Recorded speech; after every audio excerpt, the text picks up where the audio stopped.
Good afternoon, I'm Daniel Miller and this is Destiny Academy.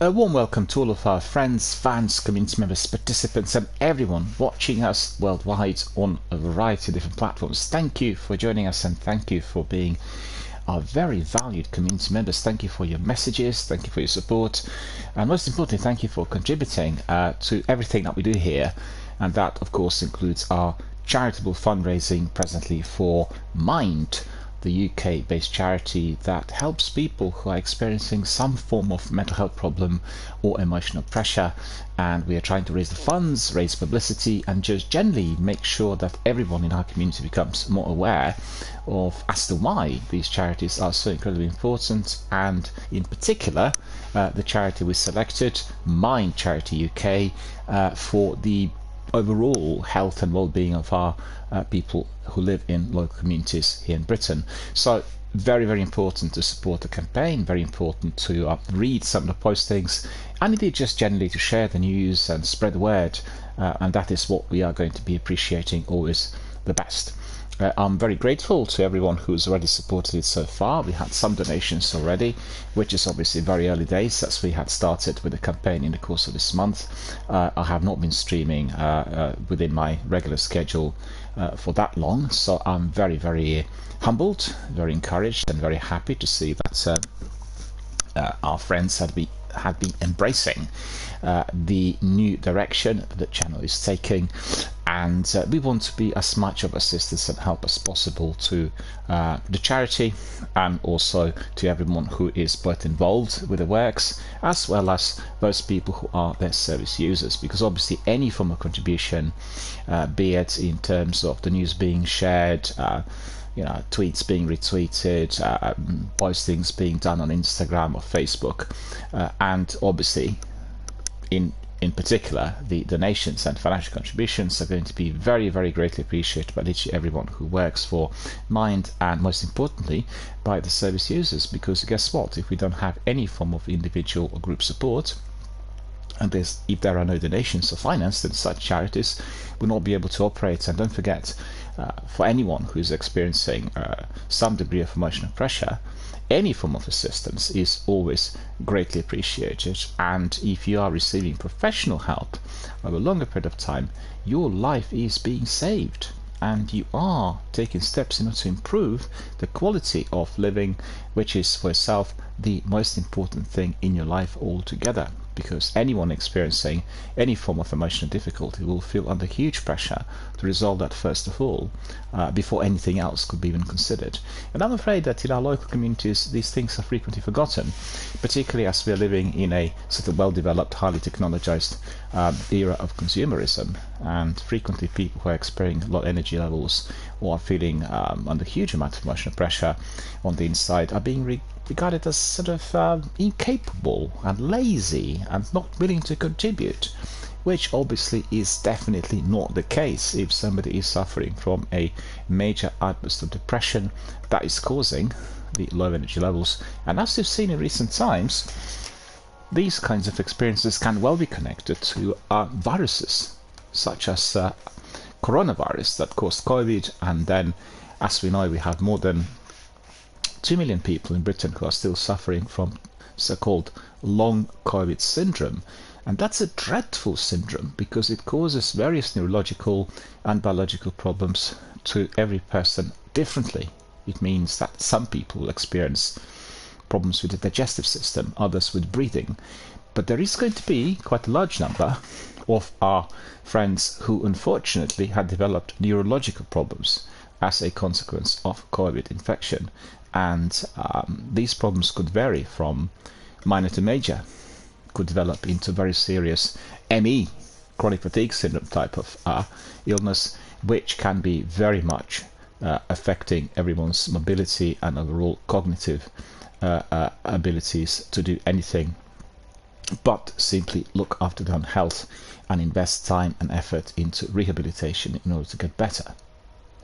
So remember that we are supporting the Mind Charity UK, and we are indeed trying to raise the profile of the charity and everything that they do within our video gaming community here live online, and also elsewhere through various social networking forums and everything else that we do. So just remember, we are dedicating our time and effort in order to raise the profile of the charity and help them as much as we can.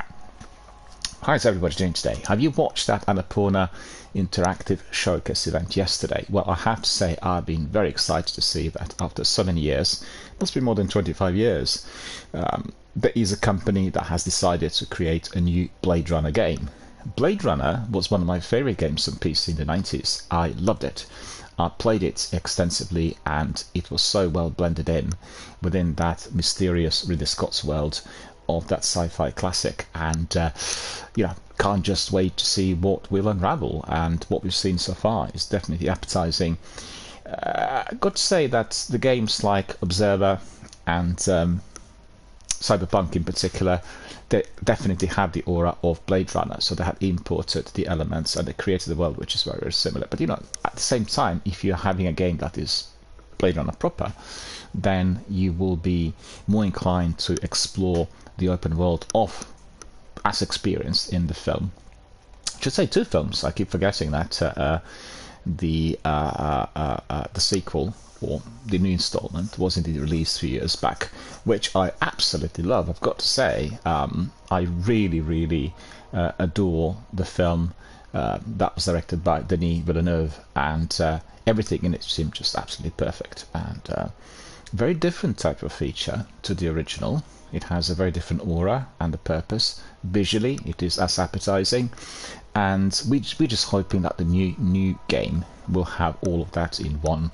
And certainly, as we've seen with the big open world games like Elder Scrolls or Mass Effect, the capacity to blend in a variety of different activities through major quests, side missions, and all other kinds of interactions, dialogue or activities, can really create a very interactive, very pertinent world in which we can have a lot of fun and then explore the mysteries that it presents us with. So definitely a sort of game that I cannot wait to see soon enough. And I mean, just all the games I talked about, the Summer Game Festival. I honestly, I watched, I listened to Ryan McCaffrey and Destiny Lagarde yesterday, and they were doing their weekly podcast Unlocked for IGN, and they concluded that they thought this particular showcase event, and that doesn't mean just the one delivered by Xbox staff, but the overall Summer Game Festival and all we've seen and heard so far, is probably the best ever. And I think I would agree. It was the best ever in terms of, well, from every angle, whether you were looking at the type of presentation that we experienced, or whether you were indeed witnessing the quality of the games, the number of titles. And I think they're also saying that in this instance there are so many RPGs coming out that's just simply mind-boggling. It's going to be very difficult to decide on what game to play first. And I've got to say, I was anticipating this. We talked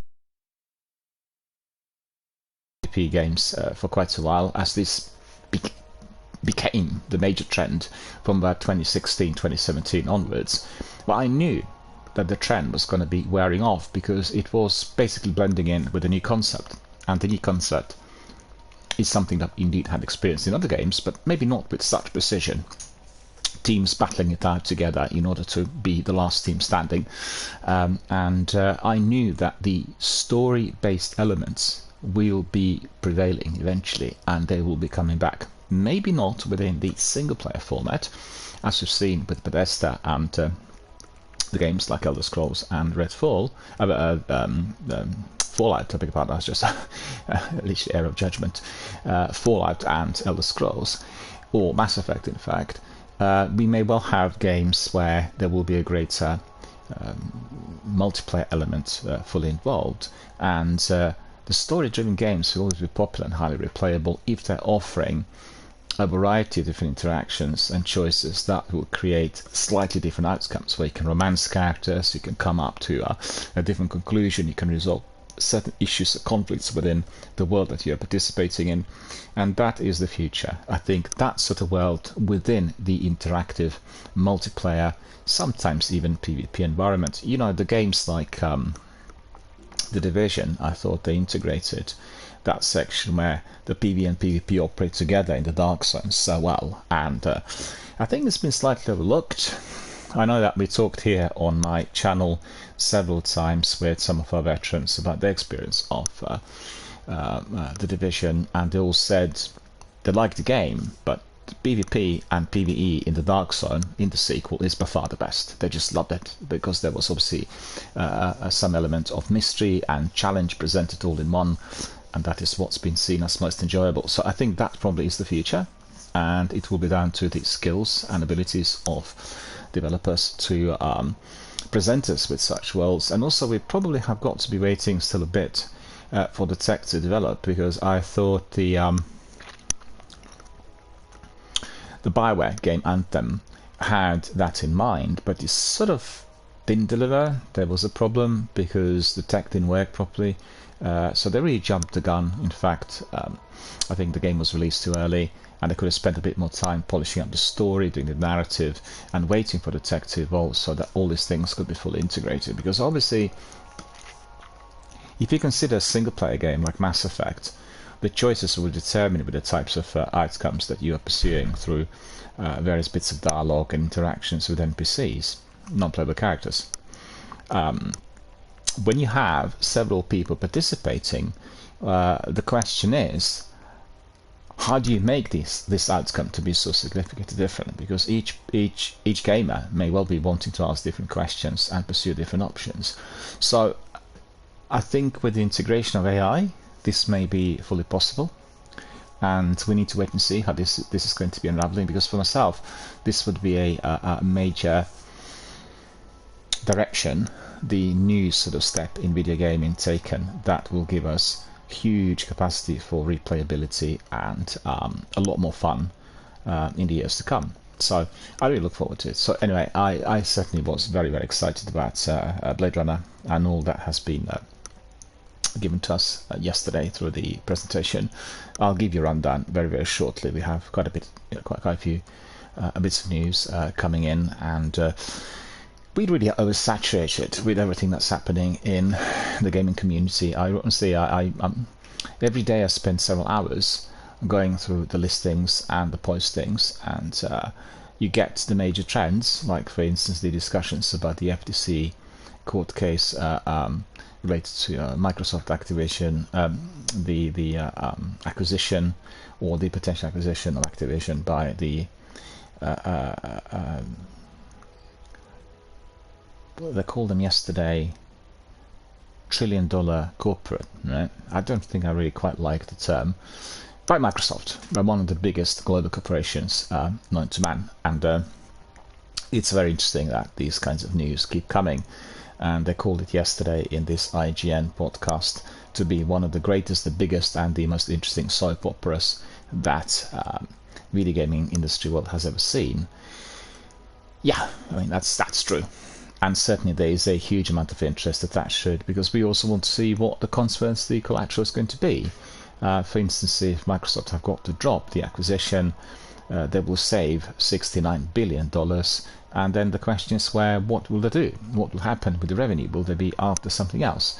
Well, it's almost certainly a great possibility that they'll consider other companies and other mergers or other acquisitions, because that sort of company is striving to do that if they are to retain that degree of global domination. And it just seems to be like a logical step. But to be fair, in view of all the criticism directed at Xbox and Microsoft and some of the serious problems which they experienced.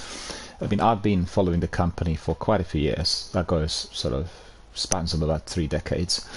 And I certainly could tell you that many things as far as Xbox and gaming is concerned had significantly improved. And I thought that with Phil Spencer coming in as the CEO and his team, they had changed direction. They had revolutionized the way the Xbox was being presented. They had introduced the new eco-models, ecosystems such as the Game Pass. Obviously, they will still require some time in order for the tech to develop, for everything to be made possible, i.e. everyone around the world being able to access such services. And also there's the issue of the cost. These services are very expensive, and I understand that running it for every single country around the world is going to be inevitably very costly, and at present may not be seen as hugely profitable, but that will be also a very serious obstacle at present for the Xbox consoles to be embraced by many different countries around the world. We've seen in various stats, and we heard through many podcasts and the sort of online analysis, that the domination of Xbox is primarily in the US and America. The world is lagging seriously behind. I'm surprised of Xbox. But on the other hand, I might be slightly biased as I communicate with people who are on Xbox, and I'm sort of well connected and well embedded within that community. So maybe I have just a false image. I need to look at the stats to know exactly what the ratio between PlayStation and Xbox gamers, or console owners I should say, is in Britain. But I always had the feeling that it was like 50-50, but may not be the case, because in the descriptions that I've heard going through the IGN, they indicated that that's not the case, that they felt that the markets of North America and South America were actually predominantly aligned with Xbox, hence the big conventions in Mexico City, and, well, you know the story. And the problem that they're not talking about is inaccessibility to those online services. It's just the fact. I gave you my own personal example yesterday. I traveled through Europe extensively after the pandemic, and I couldn't access the vast majority of the services. They said, well, if you're a subscriber to the Ultimate, you pull out your phone and play the game when you're traveling. No, you cannot do that, because when you are in a different country, they will have restrictions because these services are not accessible, and you can't do it.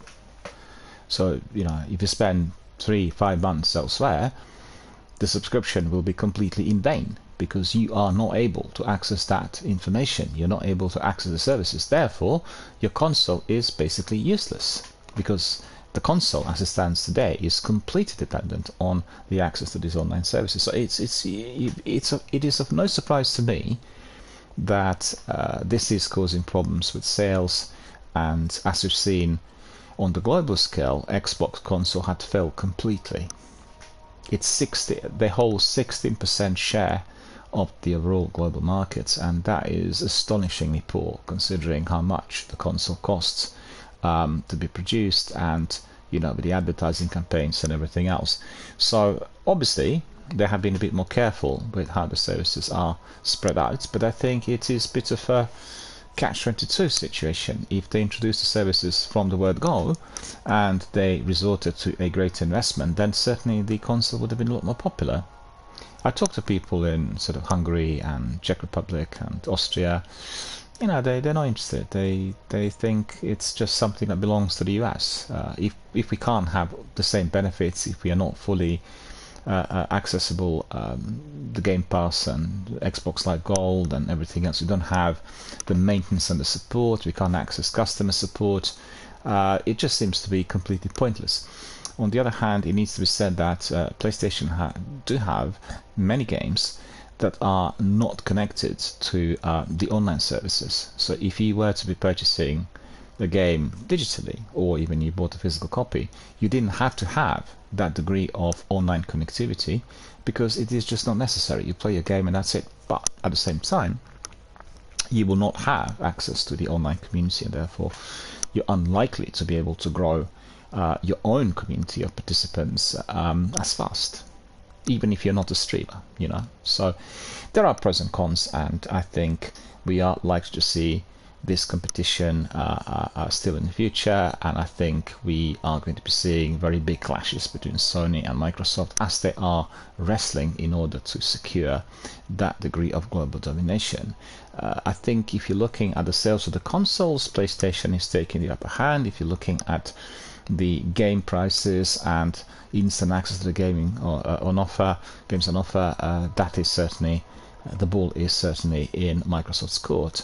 But as I said, in order for that to be fully competitive and in order for us to see the full results, we probably will have to be waiting until these services are accessible in every single country on the planet. You know, what's the point of downloading apps or trying out different things if they will not work in other countries? I wanted to show the selection of Game Pass titles, and particularly those which had touch controls, so you didn't need your controller together with you if you were traveling around the world. You could just simply pull out your phone and play them, and none of them worked because they requested for me to be downloading these games to the console that was not on me. And you know, it's cloud services, it's the Game Pass app, and simply was not supported in some of the countries where I traveled, and that was in Europe. That was it is within the EU, right? So they're supposed to be one of the most pertinent economic blocks on the planet, the countries that are considered to be amongst the most developed, and it's shocking. That's all I can say. We hear all these stories about everything, and I listened to a Digital Foundry podcast the other day, the weekly podcast from last week, and literally advise everyone to look at it as they talked exactly about this issue. And these are top industry professionals, and two of them, both American, had stated that one of them lives in Germany and the other in the US. They do not have access to fast fiber. The infrastructure in the areas where they live is not well developed. They can't access it, and therefore the entire system of xCloud doesn't work on any of their platforms. So you could see you're offering the service which is dependent on the fast speed, and that fast speed is not accessible in every area.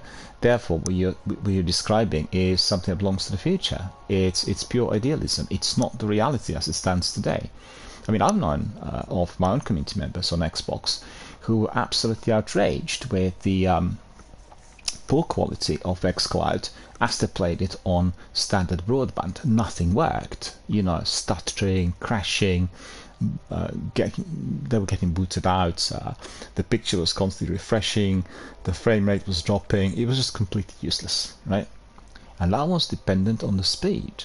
I had a similar sort of problem, albeit not as bad, with my previous internet connection, and as I upgraded to 5G router, and I'm getting now the speeds through 4G very fast internet. xCloud works fine. It's actually very good, not on every game, but on the vast majority of the games. It doesn't work too well on the games, you know, like Destiny 2, for instance, with highly taxing on the bandwidth and massive sort of quantity of information that requires very fast speed because of the density of the graphics and, you know, 4K integration, optimization, you name it. But other games worked perfectly fine, and the speeds were of essence. So coming back to it, it is all a bit elusive, and they also talked yesterday on this IGN podcast about this new phrase, but what did they say? It's called L7 or something like that. I need to remind myself of it. It's basically the new jargon term that was invented a couple of days ago by the guys from Microsoft, and they said, well, that's the future, and that's something they will be contesting Sony with, and it probably popped up in the course of their FTC investigation, and I can't actually remember now the term, but it's this one word that indicates what the future is going to be like. It's like a new plan, and a lot of speculation about the future of consoles in general, whether there are going to be any kind of mid-gen consoles, or whether the future of Microsoft will be to do away with Xbox and then continue with that sort of PC integration of the services, which indeed are presently being spearheaded around the world by them. Because obviously today, well, it's hard to tell, you know. I'm in two minds about this, because on one hand, if I'm looking at it, I'm considering the ease of access. The ease of access on tablet or mobile phone is much greater than access on a computer. As we've seen, since the invention of smartphones and tablets, very many people who previously would have been driven to purchasing new computers or laptops have basically done away with this. They use handheld devices in order to access the vast majority of this information, and very develop high quality smartphones, top of the range models. They're as good as a computer in many different ways. Obviously, if you want to do graphic design, if you want to do something that is very taxing on the bandwidth or the processor, you will need a computer or laptop. But we're just talking about downsizing the market, right? So the numbers of people purchasing computers in, let's say, 2002 were constantly growing. And I've seen, certainly in the last 15 years, that very many people had converted to these other devices and platforms. So the question is this going to work financially for people who will feel driven to purchase new computers? Are those computers going to be offered on very low prices by Microsoft or IBM or any other companies? I don't know. It's very speculative. And I think they've come to a point where they feel the processor handling within the consoles is reaching a ceiling, and they feel with the PCs that there's going to be a much more advanced way through which they'll be able to increase speeds and graphics and everything else. But on the other hand, you ask yourself, well, can the graphics be even more realistic? Can there be even greater advancement of that? I don't know. Hard to tell. Is the 3D or kind of hologram style display likely to be the thing of the future? Are we going to have virtual reality sets where we sort of walk into the world and see everything around us, which is completely real life like? All these things are certainly strong possibilities, and as you've seen during the showcase a couple of weeks ago, during the Summer Game Festival, companies like Ubisoft are pushing it. They will have this virtual reality Assassin's Creed Nexus, which is the next step. They'll be exploring the possibility, and it's possible that some other games and companies will do exactly the same. I guess it all comes back to the monetary side of things. The question is, what is the expense going to be like for these devices to be produced? If they remain very highly priced, like for instance the Steam Deck, which is extortionate, then not many people will be purchasing it. And there was also a big discussion yesterday on this IGN podcast about the Xbox console price increases. It's for the first time in the history of consoles that they decided to increase the prices, and they couldn't see any logic behind it. If the console is selling poorly, why on earth are you going to be increasing prices? And they're actually increasing prices across the board. The Ultimate subscription, the Game Pass, is going up. The Xbox Live Gold subscription is going up. And the price of consoles, guess what, is going up. So everything is getting higher prices, and it's probably the worst possible time in recent history to do that, considering how the economy is doing. And I'm sure they have reasons for this, but circumstances is that the consumer starts spending less, and they will be buying fewer items. Obviously, they can still hope with funky new games coming out, like Starfield, being tied into a specific console, a specific platform. People feel driven to it. Well, they will if they have money. They won't if they still have to pay the energy bills and water, and everything else. It's just plain logic, and I think it's not a very good strategy.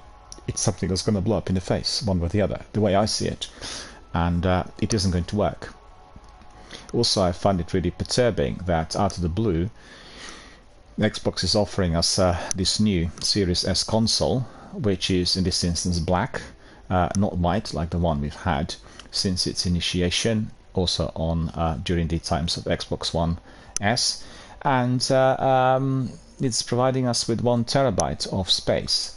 Well, why could you not release that right at the beginning? What was the idea? You want people to feel driven to the purchase 2 years later, to ditch their Xbox Series S and buy then the brand new black, beautiful looking 1 terabyte Series S, which is just seen as brand new with a lot more storage allowed. What's the idea behind it? The vast majority of people will not do that. I mean, I know so many gamers who will be always keeping the consoles as they are, and the upgrades will happen at time where you get the new gen console coming in. Anybody who was purchasing the next Xbox console had purchased either Xbox One or Series S or X. They were not swapping in between these three. Obviously, there could have been a very small number of people doing it, but if you look at percentages, that's probably less than 5%, if at all. So, anyone who bought Xbox Series 1 was basically keeping it. At the end of the day, there weren't any major differences in the way these consoles operated. The difference being with picture quality, and not everyone had at the time a very expensive £5,000 worth Sony Bravia 4K TV in order to use the X model that was providing you with that degree of resolution. So at the end of the day, there are all these sort of ins and outs of the policy, and as far as the marketing strategy is concerned, I think there are going to be many difficulties. I find the idea of certain services not being accessible globally to be completely flawed, because you've got to be thinking of the company having global access and offering these products everywhere in the same way as you're offering iPhone, for instance, right? Or computers, I suppose. And they need to really look at what works, what doesn't. I've not heard one Xbox or Microsoft executive saying we failed with the console because we're not allowing the online services to be accessible worldwide. I haven't heard one single person say that, and that's the key reason. If they went as tourists to Europe and they talk to people in various countries, everyone will tell them they can go to any computer shop. They'll say, well, why do people go to PlayStation? Because they don't need some of these services which are required for that console. Well, you remember when Xbox Original, the first console, was launched, it had this incredible aura of being like a console computer, and they were providing a fully integrated multiplayer system with multiplayer access for the first time, and that was the greatest strength.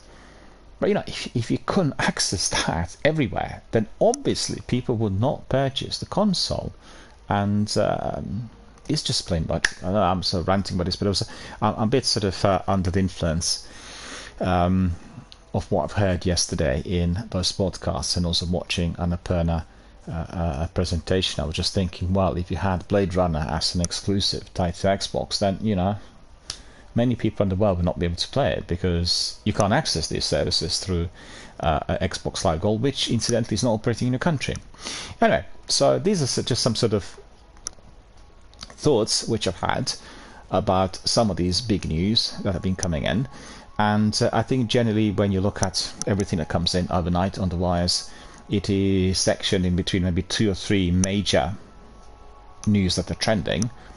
Obviously, at the moment, we are looking at the collateral of Summer Game Festivals. Several games like Starfield and Star Wars Outcasts, and etc. And then you have the big news related to this big soap opera stroke never-ending saga, Microsoft and Xbox purchasing Activision. So the rest is coming in dribs and drabs.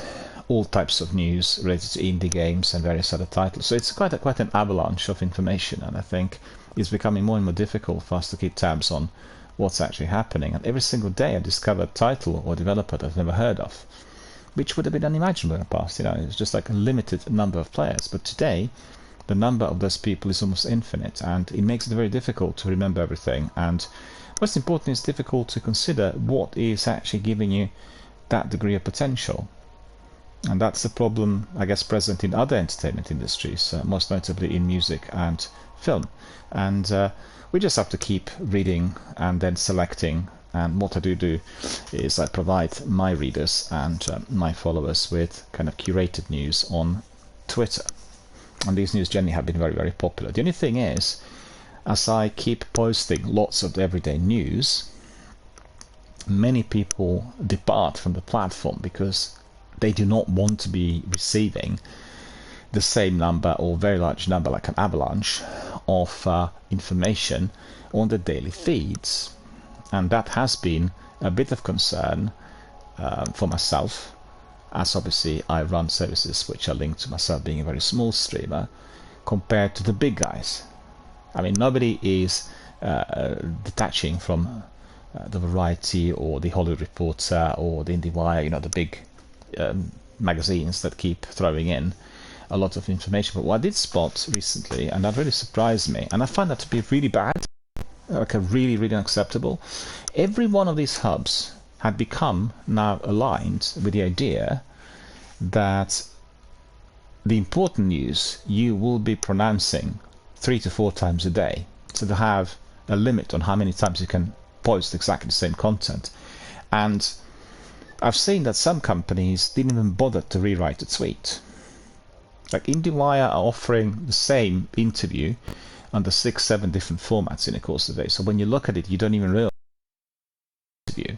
So it's really craftily concealed. But still, if you consider we have so many different things coming in on the wire every single day, what's the idea of doing this repetitively? I'll tell you what the idea is.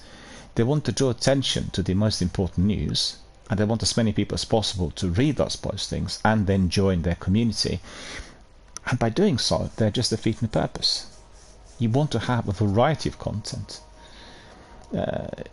If you were to look at Eurogamer or Games Radar or Game Rant or well, those three in particular, because I read them very extensively, they have these sort of repeat postings every single day. I've not actually counted, but I think there's about 4 or 5 times that the same news are being given to the same audience, and I find that to be completely flawed. The strategy that would completely fail. It's a bit like if you automated everything. So whatever postings you do on Twitter, it goes to every one of the other hubs, and it's exactly the same. The logic behind it is you will not have the same followers on Twitter and Instagram because it's a different format, right? But actually, that's quite wrong. People may not be following you, but if you have your links on the profile, they'll click to find out what's the content. If the content isn't diverse visually, they will just walk away from it. They'll say, it's just like bots. We're not interested. It's all the same. Why on earth would I want to be reading the same news on Instagram, Twitter, and Facebook at the same time? Nonsense. They've got to have a different format, and the different news need to be presented. You know, it's like, why something on it that is attractive within the format that Instagram is providing? So I'm definitely trying to provide the greatest possible diversity. I know that on Instagram recently, since I restarted my streams, I had exactly the same postings like on Twitter in order to just alert people that the stream is up and running. But I will change that with my personalized postings every single day, so that the ones indicating that the stream's on will, excuse me, both will look and feel very different. It's also practical concerns because I prepare my stream every single day, and then there isn't enough time to be writing personalized tweets and messages for the obvious reason. You know, it's just time constraints, and that is something that always is of concern if you're a small streamer. It's different if you work for a big company, you have a group of advisors who will do that for you, or a group of companies doing it. I mean, you can employ companies to do it for you, but you will have to pay everyone, and therefore your small project will look like a major corporation. I really don't think that's a good idea. It just presents a completely flawed image that doesn't represent is not representative of what one does. So anyway, these are just some concerns I've had. Anyway, it's been really very good in the local area weather-wise. We had this scorching hot weather literally throughout the month, and during the last couple of days, so that's yesterday and the day before, there's been quite a bit of rain, and we had a bit of fresh air coming in. So I'm pleased to say today is the first day where actually indoors is really pleasant. It's been very comforting and very comfortable for me to be able to go out for my lengthy evening walks and not feel stifled by this dreadful humidity. Honestly, in England, this month has been the hottest on record, hottest ever, and I've not really looked at the average temperatures, but I can certainly tell you in this area the average temperatures were between 28 and 31, and that was on an everyday basis for about 3 weeks. And for England to have that sort of temperature in June so consistently for so many days and weeks has been unheard of. And everything's dried up in here. And it's funny because a few weeks back, in May, when I went to our neighbouring town, it's a beautiful riverside walk, which I do on a regular basis.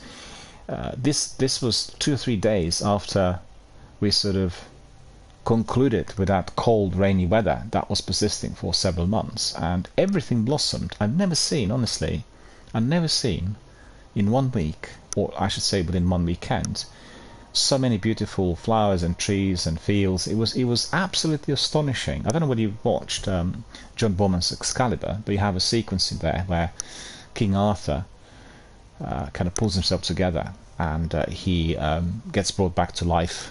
He loses the haziness that was plaguing him for many years, and then suddenly the knights, of the Round Table, they get together, and the future is definitely then ahead, visible, and they start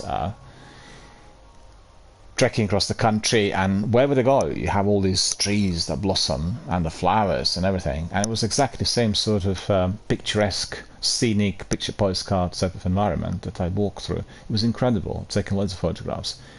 And that was a few weeks ago. That was before this scorching heat. And today, if you walk the same area, everything is completely burnt, completely dried up. It's just awful. And the reason for that is evidently this incredibly hot weather. And it's hot and humid, and then to a degree polluted, because we get some pollution from London as well. We're not too far from London. We're about 20 miles from the suburbs, but still we get all of that when this sort of humidity descends upon us. And fortunately today is nothing like that, so I can really talk at will and feel really quite comfortable. The other days I was a bit hazy, and I can't really open my windows wide for the obvious reason. I'm ground floor and literally living in town centre, so I don't want in here. But makes it a lot easier to do our streams, and makes it more comfortable to do lengthy talking and all of our other online interactions, which can be thoroughly entertaining and enjoyable for everyone. So wonderful to see that this weather had changed. And I've seen on the weather forecast, I can certainly be at peace for probably about 2 or 3 weeks ahead. We'll have temperatures between 20 and 23 for the rest of the year. I wouldn't say for the rest of the month, but for the next 2 or 3 weeks. And that seems very, very good. No longer are we going to be suffering from 30 plus and all of that humidity. Anyway, time to look at the news, time to look at our community-based content. So let's have a look. The first thing we are going to be talking about is Annapurna showcase, which was presented to us yesterday. Hopefully everyone watched it. If you haven't, you can access it on YouTube. Definitely have a look. And the biggest news is obviously Blade Runner 2033. I'll go by the article written by Matt Wales in Eurogamer, and he has been giving us a rundown on all that's happened. So he said, just when it looked like we might be done with the showcases for the summer, here comes another one, and that's been delayed. I thought Annapurna were going to be taking part during that 4-day weekend, extended weekend, but actually they decided to do it yesterday. And it was a typically strong showing for the publisher, offering a fresh look at some already announced titles, including the new one from Sayonara Wild, Simago, and the fascinating Cocoon. Lots of people are excited about Cocoon, I've got to say, as well as some big reveals, from stunning photographic adventures to an honest-to-goodness new Blade Runner game. There is a lot to look forward to in the months and year ahead, and a full roundup of the showcase is ahead of us. So, the first big game, they were introducing Lorelei and the Laser Eyes, and that is the Sayonara Wild Hearts developer, and they have the latest title introduced, which is basically a baroque blend of surreal mystery, thriller and puzzle adventure, faintly bringing to mind the studio's iOS classic Device 6. Basically, you have one character, a female character, searching for answers deep in a strange manor house, and you get players who are attempting to solve the enigma at its heart.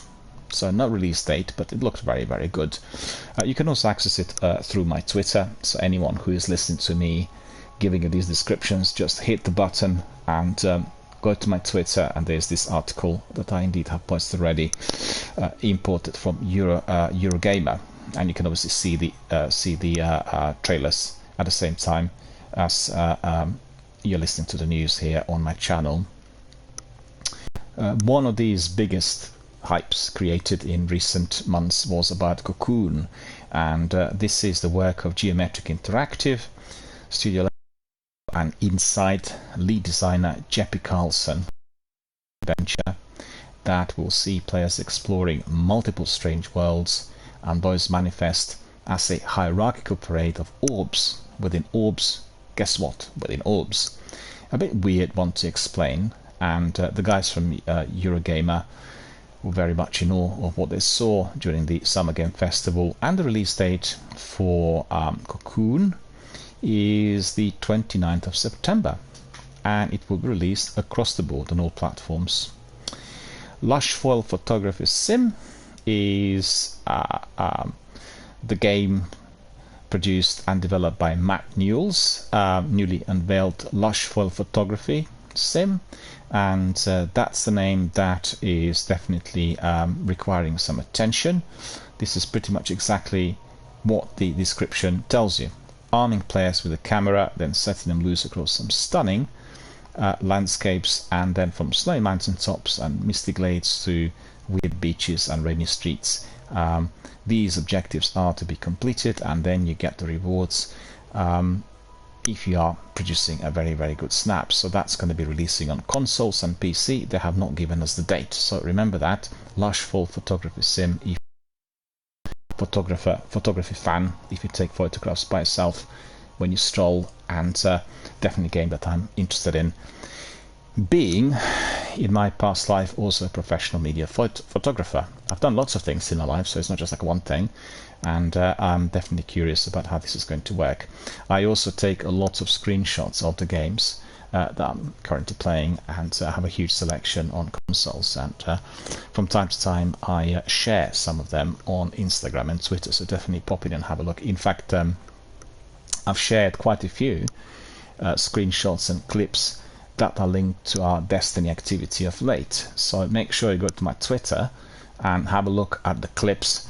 They basically capture our community content, so it's our community participants, people who play the game live online together with me here on Twitch, and the clips and the photographs actually capture some interesting moments. So have a bit of celebration with weird outfits and funny dancers doing a bit of boogie at the tower. You have some of that also after we completed Nightfalls, and then doing some other strange, entertaining and funny things all together. So definitely worth a shot and have a look.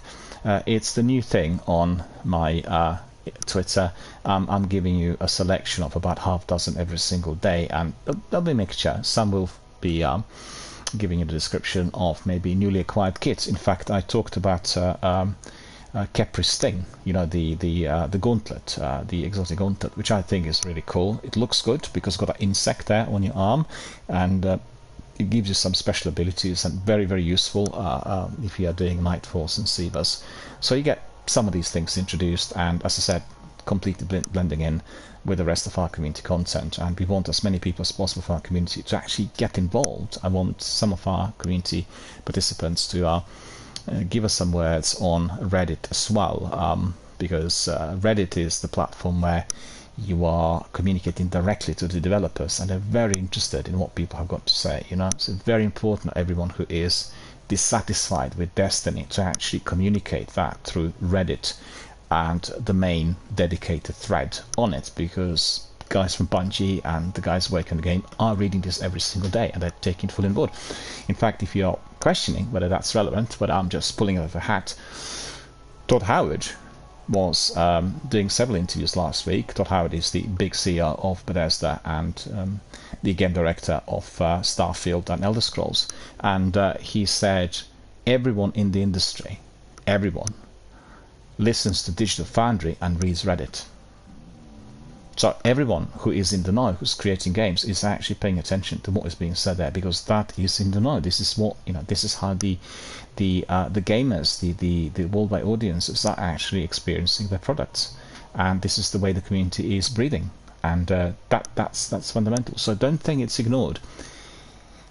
Most people confuse two different things: acknowledging what you've written with an immediate response. The fact you've written these things on Reddit and the fact that they're being read is good itself, right? If they don't respond to every single participant in person, well, it's obvious because there are very many thousands of postings in there. Doesn't mean that they've not read it. Doesn't mean that they've not taken it on board, because what they will do from time to time on a monthly or quarterly basis, they'll have one response that tells everyone what's been seen and taken on board. But the vast majority of Reddit participants will take it as a complete ignorance if every one of the postings is not being responded to by the developer.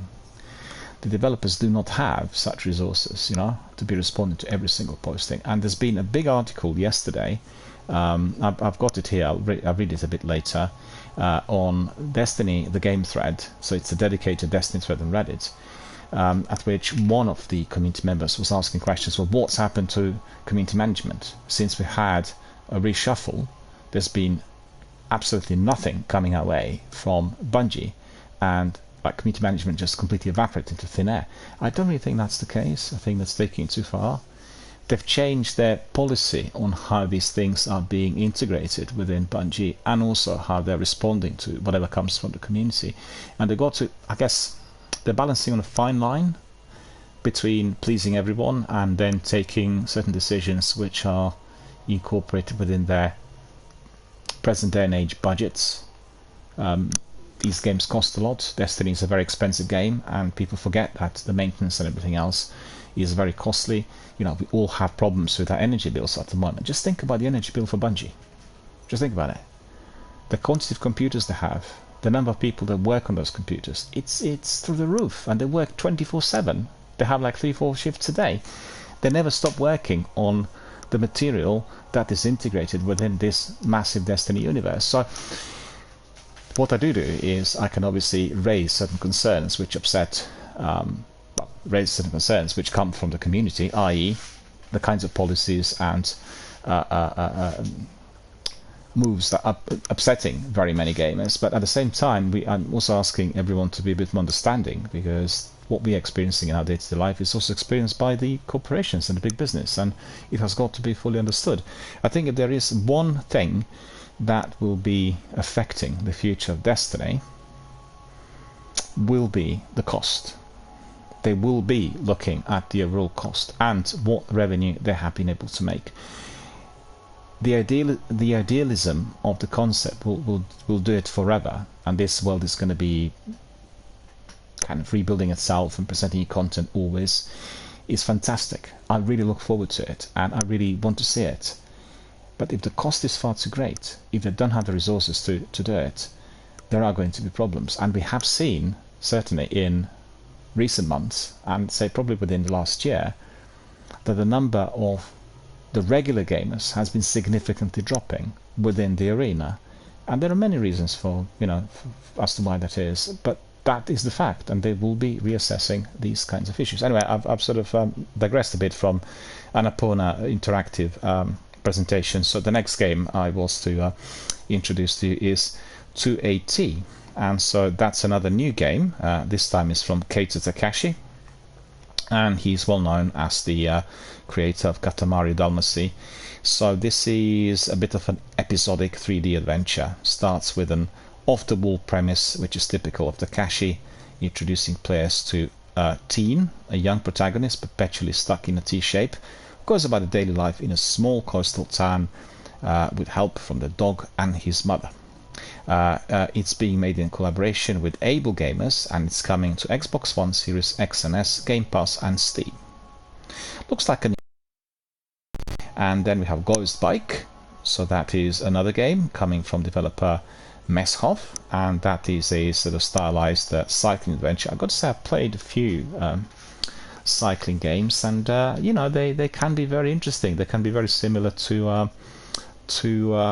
Forza if they're properly embedded within a specific environment. You can travel around the country, learn about different things, and very, very enjoyable. And this is again going to be released across the on all platforms. Then we have Bounty Star, the morose tale of Graveyard Clem. and this is a weird post-apocalyptic third-person action game about a broken but powerful ex-soldier who turned bounty hunter and her trusty mech. So that's also quite an interesting game, released across the board. They've not given us the date. Stray is another game that I believe has been released on PlayStation, and now we've heard that it will come to Xbox One and Xbox Series X and S. I've seen the game on some of the latest editions via PlayStation Plus Premium, and I've not picked it up yet, I have to confess, and I've been a bit late with my own examination of the new titles on both platforms because I've been very busy with the stream, and want to really make sure that the effort, certainly during the initial period in here, is maximized, and there's a lot of preparation for the news and some other parts of my stream on an everyday basis. So I've not been able to do this, but I'm certainly hoping to utilize my weekends with the games that have been recently introduced. And I've got to say, Xbox Game Pass is literally killing it with so many different fantastic titles. Bramble has been introduced this week, and I think is it called Fist? The one with rabbits and sort of weird sort of mechanized technology as well. I looked at it, it just looked amazing. And also Bramble looked amazing. Larry Hryb and Jeff Rubinstein talked about it at length a little while back on the podcast.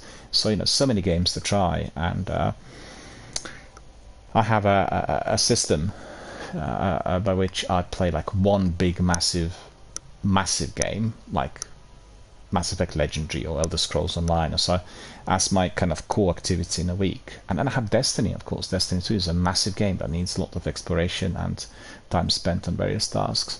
And then I have one indie game and one Battle Royale or one PvP, and that's about it.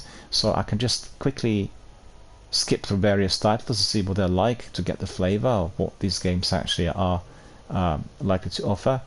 But being able to engage with one of them is completely impossible. And with two of these services combined, with PlayStation Plus and Xbox Game Pass, I have more than 1,000 games on offer, which are instantly streamable, and they rotate games, and many new games come in. I've got to say, the benefit of being on Xbox Game Pass is you're getting lots of very interesting indie titles. And I really want to say to everyone, if you're playing AAA blockbusters like Destiny or Elder Scrolls, make sure you have a look at these indie games. They're really good, they're really entertaining and really interesting, and they don't take up a lot of your time. These games can be downloaded and played and finished within sort of 10 plus hours. They're really enjoyable, and by doing so you'll be massively helping the publishers, and maybe you'll help them to become part of the Xbox umbrella group, or the same thing applies to PlayStation. Make sure that you at least have a look at them, and Xbox also have a good system to which you are grabbing your Microsoft rewards points, and I quite like it, as they introduce every single day separate games with their trailers, like have a look at this game, check it out. And it's actually a very good way for which you are checking out new titles, even if you're not particularly inclined to that sort of genre or that type of a game, but you're being introduced to it, so definitely do it. And then you're collecting the rewards points, and they integrated the search engine Bing with many quizzes, many polls, and many other options to which you are earning your daily rewards points. So actually, in the course of this year, every month I've been I think 5 out of 6, I've been able to generate 12,000 rewards points. But you need to integrate the activities on Xbox together with your Bing, together with your phone, all of that you need to be doing every single day, and you'll get loads of points. And then what you do is you redeem 12,000 points for your monthly subscription, so you don't have to pay it.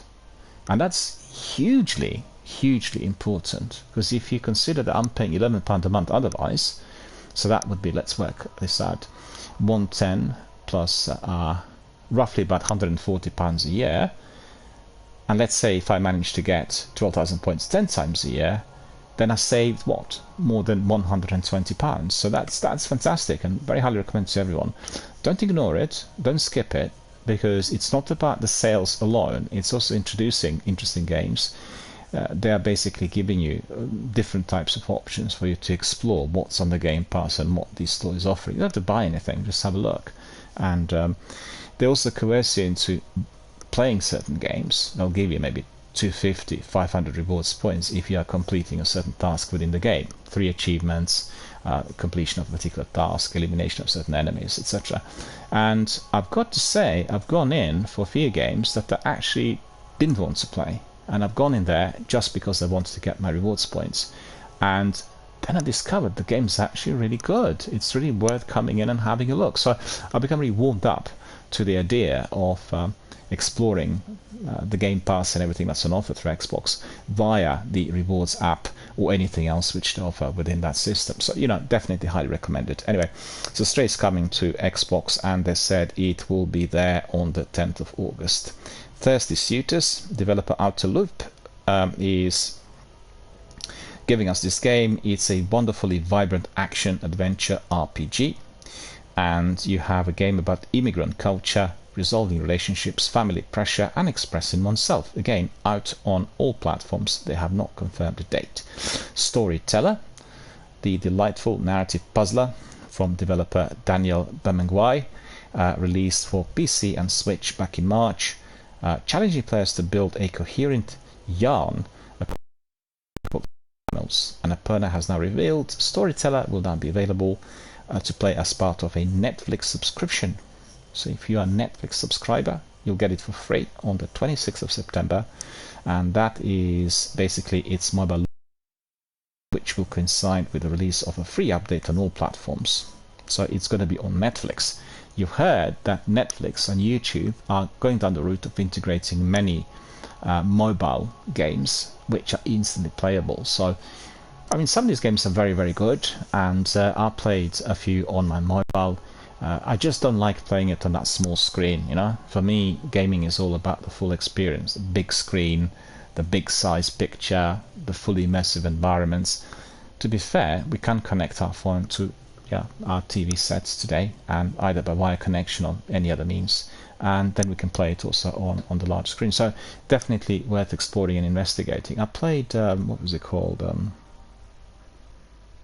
It's a game similar to something to do with Mafia. It's a very, very good game. It was very enjoyable with very funky, very beautiful looking characters, and plenty of activities. It was a turn-based strategy game, but you were getting lots of different accolades, rewards, brownie points, which you can claim straight. It was a very, very interactive and very sort of a lot of funny dialogue. I forgot what the title was. Anyway, Blade Runner is the biggie, and that's a real surprise. So we've heard nothing about this game prior to, and they basically unveiled its very first internally developed game. So that's their own proprietary game, and it's no wonder that they kept it under the wraps, because it will be a huge smash hit if it delivers. And this looks to trade a kind of a smaller scale boutique indie experiences it's built its reputation on in favor of something a little more bombastically blockbusting. You've seen with the aura of it is already present in Cyberpunk, but Cyberpunk was made by CD Red, and they were not just a tiny little developer, the games like the Witcher trilogy. And Blade Runner 2033 Labyrinth is a riff on the dystopian universe established in Ridley Scott's film, so it's not swinging towards the other, and sandwiched squarely between that film and its sequel. So it's going to be pitching the period between the two films, and I think that's a very, very good, very clever strategy, because people who love both films want to find out what's actually happened in between, and there's a period of about 20 or 30 years in between or so. And if I'm not mistaken, so let me see, that would be Blade Runner 2049. We after the blackout hits, but beyond that, everything is absolutely kept quiet. So it's coming to PC and consoles, but we have not seen or heard any further details. And guess what? That is the end of the Annapurna Interactive presentation yesterday. So many interesting games to look forward to, but I'm absolutely in awe of the Blade Runner title. Can't wait for that to unravel. Just think about it. You've got Star Wars Outlaws, Starfield, Blade Runner. when are we going to be able to play these games? If you're a streamer, you only have that limited amount of time every single day where you can actually relax and play your games. I never play games at night, but recently I have done exactly that, and I've not played any high-octane shooters at night, but nice classic RPGs, exploring the open world and picking up certain bits and pieces. And talked to one of our community members the other day about Mass Effect Andromeda, the game I played. Kind of didn't really like too much compared to the trilogy. I mean, I didn't dislike it, but it was very far away from what I experienced in the original trilogy. And excuse me, my voice is going.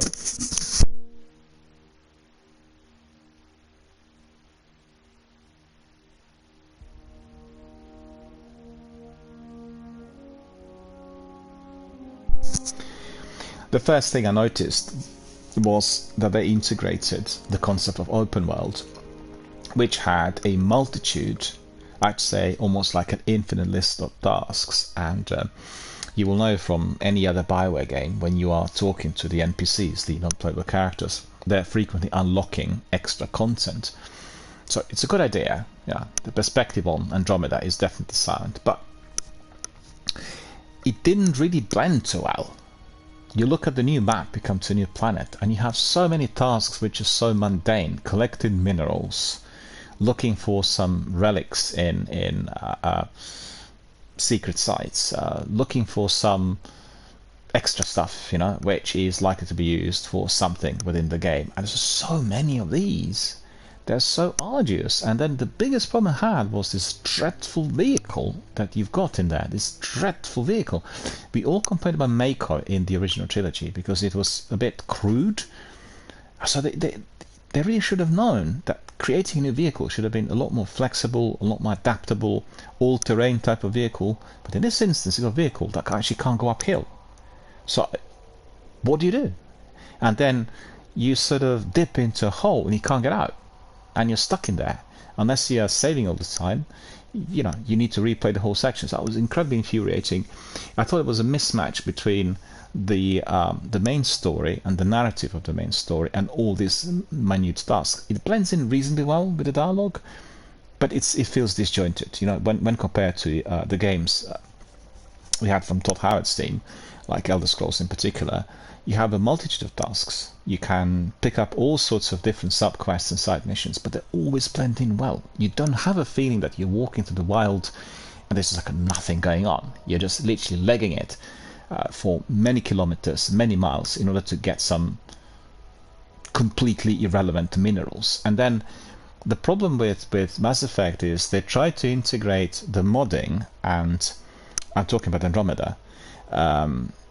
They try to integrate the modding and the collection of weapons and everything that you get there within the game, as if it was a AAA shooter, as if it was Destiny. The actual shooting sequences are completely pedestrian. What on earth do you want all these mods and weapons for, where you can eliminate literally anyone in there with ease at any time? It just didn't make sense. So anyway, in view of my discussions with our community member from Germany, we was discussing this at length, and she kind of liked Andromeda a lot, and she had never played the trilogy. So I said, you've got to get that Legendary and play the Legendary, because Legendary is amazing. It's just like an absolutely unbelievable type of game with all the DLCs and all the other content and everything fully integrated. So definitely have a look and definitely play it. And she's gone down the route and she's doing it. But obviously, the Legendary will require maybe 500-600 hours of gameplay, at least, I would say, if not more, depending on how you're approaching the game. And it just gives you a completely different perspective on everything that you do within it.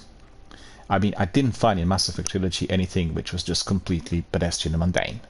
There were planets where you had to go and collect some minerals and explore, but it was all blending in very well. Expanding it into the open world, or running it as an open world game combining the RPG, that did really require a lot more skill. Anyway, cut long story short, what I'm doing is I really want to be completing the game, so I'm doing it at the moment, and it's become my sort of pre-bed routine. in fact, I go to bed and I do a bit of it and then I fall asleep. And I fall asleep because I'm just constantly walking and driving through the wild. There's nothing going on in there. But I like the dialogue and I like the way the narrative is given. I think it's fantastically well written, and that's been kind of underscored and underestimated due to the overall dissatisfaction, I think, from within the gaming community on this sort of open world stroke RPG integration. And I really look forward to the new one.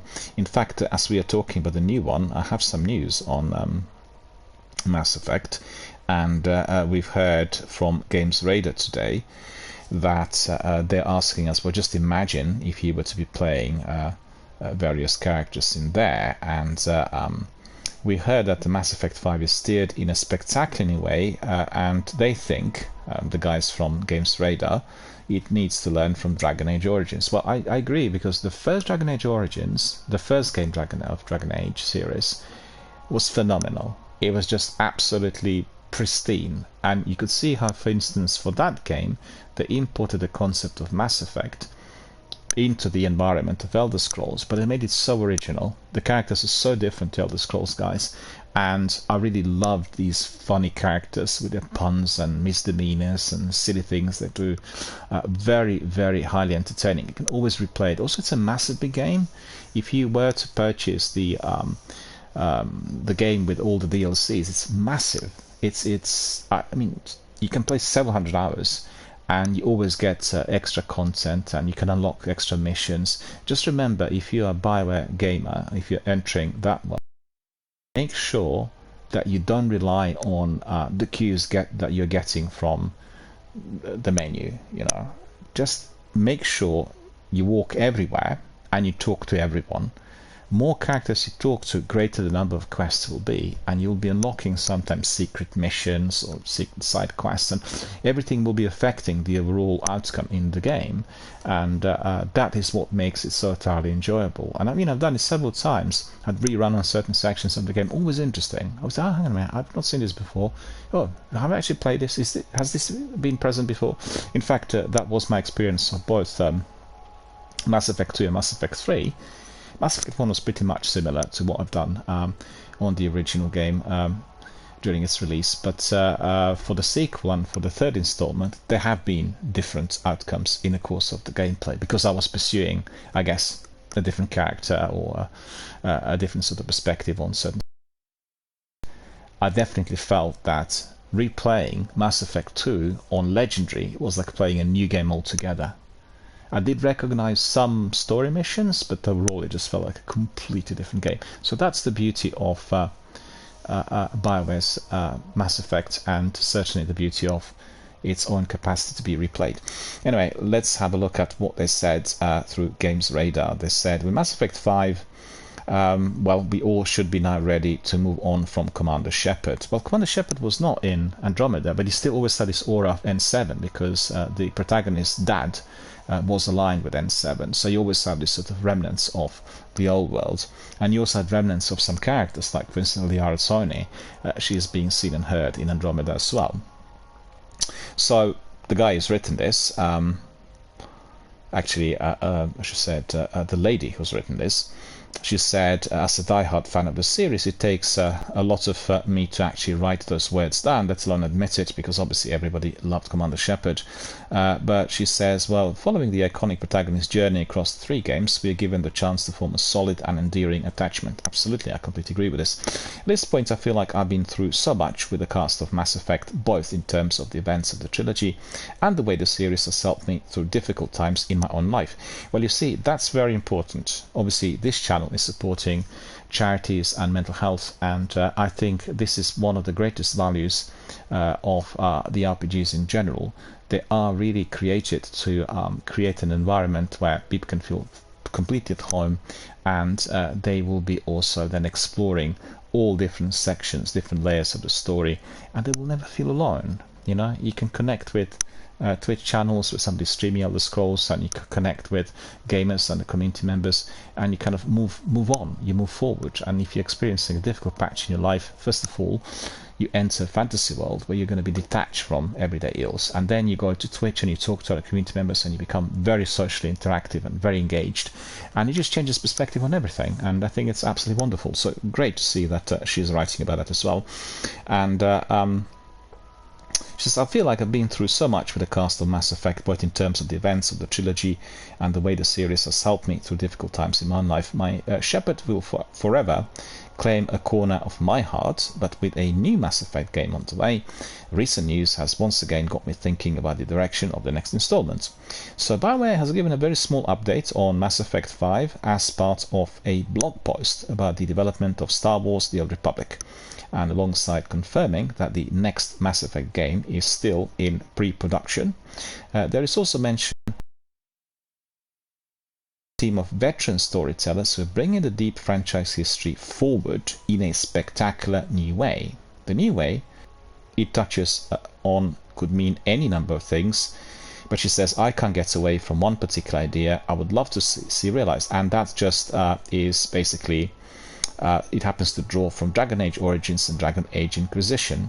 I mean, both games were phenomenally successful. The second installment was not that well received, had very, very bad reviews initially, and you know, evidently they had spent a lot of time improving whatever appears to be the failure of that second release within the Inquisition. So the writer says, I want to see Mass Effect 5 offer a new perspective by letting us create our own character from any one of the different races in BioWare rich universe.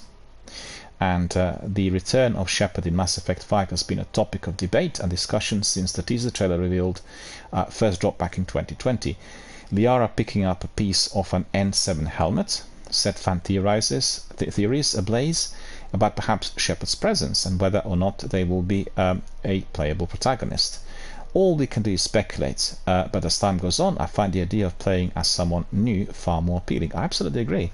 I think importing the selection of characters like in Elder Scrolls Online would be phenomenally appreciated by everyone in the community, because you can get a different perspective. But don't forget, if you are Liara, or if you're Krogan, or if you were any other character, then the narrative would have to be significantly different, right?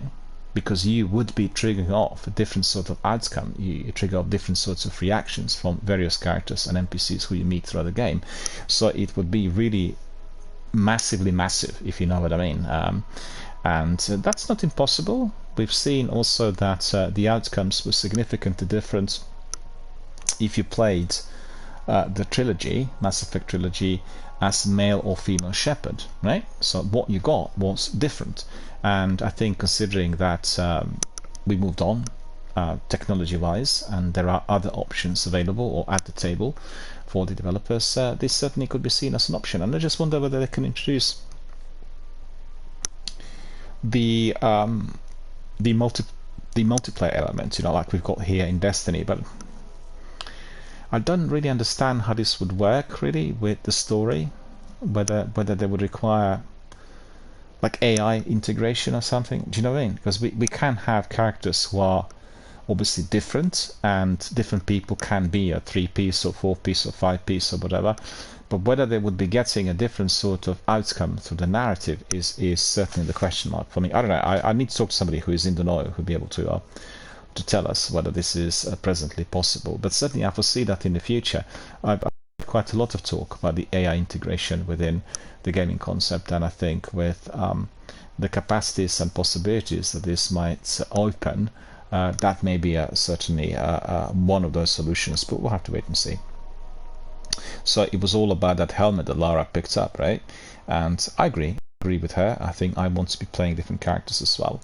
And but the Mass Effect universe is home to so many interesting civilizations and alien species that could just as easily take center stage. I guess it brings us back to what Todd Howard said about romancing other characters. The set is going to be limited to a number of characters who are basically within the core of the narrative, and I understand that. I think it's reasonable to assume. I wouldn't like to see the developer giving us stories like, for instance, the developers of the latest Watch Dogs, where they said it's an infinite number of possibilities. You can play any character who you meet, you'll get different outcome. That's not true at all. In the game, you were not able to play every character you met on the street, and they were not giving you a different outcome. So it's an illusion. It's an elusive concept through which they were offering something that eventually was not delivered, and that really, it really upset the community, because people kind of really looked forward to it. It was just like a completely novel concept, and I remember playing it for the first time. I was hugely disappointed. I thought, first of all, London, which we've seen in the Legion, was not a good representation of London at all. And I'd say even Getaway, the game that came out 20 years ago, was better, because I remember playing it, and some sections were exactly as they should be. And you would drive down City Road or Clerkenwell, and suddenly you realise it's very different. They cut corners on every level, and it just didn't deliver. Anyway, what I tried to say is, offering a concept which seems to be like revolutionary and then not delivering on what you had said is going to just bury the game and the developer and the future projects, because people will remember you said we could play any character and the characters could do anything they wanted. This is just not the way things work in this game. So let's see what happens. Dragon Age Origins, for example, allows you to pick up from 3 different races that have separate origin stories to set up this adventure. People in the world will respond differently to you based on your choices, and it brings you closer to some of the cultures of Thedas by establishing them early on. Dragon Age Inquisition also allows you to pick the race of your own character, which once again feeds into certain aspects of the story. Just imagine if the same applied to Mass Effect, with the likes of Turians, Kroigans, Asari, Drell, Quarians, Salarians, Angara, and many more. All of the races have distinctive abilities, features, and histories within the universe that could translate to interesting combat systems, story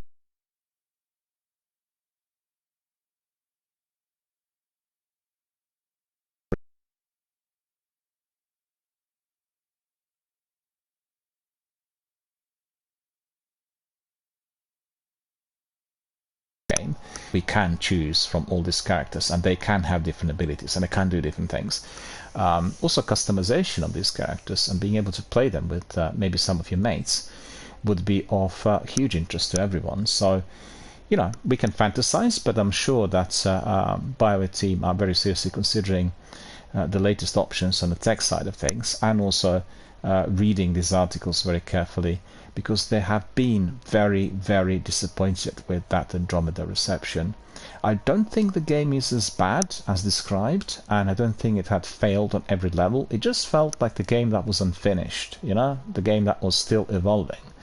What did annoy me, and still does annoy me within Andromeda, is framing. So framing for some of the narrative which is linked to the main story is as good as it should be. You can see the characters talking perfectly back and front. Framing is completed, and you're getting the picture as expected. It's not as good. It's not as good as it was in the trilogy, because in trilogy it was highly dynamic and competing with the latest state-of-the-art framing that you would see in television series. And I thought it was incredible, really.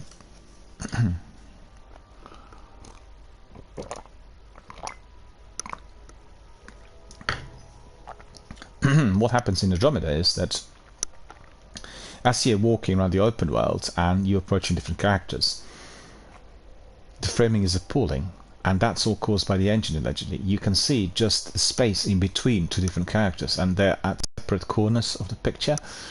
It's like an empty space, as if you imagine like a widescreen picture not being panned and scanned, or not being presented in the original ratio, as you have 2 people who are standing at the opposing sides of the screen, and you're just watching this empty space. Well, that's the way it looks like to me. I can't understand that they actually allowed the game to be released with that sort of fault. That is unforgivable. That is unforgivable in terms of how the game was previously, and that is certainly a major thorn in everyone's eye. And BioWare really have got to take the rap for this. They are responsible, and that ruined the game, in addition to other things which I already mentioned. But that's something visually unacceptable. It's absolutely appalling. I've never seen that in any other game to be as bad. And it's mind-boggling as to why it is like this. If anybody knows, just ping me a message, tell me, because I don't know what the reason for that is. Honestly, I'm just really surprised to discover that that's the way they've done the framing. And what's particularly upsetting with the main story, because the main story narrative and dialogue when various NPCs are conversing is as it should be. Not as good as in the trilogy, I've got to say. It was a different style. And also generally I think Andromeda looks retro, you know, when you look at the game. It doesn't look like Mass Effect game, and that's the biggest problem. I created a very funky, very sassy female character who I play, and she looks really amazing. She looks like a jogger. I've put her in a kind of a very casual outfit when she's at her own ship, and is a Tempest, I think it's called, no longer Normandy, and you know, she's just sort of so attractive to look at and so interesting that it really draws attention straight away and it relaxes the environment. But otherwise, if I was going down the route of playing a male character who was just bulky, and this wouldn't be as exciting, and wouldn't be as inviting for the viewers or the participants had I been also streaming Mass Effect. Anyway, going back to what she thinks of the future. With Mass Effect Andromeda also putting us in the shoes of a human, I would relish the opportunity to take on a distinctly different kind of role and get the chance to learn more about the different cultures of the galaxies. And she says, well, so much is unknown about Mass Effect 5 as it is of right now, and just like fans anywhere, I can't help getting lost in the possibilities.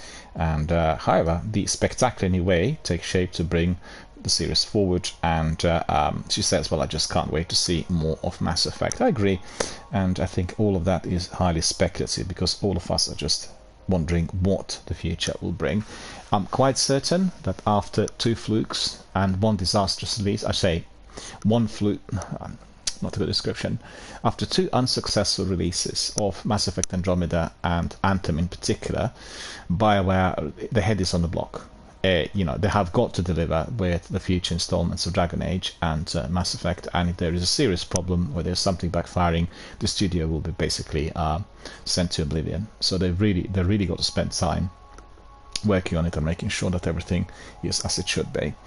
So we've heard from Microsoft on the sales of the console. So following almost a decade of not reporting on Xbox sales, Microsoft casually reveals the sales numbers of its last 2 console generations, and let me just see. And they have they've done that at a June gaming festival in Latin America. This was unexpected, not least because Xbox head Phil Spencer downplayed the importance of console sales as recently as of May 2023. So they stopped reporting its quarterly console sales numbers in October 2015, which is not surprising. They were not selling Xbox One as expected, and they just wanted to make sure that nobody knew how badly the console performed worldwide.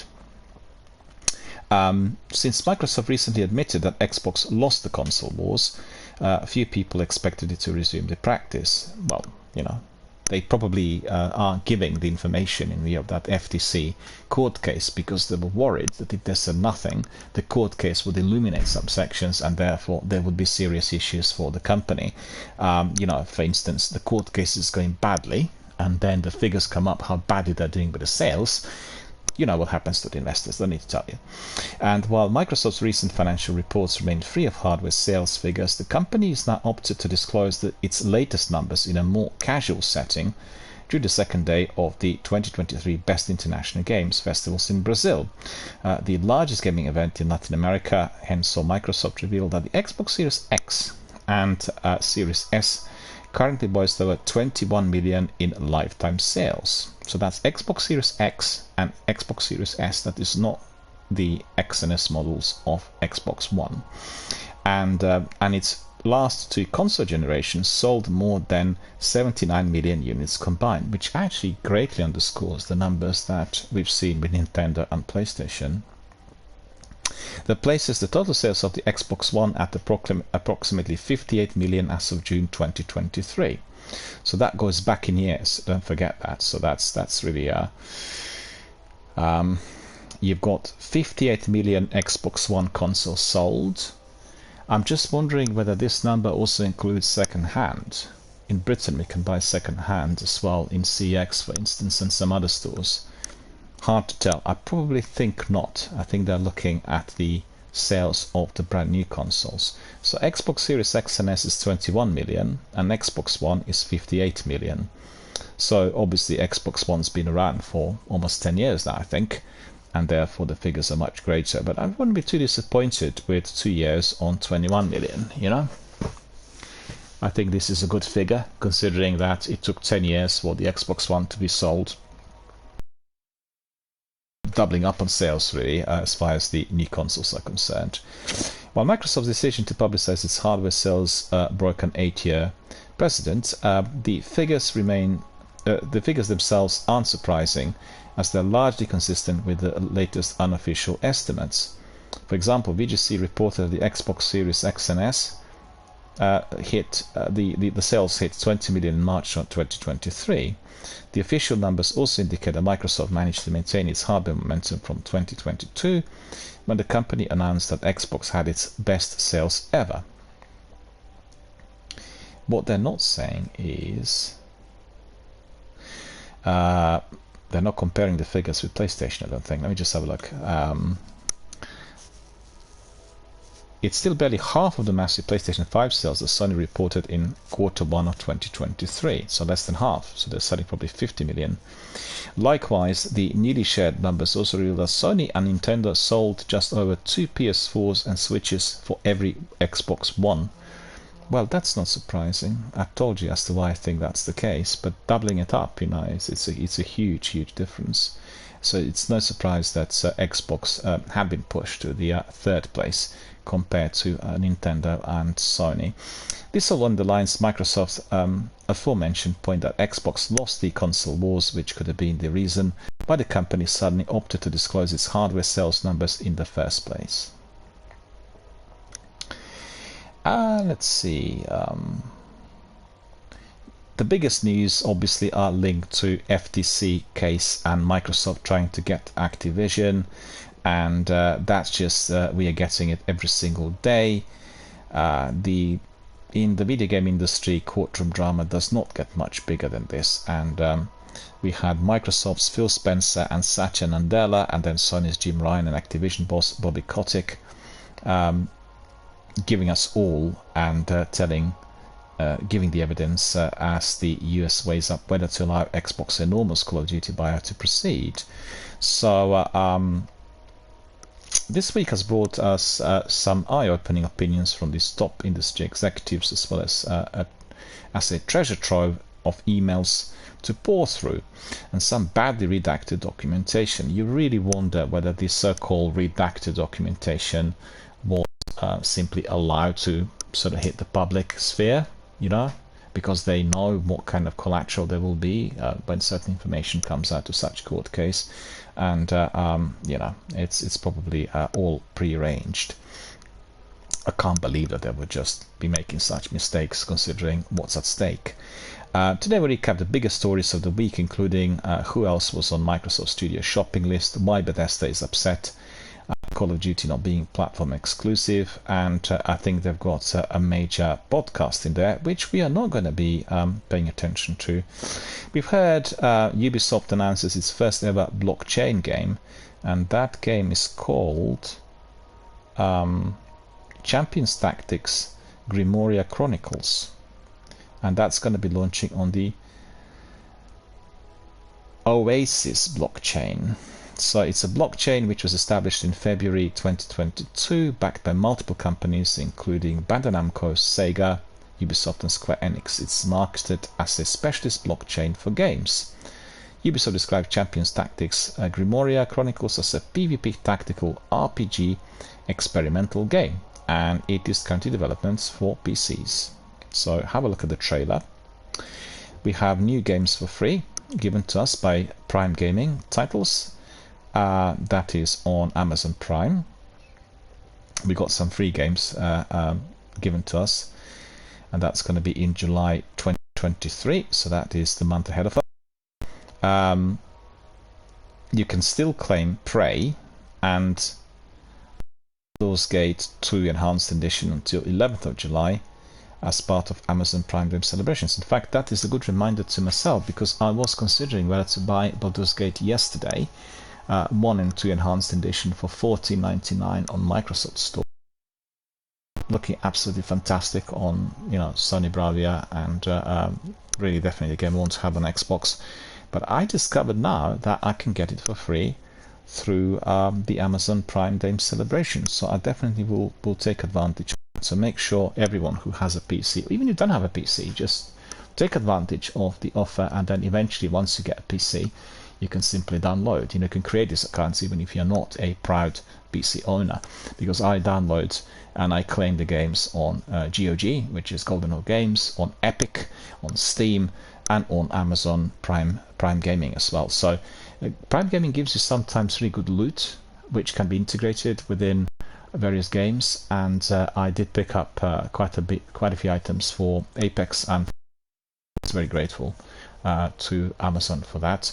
Obviously free of charge, you just click and download, and that's about it. It gets fully integrated. And then the regular monthly freebies for July will be Serve Delicious 3 on the 6th of July, Nari Tao Shiren, that is on the 13th of July, Witchwood on the 20th of July, and then Lunar Axe on the 27th. So you get one game per week. Make sure that you claim these games. That is on the 6th, the 13th, 20th, and 27th of July. I repeat again, it's Cook Serve Delicious 3, Nari Tower Shirin, Witchwood, and Lunar Axe. So that's looking really good.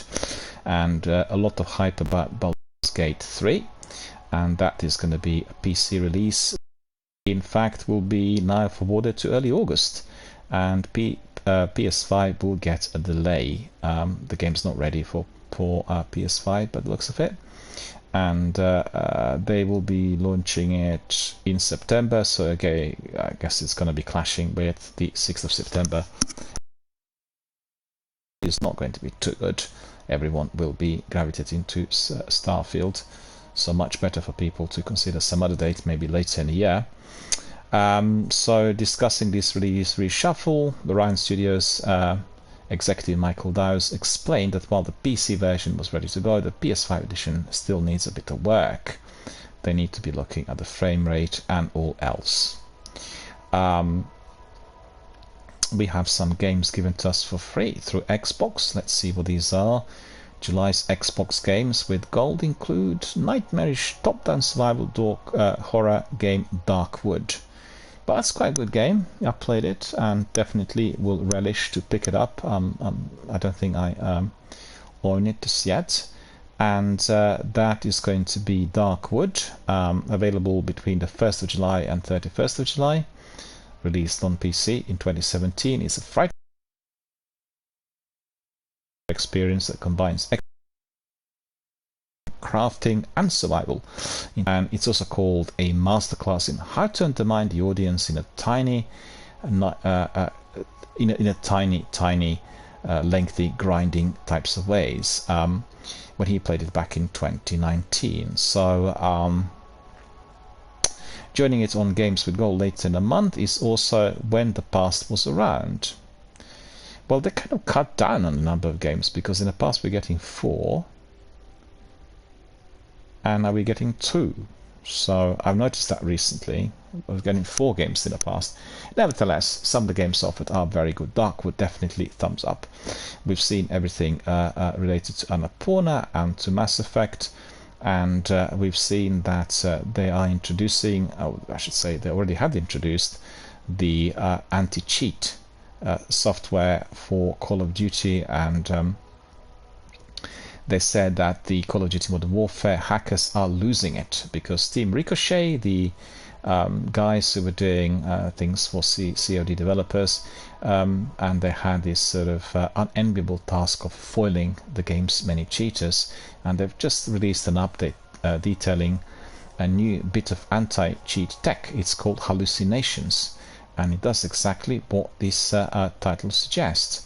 So they say Hallucinations plays decoy characters within the game that can only be detected by cheaters that have been specifically flagged by Team Ricochet's system. and they can't be seen by legitimate players, but serve to disorientate cheaters in a variety of ways. Well, that's really weird. I don't know how this is going to work. What happens if I come across sort of types of players? I mean, these types of characters within the game. Essentially, those hallucinations are clones of somebody else in a match, mimicking the movement to trick a cheater into believing the character is a real life player. Even more cunning, the hallucinatory players will still spit out the kind of information that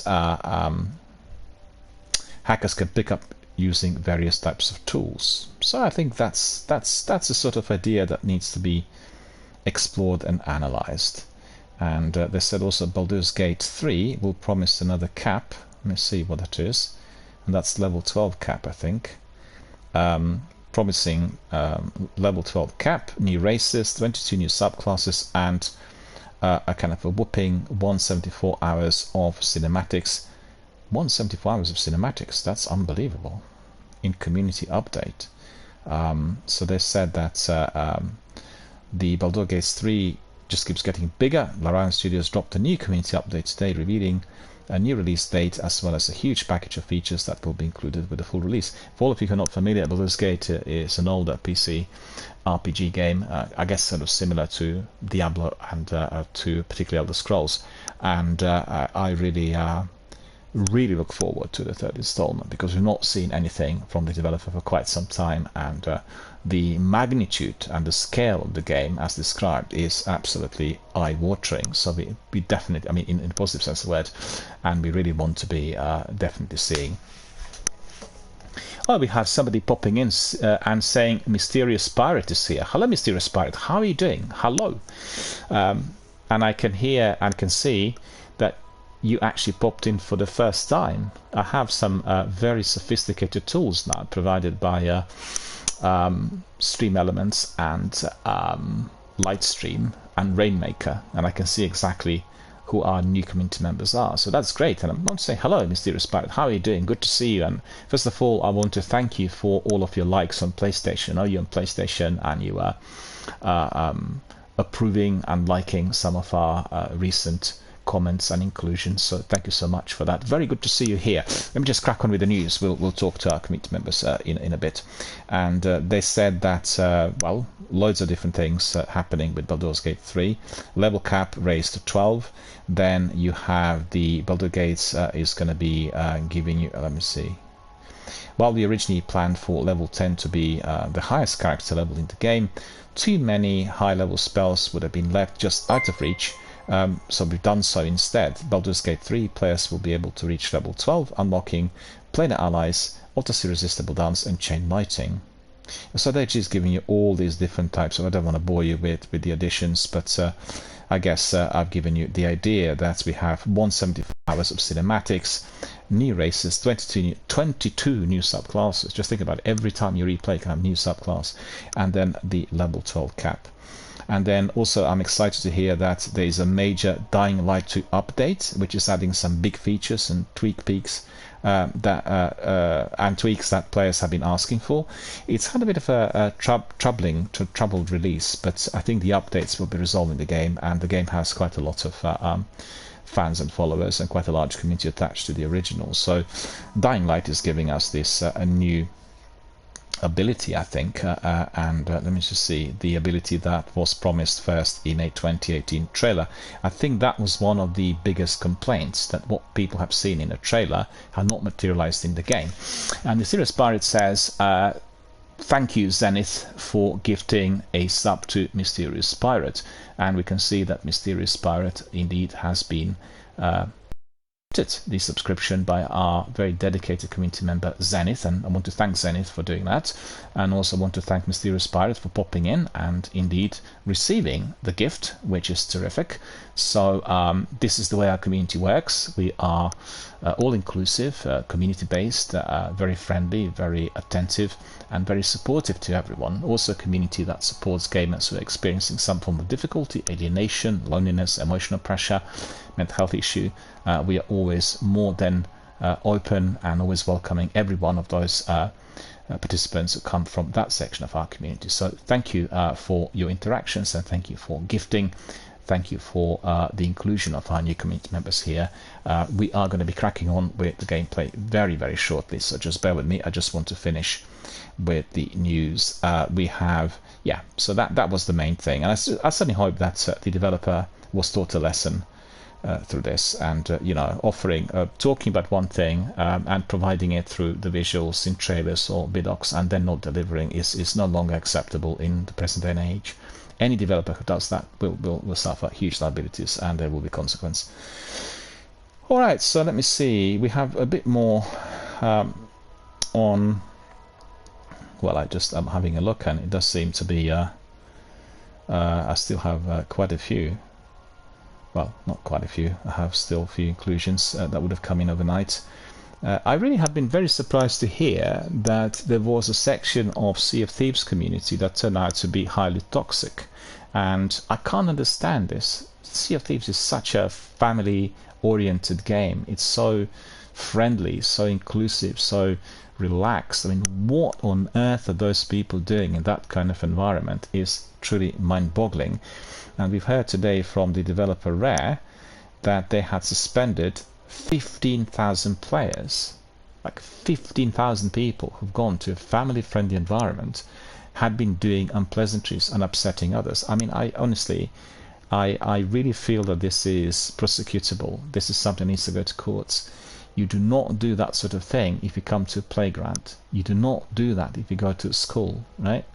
You do not do that. It's just simply prohibited. And our friend Mark, you know, it's a young man. It's a great game, but OpenMike is toxic. Really? I'm really surprised, because I played it when the game was released, you know, on day one. It's proprietary to Xbox. Rare had developed the game, and I thought it was incredible. It was like so friendly, so upbeat, so, you know, literally focusing on family, friends, relatives, all-inclusive, very community-based. It's really ideal for people to get together, similar to, I guess, Destiny and Elder Scrolls. I'm really surprised. I've not used, I mean, I've not heard any of it, but it's really shocking news. You know, it's coming today, and I'm really shocked to see that 15,000 people had been banned for being toxic. And obviously, you've experienced it as you've gone in and would have seen it. But Rare said it's been just over 5 years since Sea of Thieves set sail, and this time we have always striven to maintain a safe, inclusive and fair environment for our players. This includes consistently allocating resources to combat both cheating and toxic behavior. They also noted that there have been more player reports about cheating recently, with cheating being treated with a zero-tolerance approach. I guess they're also playing it on PCs, right? So they download Game Pass through, they download the game through Game Pass to the PC, and then they keep cheating. That's again ridiculous. What for? You know, I'm absolutely against cheating, full stop, but I can understand somebody wanting to cheat with PUBG or Warzone. I don't understand as to why on earth somebody want to cheat with Sea of Thieves. It's beyond me. It's just like so abusive. It's so crazy, so unacceptable. And if you come across people who are cheating or doing anything like this, make sure that you report them immediately, but ask the members of your community, if they're watching a live stream, if you're a streamer, to report the same thing at the same point, right? So you got 15, 20 reports coming in within a couple of seconds. Then somebody who is maintaining the safety for the developer will look at it. It won't be just an algorithm, you know? And I've talked to some of the developers that told me what's important is to be sent as many reports as possible when somebody is doing such breaches, and then there will be a red flag raised, and then they will come and have a look, and they'll ban automatically, and they'll be investigating. So, you know, it's very important that there is that degree of community effort applied. That is critical, because when you have a community effort applied, obviously the developer will get many more reports, and then such people will be prevented from coming. I think in due course, probably within the next 5 years, we are going to have both legislative authority that will be dealing with such instances, and will have also AI integration to which some of these people will be exposed in court. Yeah. What can I tell you? Video gaming communities are global communities. So we are talking about 4 billion people entering these forums every single day. It's a huge number of people. It's almost like half of the population of this planet. And it's evident that from that many people, there will be some nasty individuals who want to cause harm. But they just that they're completely non-competitive. The games that are created for that sort of family, all-inclusive, friendly environment for all generations, inclusive of the youngest and the oldest. You still get people who are causing mayhem. I just don't understand it. And honestly, as I said, there needs to be a lot more regulation, and lots of these things need to be prosecutable, because people will learn how to behave if they are being brought to book. It's just the way it is, and it is certainly, perhaps I'm sounding as very harsh, but I have seen and also had dealt with people who had suffered emotionally and psychologically due to the abuse that they had received online. I have come across, and I've been contacted by, obviously people know that I'm a very senior mental health professional amongst the participants in the streaming community, and people actually approached me independently asking for some assistance and help because they felt completely hammered by these types of individuals whilst they were doing the live. They were both men and women, but I've got to say, female participants of our community, or the community of streamers, are always receiving a lot more flack. With men, I guess it's similar to what you would see in our local community or in our local communities, but it is a lot more severe because lots of these individuals believe that they're anonymous, and the anonymity apparently is giving them this sort of keyboard warrior style where they're being very abusive. Nobody is anonymous on the internet anywhere, and if you want to find out who does what, we can do that immediately. The only difficulty there is the legislation. The legislation is preventing the authorities from to change, and in Britain this will change. You're based in Britain, change imminently with the new online, which has been debated in the Lords, and I think once it is being passed, it's going to be like a rude awakening to both the individuals doing this, and also what it will do will be within a different type of framework. The government, or our government, will want the companies who are the service providers, i.e. Twitch of this world, or any other, to take that responsibility in order to basically disable from the service use anyone who is committing these breaches, and they will have also that responsibility. So if, for instance, if they don't do that, and this comes into the public sphere through complaints or court cases, then they could be shut down. At best, they can get like a multi-billion-pound fine. So it's going to be extremely draconian, and that's in view of the abuses that have been experienced in Britain, particularly amongst the younger gaming crowd, and the collateral, the consequence that the streamers and the gamers felt because of that. And as I said, I have been approached by several who were bullied and abused online, where their very pertinent, very kind of genuine creative effort was being hampered. And some people are more sensitive, they're more prone to accepting that degree of criticism, and they're not able to just simply fend off easily. Even if they said something abrasive, they still would have this sort of the sword hanging over their head. It's going to happen again. What am I going to do next? And some of them decided not to stream or not to participate in such forums, which I think is dreadful. We do not want to see that at any stage. Anyway, coming back to this, we heard from Rare that the reports from the participants, that's from the gamers, resulted in the termination of over 7,000 accounts in the last 12 months and nearly 5,000 bans in the last 6 months of players confirmed to be cheating in the game. So it's bans for 7,000, for various reasons, I guess, from cheating to being abusive. Further to this, our security team have issued permanent bans to an additional 8,000 accounts in the last 12 months as a result of internal cheat detection and anti-tampering measures. And then in addition to this, Rare has issued over 8,500 account suspensions in its efforts to root out toxic behavior, and says that it is taking more stringent action around the use of discriminatory language. For example, the use of hate speech will result in players receiving harsher suspension and immediate final warning. I have to say, I'm not sure whether our friend Youngman agrees. Having a warning if you are perpetuating that sort of activity, if you are delivering hate speeches, is not good enough. That is for prosecution. If you come to a pub, you come to a restaurant and start talking about these kinds of things, you'll end up in prison. It's as simple as that. You know, I'm not sure as to why it's assumed that this sort of online communication doesn't have the same impact. It can be actually having a much greater impact. Many more people are participating and watching, and there isn't much difference in terms of how people are affected if they're active participants online, compared to obviously face-to-face harassment or face-to-face threats will generate a different kind of feeling of hostility or different degree of upset. But the online abuse can be like a parasite, you know, or like a chronic condition, or like a long-term virus which you cannot shake off. People can be very upset because they receive that degree of, it doesn't have to be even abuse, it could be just unsavory comments, you know. People sort of have them in their mind, and they will always worry that they're going to get more of that. What can I say? I just think that people who do such things need to be taught a lesson, and the lesson has got to be extremely harsh. Otherwise, they will not learn. They'll carry on doing it. They'll be abusive to others. You know, just like in any other circumstances. There have got to be some rules, some principles, some measures. And most importantly, there needs to be the judiciary that will take care of such offenders.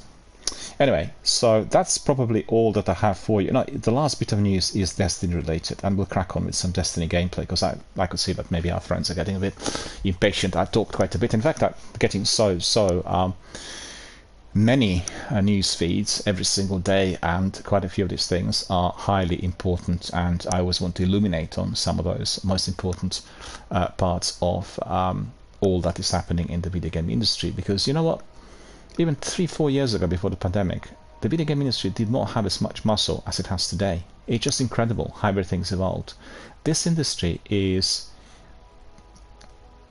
affecting all the other sections of entertainment, and that includes music and film. And the vast majority of people who previously would have gone down to watch certain bands play live, or watch certain films in cinemas, they've all gone down the route of doing video games, talking to others, interacting, and the other industries are losing out in a big way. In a big way. I mean, like BBC had to be reducing their broadcasting hours, and they keep reducing again and again the number of people working for them, the downsizing studios, the programs on their channels are no longer 24/7. It just tells you there is no interest. You know, people do not do that anymore, and therefore I feel anything to do with video gaming has got to be more seriously looked at, and there needs to be certain considerations applied to the way people are using these interactive services. Because, as I said, we can be the force of the good. We could do fantastic things for the humanity if we want to. Like, for instance, on this channel, we are raising the profile of Mind Charity, the British charity that deals with people who are suffering from mental health issues. And we want to be raising the profile, spreading the news, making sure that we get some donors who are investing in the charity, and therefore we all actively become involved with the process of saving lives. Because if you are feeling under the weather, you are plagued by various emotional troubles, and you have a very difficult situation in your everyday life, you need that degree of assistance and support. And where will you get it? Who will provide it for you if you don't go to that sort of charity that gives you these professional services? So the actual video gaming and our discussions here can be providing us with a lot of good if applied appropriately, and if really provided within this sort of environment, which is all-inclusive, very friendly, very supportive, and always re-emphasizing that this is what we are here for. We are not here to be hammering the games. We're not here to be chasing scores, competing, going to esports competitions. Because the other day we've had someone who is quite a competitive video gamer, and he just reminded me that usually the abuse is coming from people who are not particularly good in what they do within the world of video gaming. They're sort of elusive wannabes, keyboard warriors, people who want to be succeeding, yet they're being faced by, first of all, the lack of discipline. They're not disciplined in gaming. In order to achieve certain quality, you have got to be disciplined. You need to know what you're doing at what time. You need to be measured. You need to be rested. You need to be leading a healthy lifestyle. Like, for instance, the very best of sportsmen and women. They have got the routine which is enabling that degree of ability. It's the same thing in here. You don't have to be doing the same training like Ronaldo or Jessica Ennis or Usain Bolt, but you've got to have the same mindset, and you are not going to be unpleasant and abusive to other people if you have that mindset, because you will want to be achieving within that discipline framework the results. And like he reminded me the other day here live on air, it's always those people who are actually failing on all fronts, and then they come up with this abuse, which is basically the collateral of their genuine frustration with themselves, with their own life, with their inabilities, and not doing enough in order to improve it. It's just projecting it onto others with literally unacceptable degrees of abuse. And I'm very much against that. And I really battle against that tooth and nail in any circumstances, because we need to make our world to be a better place for everyone and not a lot worse. The last bit of news, and then I'll crack on with some gameplay, is linked to Lance Reddick. Lance Riddick, not Reddick. They've pronounced this, they've written his name wrongly here on Game Rant, and let me just see.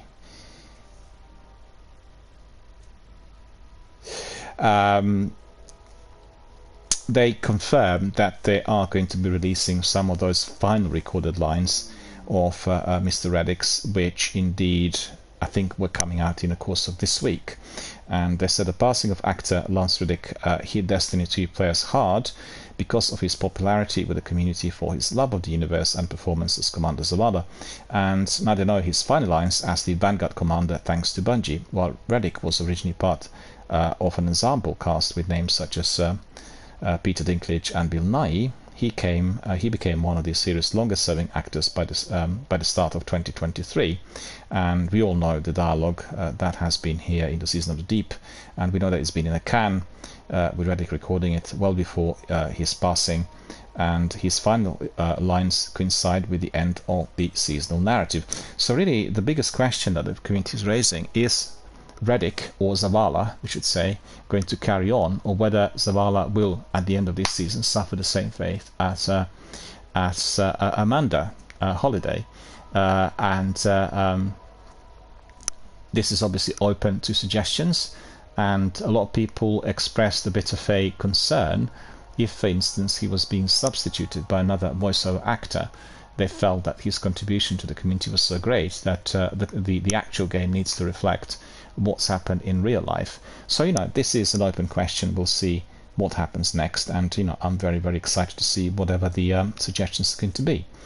What was the other thing on Destiny that I've seen? Just bear with me. There was something else this week today as well. Was another bit. Let me see.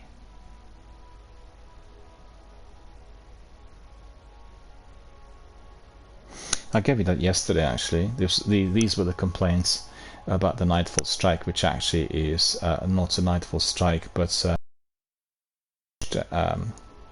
element or battleground activity, and that's been given to us as something within the Grandmaster difficulty, and we obviously don't want to have that, because I said yesterday, Grandmaster Nightfall has got to be a story mission. It's a story mission that's being turned into something very, very difficult, and importing battleground activity, it's a different ballgame altogether. The actual activity is in no way similar as it is similar to the old escalation protocol. You're battling it out somewhere, and then you have swarms of enemies coming in. It's not the same thing. It doesn't really blend in with the story, and the tradition and the system that we've seen so far is therefore definitely broken. So I'm absolutely against it. Alright, my friends, I think that's all. I mean, got still other news in here, but I don't want to be going on anymore about anything. We talked quite a lot, and I've got that big Reddit thread on the state of play in Destiny, which in fact I will probably use as the main bit of news next time I stream on Monday, coming in from one of our community members, and he said, that he wanted to get some feedback on community management, i.e. the changes that happened at Bungie. Also, he wants to know whether other people are playing Destiny 2 on the regular basis, like on Wednesday after the reset, or they're doing it throughout the week, because he decided to do just 1 day a week and he had enough of all these lengthy grinds. So there are lots of responses. It's very interesting to talk and to engage with the comments. So I think I dedicate the whole section of the news to that, as we'll be able to examine every one of the responses and get the overall picture on what our veterans and community members are feeling. So it's a lengthy Reddit thread, lots of different comments in there, and I've been quite interested to see what the veterans really felt, because the Destiny veteran community is divided into two camps. There's one camp that really likes Destiny 2, people who adore and admire the concept and who enjoy the diversity and the versatility of different activities and so on. And there is the other that is just doing it because it's part and parcel of Destiny saga, but do not like the concept. They don't like the fact that many missions and activities are quite easy to complete. There aren't any specific kind of task-oriented activities similar to the difficulty levels in the original. They much prefer the strikes in the first game. The list just goes on and on. So we got two different sections of our Destiny 2 community, and I think the vast majority of the comments that we've seen that come in through Reddit and other platforms is connected to those who are in awe of the game, but they feel that the game is not living up to its potential, or the gamers are basically not listened to. Like I said before, the fact that Bungie is not responding to every single comment or thread doesn't mean that they're not taking this on board. They're extremely concerned about the dropout rate, and they're very worried about the overall perception that the people are having of the game. But I think some of it is unfair. I really thought that the seasonal content, certainly since the release of The Witch Queen, was very good, and the recent seasons had very good story-driven content, interesting story missions every single week. I know that people want a lot more content, but it needs to be made. It does take time to get created. It's not easy. It's not as simple as somebody would assume it to be. And a DLC or seasonal content, it's not like a fully fledged game. As you've seen, the games of this magnitude require 5 to 10 years of making, and I think what Destiny and Bungie team had been providing us with over the last 10 years almost has been amazing, and we've seen a complete rise, the game ascending. We've seen the new inclusions, I guess, going hand in hand with the technological advances, so they're able to do lots of things that previously not possible. I think I always want to remind our community members, if they talk about Destiny, to watch some of the Bungie vidocs, and particularly those linked to some of the DLC releases. I remember both the boss and the game director saying, well, at the moment, so that's about 2 years ago when releasing Beyond Light, we feel we reached the stage that we wished to have been at right at the beginning before we launched Destiny 1. We wanted to do exactly the same then, but the tech was not as well developed, it wasn't as advanced, so therefore we couldn't do it. And I think I can see that. I agree with the idea and the concept, because at the end of the day, the versatility, the diversity is giving us this option of maybe playing it a bit, then doing another game, doing something else, coming back to it again. And I think just to connect with our friends like Captain Jack, for instance, who was leaving the game, or we had our friend, who was this? It was somebody else saying that they simply barely slept and played the game all the time. I feel what is on offer is very enjoyable if you do it from time to time in the course of 1 week. So you don't have to do it every single day. Or in fact, you can do it maybe 1 hour a day, but it gives you this opportunity. You don't have to feel driven to be doing every single task just because you've got to. Although the concept of the game is asking you to do this. You picked up certain bounties, you got some exotic quests, you got seasonal activities, so you are being driven to a greater degree of engagement. But you don't have to. You can choose and do what you like doing, because hey, you're not going to miss out on the light level, you're not going to miss on some of the gear, you're not going to miss out on your trials on Fridays, and all of that is on offer. How you play it and what you do is obviously up to yourself. The problem that people have is to do with the monetary side of things. Everything is costing, we paid for the season, and we expect high quality content, and we do not want to see the battlegrounds rehashed and thrown into the arena as the highest level of Nightfall. We don't want that content in there. So I can understand the grudges and the problems that people are explaining and describing, but at the end of the day, we also have got, we need to be a bit more accepting, towards what happens. We don't want to see the developer offering one thing and then not delivering. And I really want to see the presentation, the showcase event in August, in order to establish whether this Destiny universe will carry on as described ago. That's a lot of people took on being involved with the new PvP game called Marathon as an early indication that they're getting cold feet. They want to be moving away from Destiny. I don't think that's even the slimmest possibility. But they will be looking at the cost. They will be looking at the longevity of the concept. And if they feel that this concept is not providing that degree of longevity, I just want to ask our friends who are watching, is anybody playing Elder Scrolls Online? I'm curious because I played it a bit. I've not gone into the game, like in full.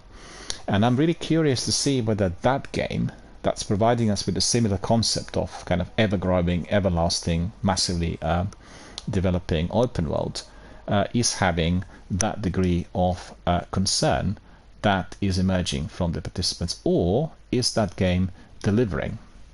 Because I would be very curious with that sort of comparison, to find out whether they're succeeding somewhere where Bungie are failing. And I've not spent much time analysing Reddit threads and to do with Elder Scrolls Online because I've not played the game, but right at the beginning when the game got released. But I'm just curious because it's a similar concept. And what I did find in there, anytime I walked in, I was immediately approached by somebody who was nearby and immediately wanted me to do some tasks together with them. So it seemed like an interactive game, also with a lot of family-friendly content and a very sort of good vibes about the community. Initially, when I was considering how to run my channel, it was about 5 years ago, I was richly toying with the idea of doing either Elder Scrolls Online or Destiny. And then I swung towards Destiny for the reasons where I believe that the community members who migrated to the sequel would be very interested in popping in and saying hello, watching the streams of the original game, and occasionally having a session, either doing Seros or Nightfall. So that's exactly how it was. I thought because Elder Scrolls Online was a new game and was providing this sort of new novel concept, we wouldn't have the same degree of interactivity, and that really basically paid the dividends. Therefore, I managed to build my community here, and it has been generally very, very good. So anyway, anyone out there who's watching and listening on a variety of different platforms, please tell me and let me know, either by pinging messages on Twitch or emailing me or Instagram or Twitter or any other sort of platform.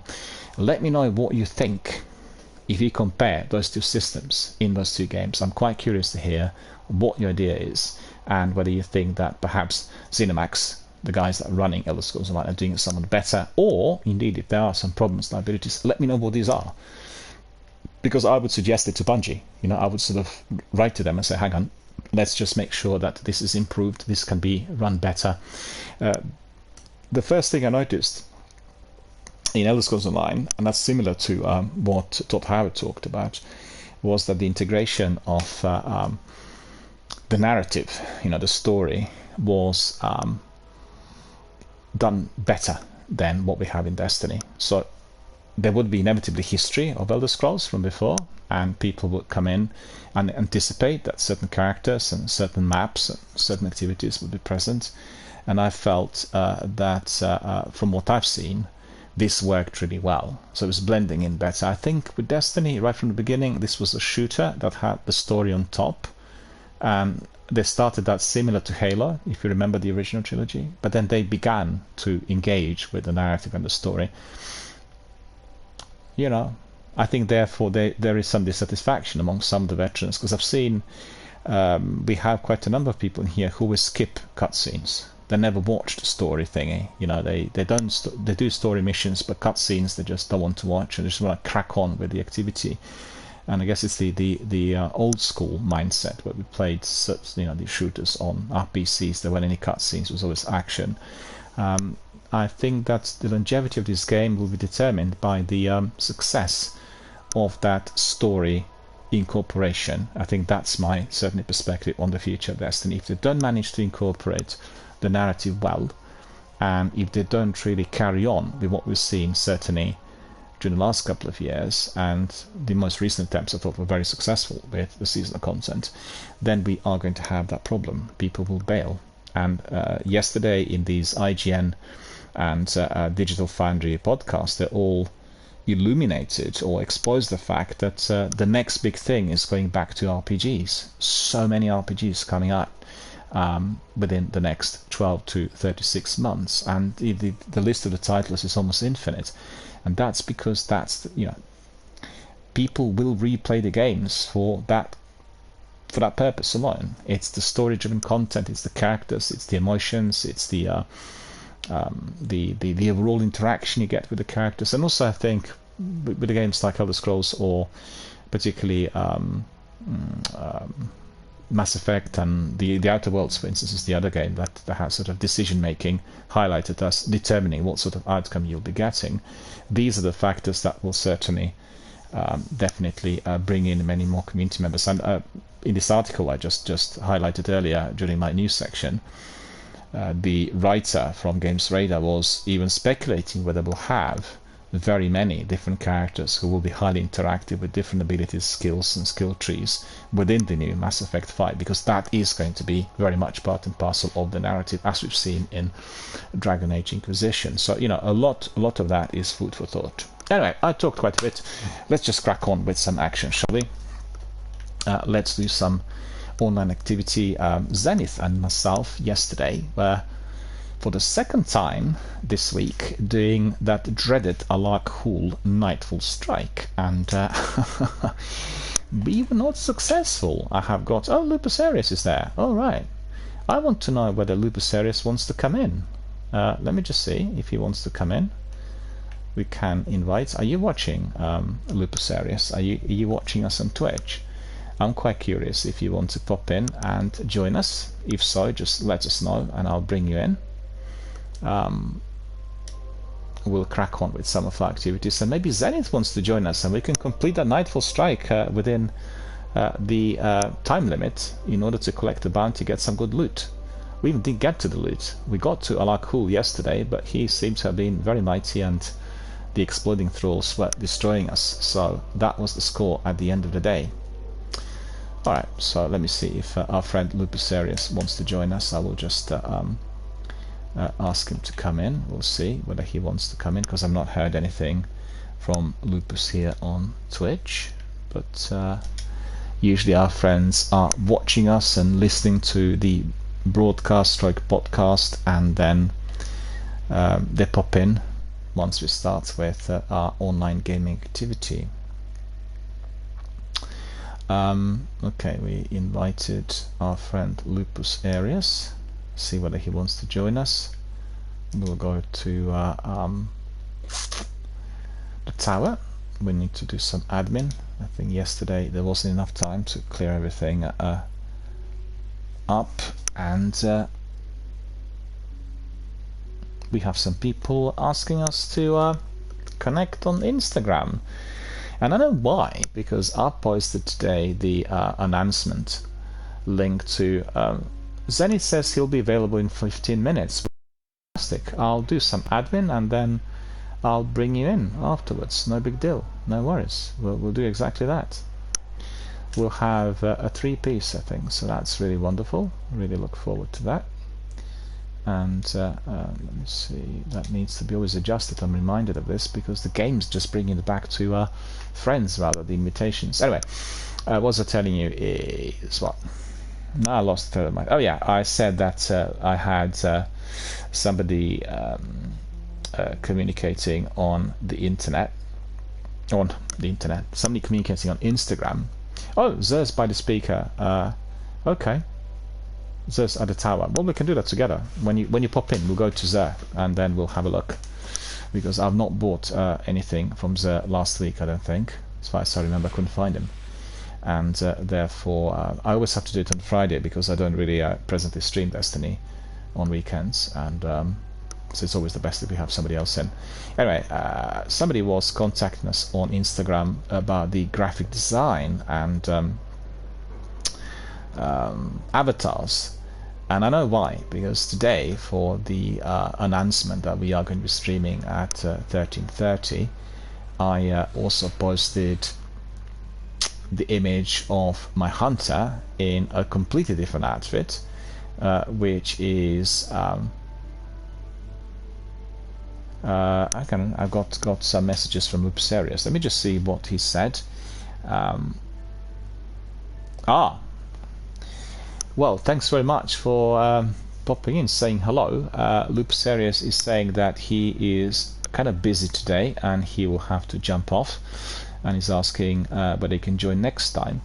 Well, next week, really, any day, really, Monday, Tuesday, etc. You know, every day, 5 days a week, roughly the same time. So the time will be, well, I'm actually considering at the moment whether to bring my schedule forward.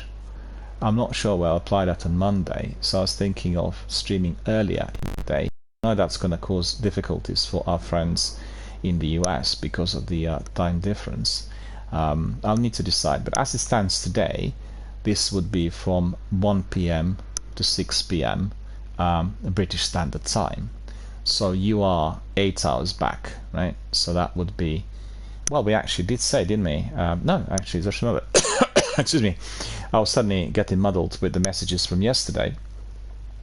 We had agreed to have a session on Tuesday with our friend Dark Haunting, otherwise Matthias, who will be doing a session with Zenith and myself in order to do Sleeper Simulant.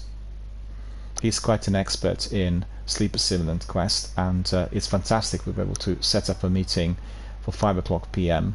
BST, and that will be 9 o'clock a.m. Matthias's time, and we'll do it. So maybe you want to join us, you know, on Tuesday, and then we can have maybe a 4-piece and do some raids. It's always a possibility. I mean, either way, I'm easy. As I said, the actual schedule at the moment is from 1 o'clock to 6 o'clock p.m. British Standard Time. So that would be, if you're 8 hours back. Let me see. That would be, what is it? 6. It's 5 o'clock in the morning, isn't it? And then 6 o'clock to 10 o'clock in the morning. So it's, yeah, it's sort of quite early for you, I guess.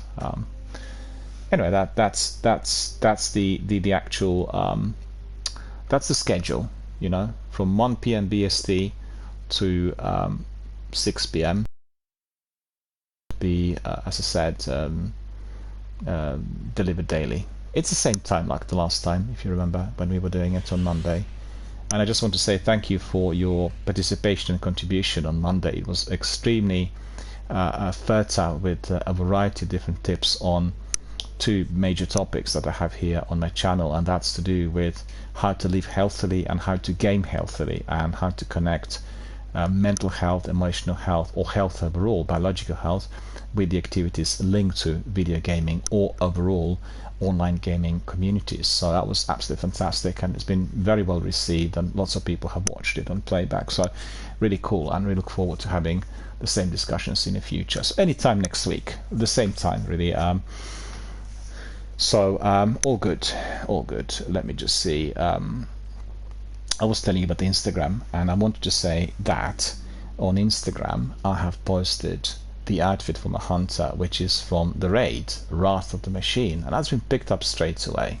You know, people wanted to offer various avatars and bits and cheers and various designs that are linked to that. So Wrath of the Machine, a very, very popular raid still. Well, we knew that, we knew that.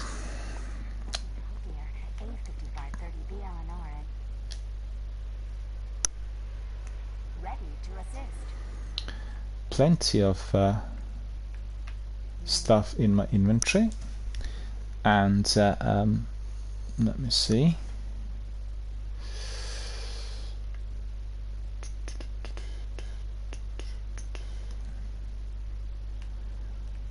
Well, that's all really cluttered, sadly, as is my vault, but I need to do something about it because I can't be keeping everything completely full. That's just not on. Weaponry.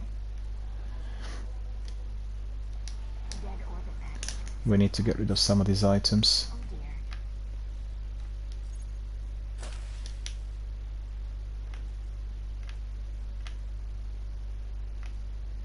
Anyone who's been on Twitter today, you would have seen that Caprice thing on my Twitter postings, and I've described as to why I really like it. What I particularly like is this bug, because sometimes if you look at my arm, like I watched it yesterday in Nightfall, you can actually see that bug like being very much alive, as you can see it here on this image. So quite like that. It's a very good exotic gauntlet because you get hand cannon loader, which is useful for me as I'm using Imago Loop at most times in Destiny 1. You can also be increasing the reload speed of machine guns, but the reload speed of hand cannon of Imago Loop is important for me because it's otherwise slow, and this is just accelerating it. You got decrease of melee attack cooldown time. You can also get bonus grenade energy on melee hits, and then increasing strength bonus provided by this piece of gear, and then also increasing discipline.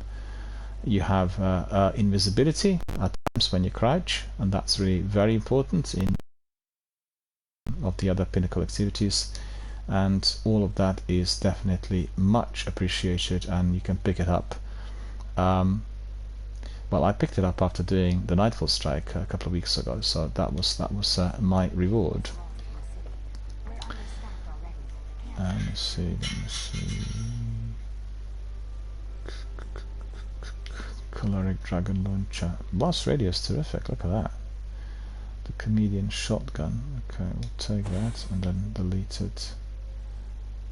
Chaotic Neutral Machine Gun we'll take as well. We'll get rid of these. I don't really want these. Create a bit more space. We need to delete, because I said what I keep in my vault is going to be just masterworked weapons, right? Which makes sense, doesn't it?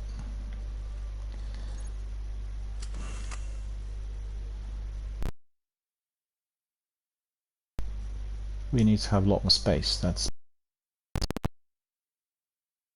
and Choleric Dragon. I quite like the blast radius, so I'm not gonna bother. 7 cents sniper rifle, poor range.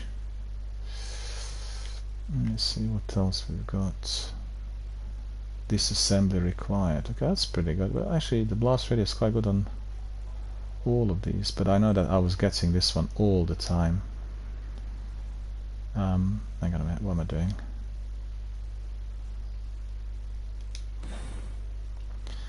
Okay, so we'll delete these as well. Give us a bit more freedom.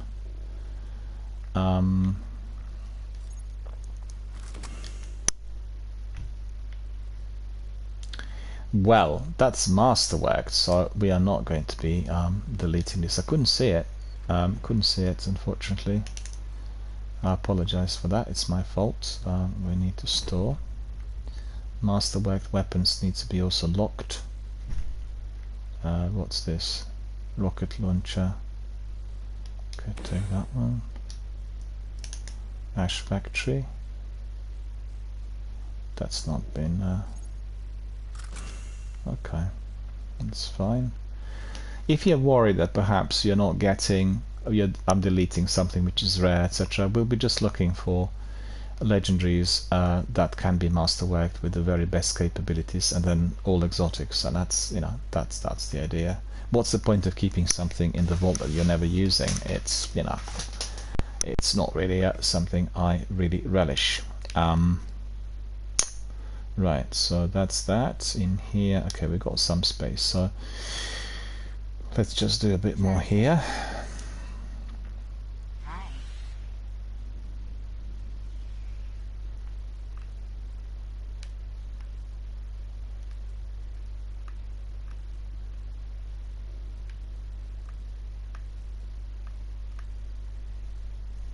Why is there having any space?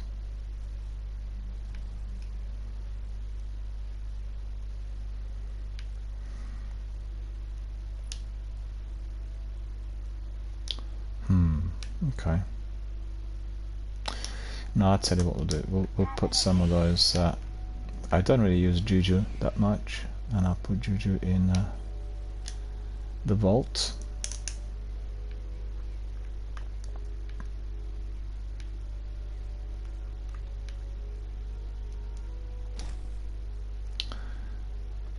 Yeah, so that will help. We got some space there. That's fine. Scanning all. Your name? Check, check, check. Okay, that needs to be immediately deleted. Husk we don't need. Then we got this Saros. Saros needs to be deleted. I want to clear out a few things there, because really at the end of the day, any new loot that's picked up can be then sent to the postmaster. You know, I'm not missing out on anything. Otherwise, if it's too full, you lose it. So just remember to do that if you are pretty full. Lots of our friends had both full inventory and the vault cluttered with unnecessary loot, but you know, I got a bit tired of it. I don't really fancy it anymore. I need to have clear access and keeping just the very best, and then we can join things accordingly. Okay.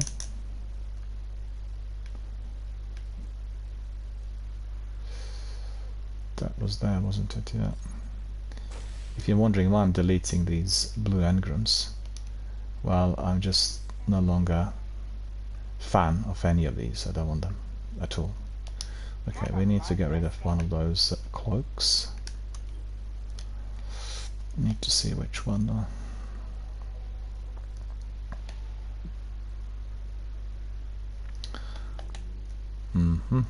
Okay. That is full, so I need to delete one of them. So let me see, what have I got there? Nagari cloak was quite good. Like the vanity. And then that's HD, also quite good. And then what's the other one? My victim's cloak, I think that's the one that I can get rid of. Oh, I like that as well. I like everything there.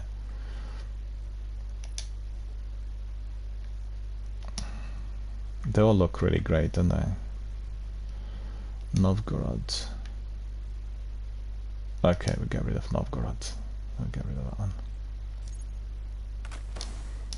Okay, because Novgorod is easy to achieve. You get it through certain activities frequently, so that's fine. Brawlers as well. Brawlers we don't want, I think. I've got it in the vault. Yeah. Brawlers. Done, done, done.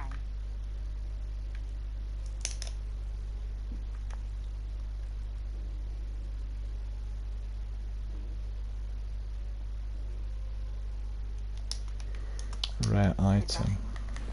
Okay, let's see whether we are getting anything that's worth it. Well, could have done without Maraid. Also, that Maraid is in my vault. Service normal. Done, done, done. Yes, that's right. Done, done, done.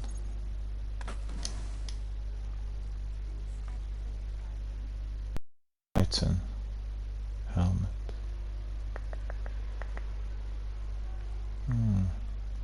Okay. Acknowledged.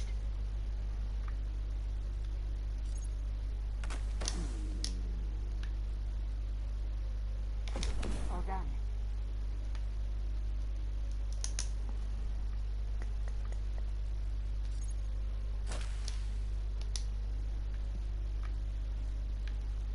Transferred.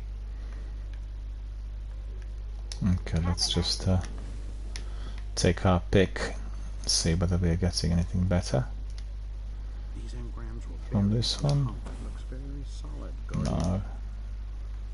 Most of the times you get just the useless blues. But then on the other hand, if I'm not checking it every single time, it's hit and miss, isn't it? No, never mind.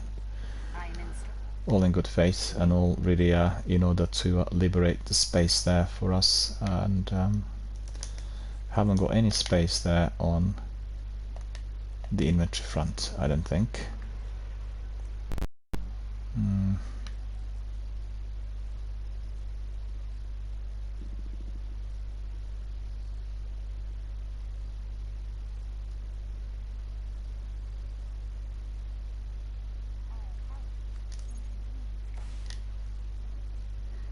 Oh, I've got this one already. Ah, okay, doesn't matter. And what else do we have there? Let's see. Something that we actually don't want. Stolen Rune.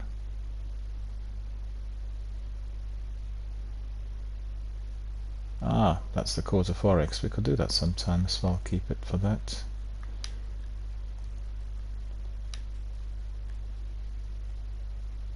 Has a Judgment reputation. Ah.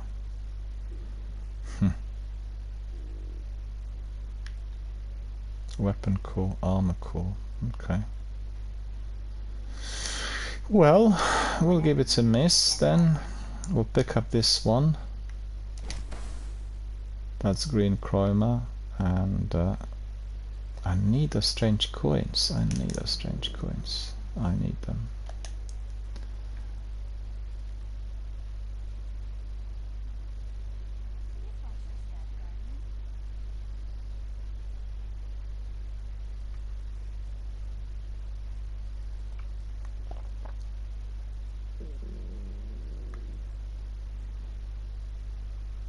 Well, we'll give that a miss then. Simple as that. We'll go back to this and then pick up strange coins. And Cryptarch Mask is the one I've got. I guess we can go and stick one of those in the vault. Let me see. No, that would be here, and that's full.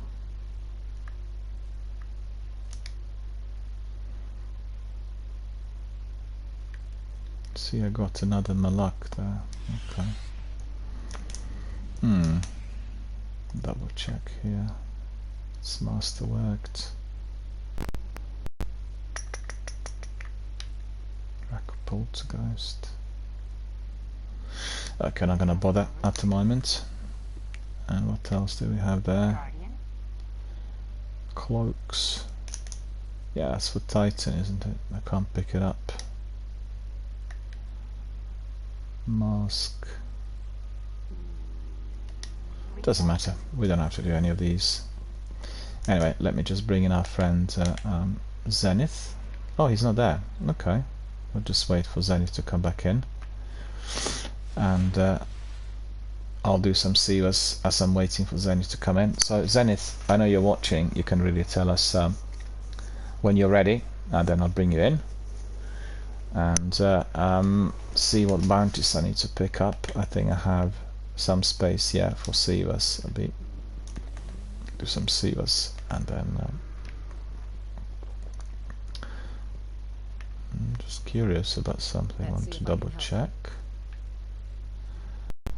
Why on earth would I want to be buying these? That is never going to happen. And then in here it's silver dust.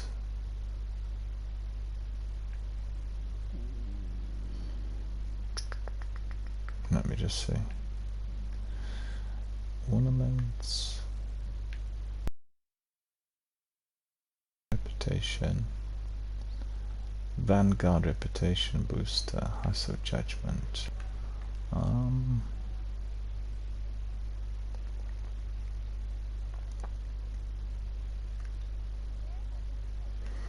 Yeah, we'll just pick up this one. Vanguard reputation.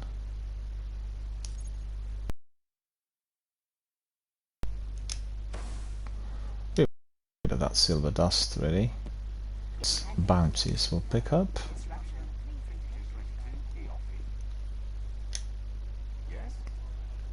Okay.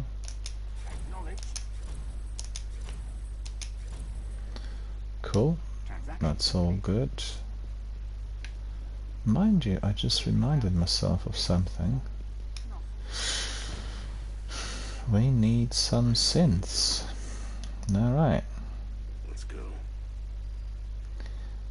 So that would be 1, 2, 3, 4, 5, 6.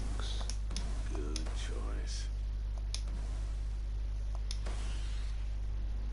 Okay.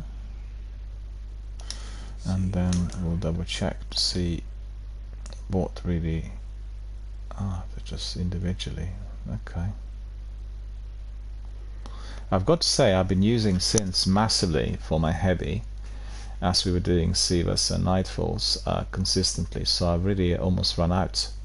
And I've had, as you could see on my secondary, I've got 184, and I also had 184 here on my heavy, but I've used probably more than 100 of them, and therefore I'm a bit slim, because I always thought that my ceiling needs to be 100, you know.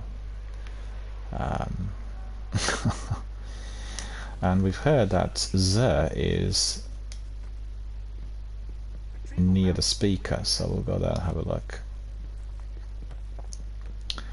I'm kind of curious to see whether there are any interesting bits that I can purchase depending on what currency I've got. We'll see.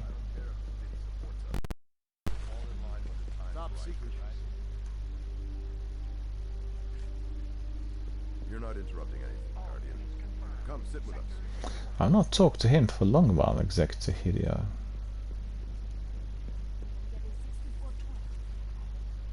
They forget. The Nine remember it for us.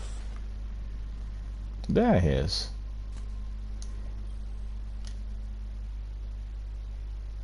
I am an agent of the Nine.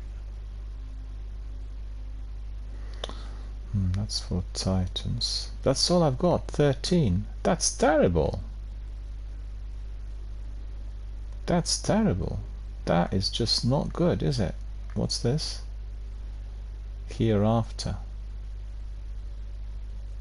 Mind you, I wouldn't mind having that hereafter. I don't think I've got it.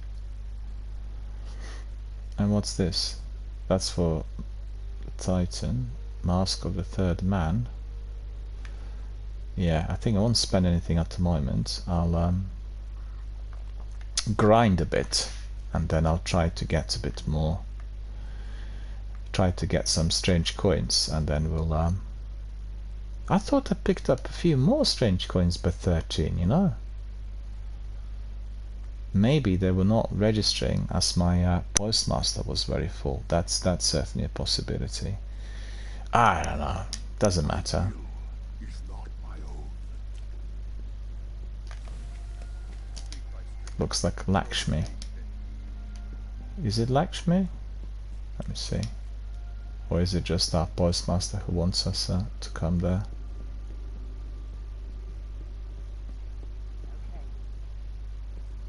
Yeah, I think. Let's see if Yeah. Need to collect some rewards. Let us see. You don't see light like hers every day. you look good.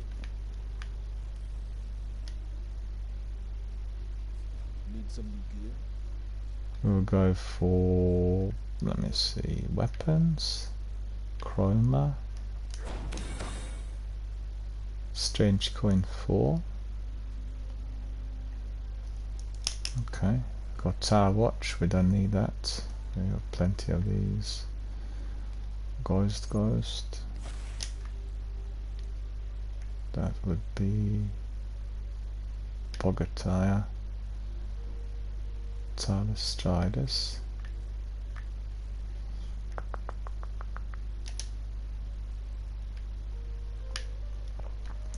I don't actually need this Bogatire, but Maybe I'll keep it because I think we can probably have a full set of Boga tire. No, actually, we'll forget about it. We'll do it some other time. Doesn't need to be like Rack of Poltergeist. Get rid of that one. Did I get anything else? Strange coins.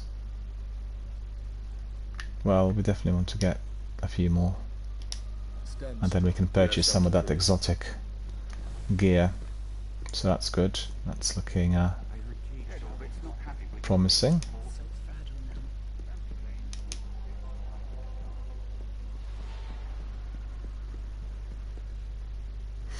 No, we don't have to go to Lakshmi. Alright, fine. Let me see whether our friend Zenith is here. We'll do it together with him. Yep, he is here, so we'll invite him to fire team. And we'll also invite our friend to the party.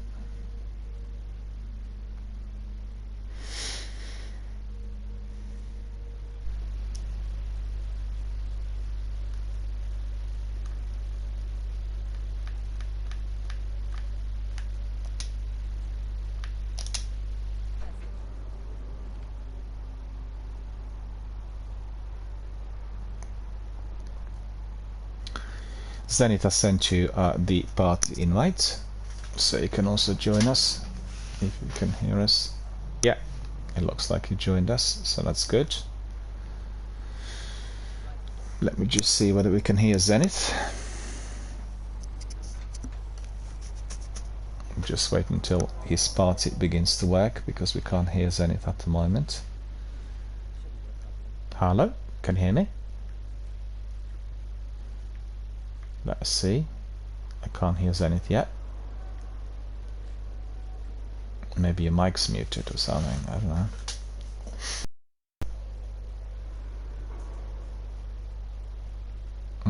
I can't hear you yet.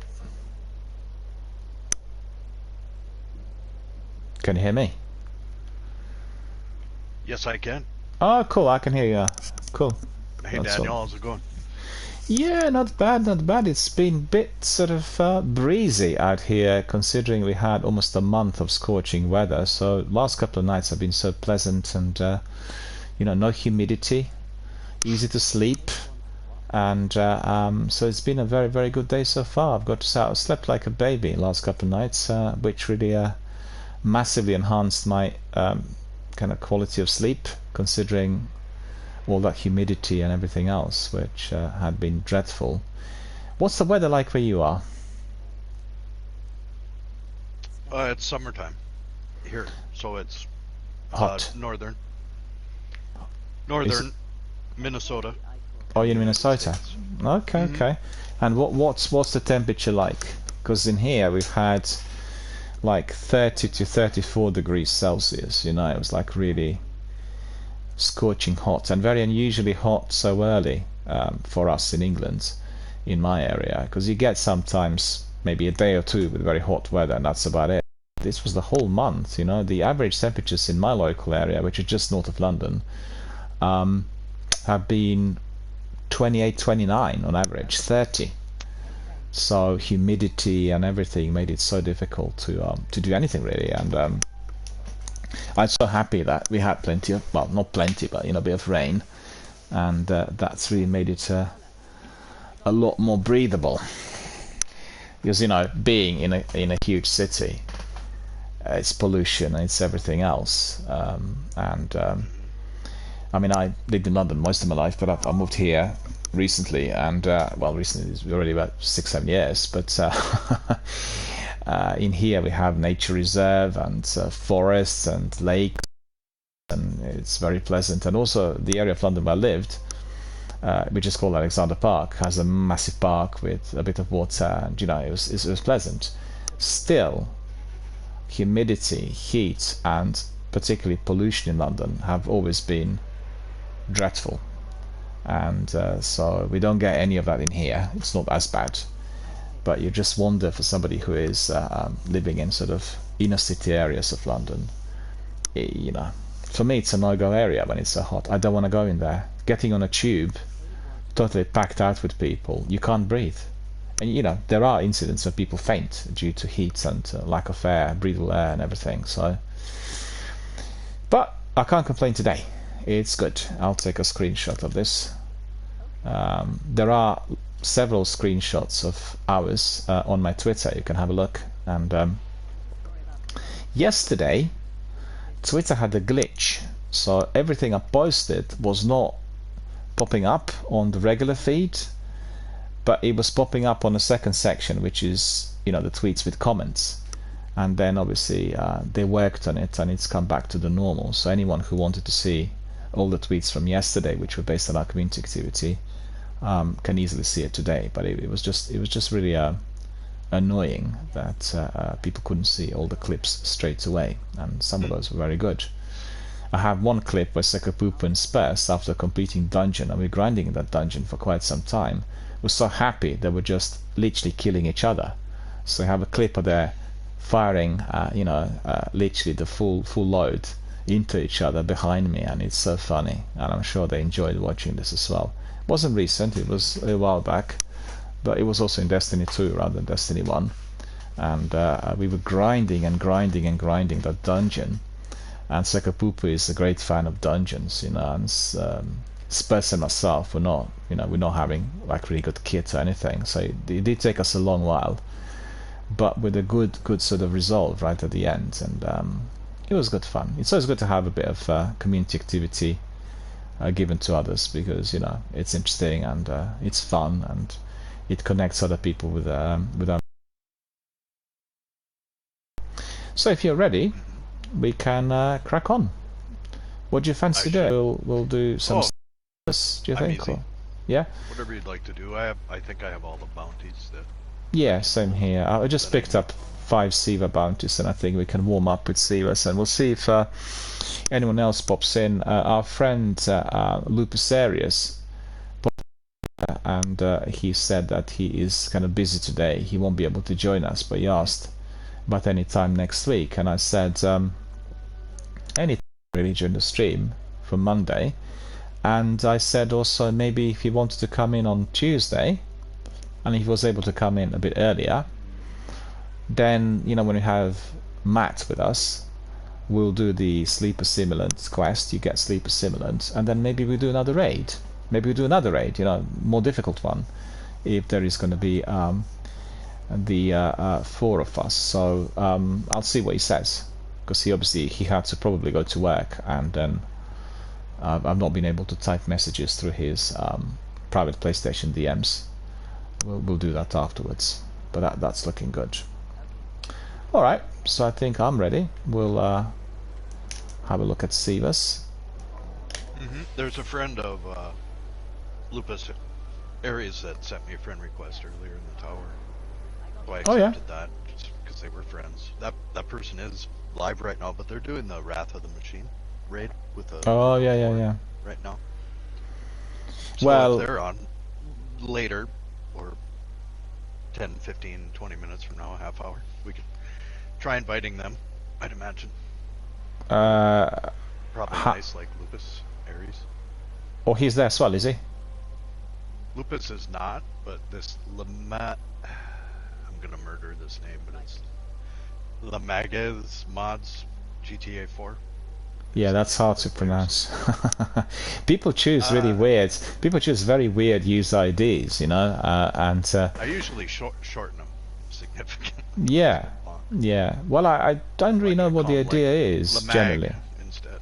But I don't know what the idea is using sometimes very complicated or very. I mean, in some of the games you will get bots, and they'll have weird names with lots of numbers attached to them in Apex or PUBG or elsewhere.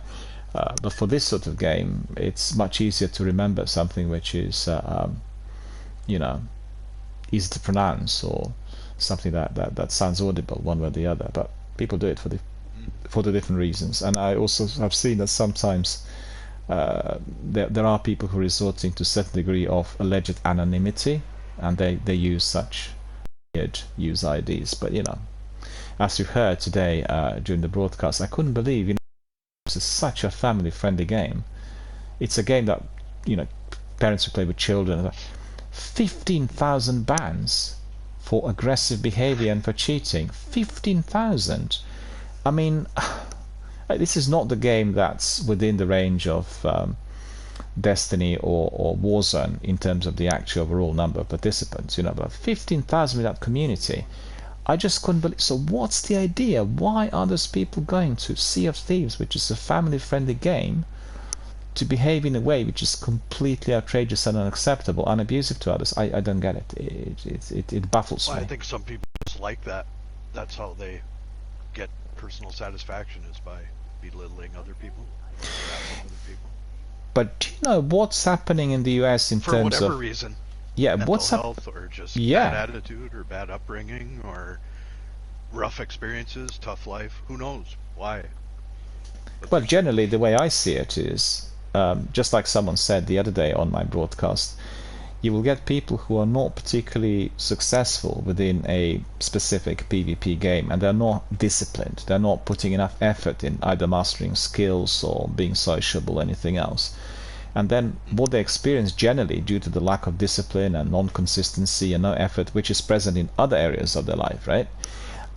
They have this frustration that they're not getting anywhere. They're just, you know, not able to reach the certain target or the dreams that they had about it because of everything else that requires a lot more patience, effort, dedication, and discipline. And then these guys let rip when they are in certain forums. You will almost never hear somebody who is a top-notch PvP gamer do anything like that, because they're like disciplined gamers. In order to be able to reach that pinnacle of their ability and quality, they've spent honing the quality, honing the ability, and then obviously working on the discipline, healthy lifestyle, and everything else. So it's down to that sort of internal frustration with other things in life. But I think that I was actually going to ask you, what's happening in the US in terms of the overall legislation, how to tackle this? Because in Britain we have this new online safety bill, which is extremely draconian, extremely strict. It's not still not gone through the upper chambers, the House of Lords. But once it's approved, it will be very, very tough, and it will want, you know, the corporates to be having interns which are both punishing people who are breaching the rules as well as reporting them to the authorities. If they don't do that, they could face like a permanent ban or closure. So it's a very, very strict bill, and that's been created in view of fatalities that teenagers and youngsters had suffered due to cyberbullying on various platforms over quite an extended period of time. And I'm wondering whether the same sort of thing or something similar is being considered in the US. I can't answer that question. I'm not familiar with Yeah. what legislation is in place in the U.S. here for that, so I apologize. No. It's just know just what they're doing. It's just a question. It's just something I'm interested in, because the way the overall US system works, it's based on individual achievement or the domain of individual company. So there isn't that degree of, you know, centralized government or approach comes from the government and it's applied everywhere. It doesn't exist, because the companies will have to have their own systems to which they will regulate, deliver, pay attention. And I think it would be extremely difficult to create that sort of legislation. On the other hand, if you have the same sort of approach worldwide, then there is going to be some degree of pressure applied, you know, for that to be obviously monitored and placed within some sort of judiciary measures. Because honestly, you don't see people going to pubs and restaurants and causing this sort of mayhem. Do you know what I mean? It's just ridiculous. Well, no, They're just of course I understand. I'm older. I'm almost 50 yeah. years old, so I've been around a while. And back in the day, you didn't have cell phones. If you said something to somebody, if you wanted to be toxic, you could certainly do it, not in front of their face, but most of the time it was in front of your face. When that happens, there's serious repercussions that Absolutely. can occur. When you're thousands of miles apart on a social Yeah. media, of course, you just hit a little button on your phone or whatever peripheral you're using. There you go. You don't have to there's no consequences for being toxic, really, unless it gets severe. Yeah, but I was So just I just come from a time where you didn't do that. I just wasn't raised to be that way, to be toxic and belittle people. absolutely. To belittle is to yeah. belittle. Yeah, It's but for also you to be there was the overall awareness amongst everyone that if you did something wrong, there will be immediate consequence, right? I mean, in the U.S., the certain states are unbelievably draconian because they will really make sure that certain measures are applied if certain people do certain things, particularly if they're in breach of federal rules, etc., etc. In Britain, we had the system which was extremely punitive, for small things, be court cases, sentencing, imprisonment, etc. But in view the way things have developed over the last 20, 30 years, and the overall kind of state of play with various governments and the way we live and everything else, for the good last 25 years, they just kept reducing legislation. They kept reducing the powers, reducing here and there, as well as reducing the numbers of people who work for certain statutory services. And then it all became too relaxed. Do you know what I mean? So you have, particularly in view of the number of people that use social networking platforms and online forums, one section that use these forums in order to be unpleasant, it's not been properly regulated within the judiciary or within excuse me, within the overall system that we have. But that is changing, and I think just like anything else, I think the online activity in the near future will have the similar measures applied. It will take time, but it will be created because the overall existence that we have is progressing down the route of online work, and people who are more and more present in there, and these types of behaviors are serious interference. So just like I said, I think the measures will be introduced, and we will have specifically, I'm quite certain, once they integrate sophisticated AI mechanisms within these online systems, immediate detection. People will know that no longer can they be anonymous if they are entering a certain forum. We see, I don't know what you've seen, but Twitch had introduced this new safety measure that I wasn't aware of. The other day when you highlighted that you couldn't actually talk through Twitch chat because there was this 30-year restriction that came in on the update. And I've looked at other things, and I was really astonished. They had this new safety measure applied, which they wanted the restriction applied to every participant on the chat to be conveying their email and their mobile number. So that would restrict the vast majority of people from participating, because many people do not want to leave numbers, But it's actually, excuse me, losing my voice. Bear with me a second, I need to drink something.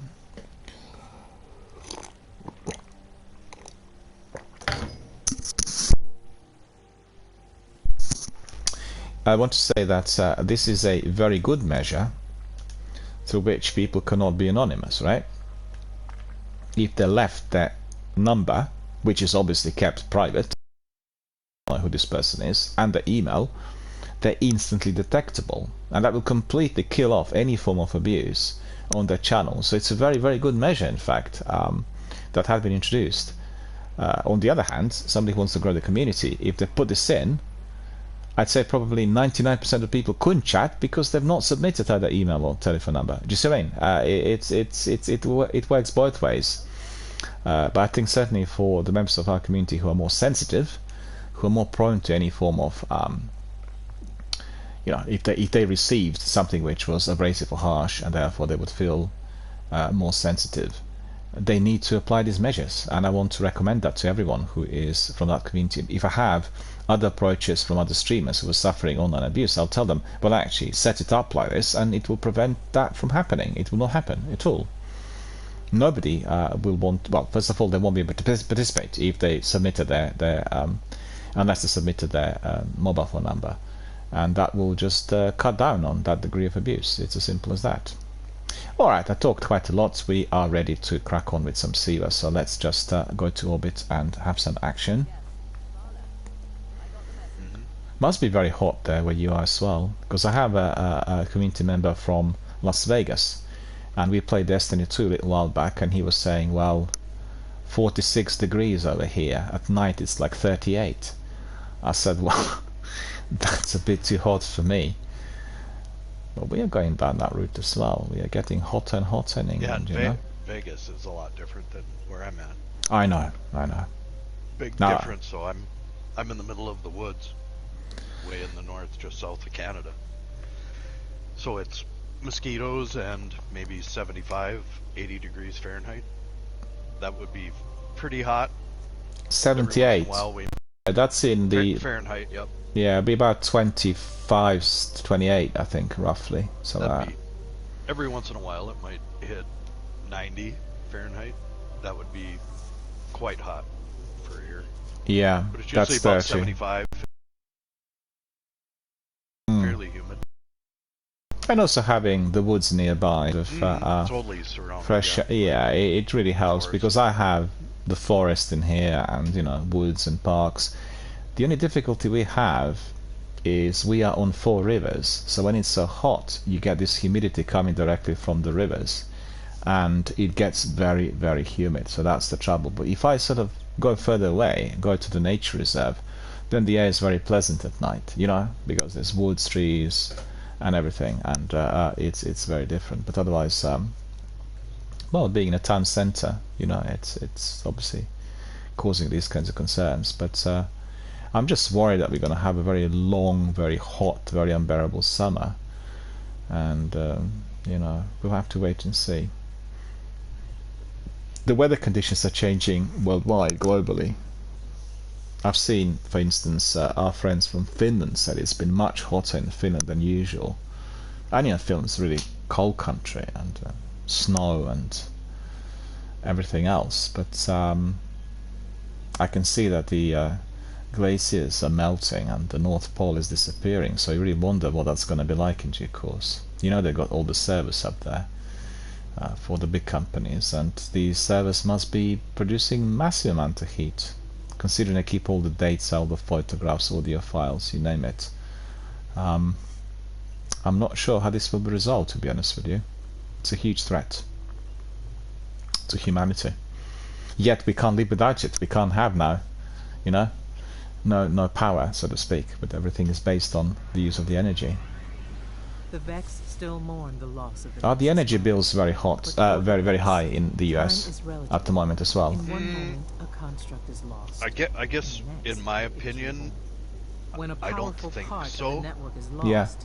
the I don't think restorative so. mind is summoned. I think it seems. It has begun Absolutely to insane over here. return. It's gone up by a few thousand But %. if it is It's not just destroyed, crazy. we'll see the masses mind. You had And people again, it who might be. I'm very rural. Yeah. Rural. Where it sounds like you're more metropolitan or metro, big city. yeah, So yeah. it's probably a lot more expensive there. Detecting a series of guess. concentric barriers around It the is. toilet No, I don't think utilities are They protect the time bridge out of control. They and seem seek to undo what we have about done. right for inflation. But you know, the difficulty in Britain is that you will get certain costs which are pretty much standardized irrespective of where you live.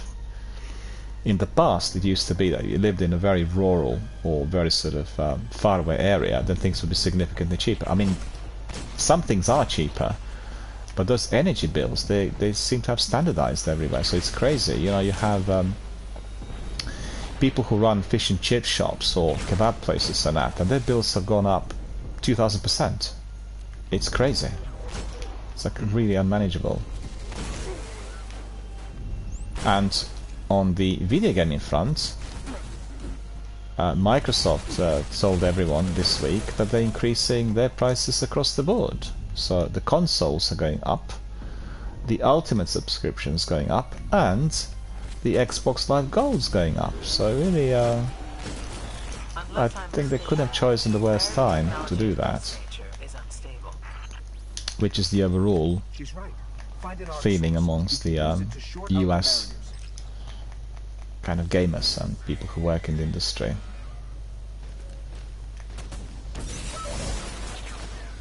You ever used Xbox or always PlayStation? Many years ago. Or the original? The original. Or 360? Yeah, the original. Yep. That was a That's been that was like a very, very big thing at the time. You remember when it came out?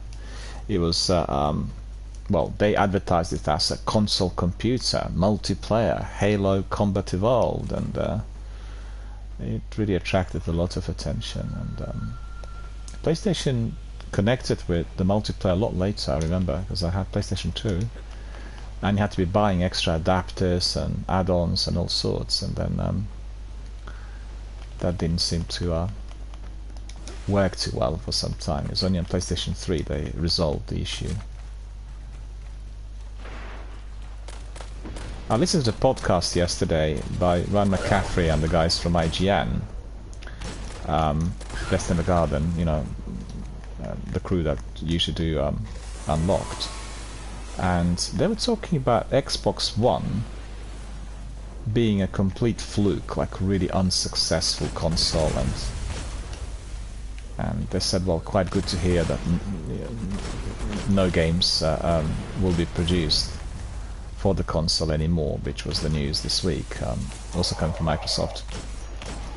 I didn't even experience that console to be that bad. I mean, I really enjoyed my Xbox One, and it's really weird how people perceive the consoles and what they get. I guess it wasn't such a steep increase on everything that you were getting with the console compared to 360, which was very significant compared to the original.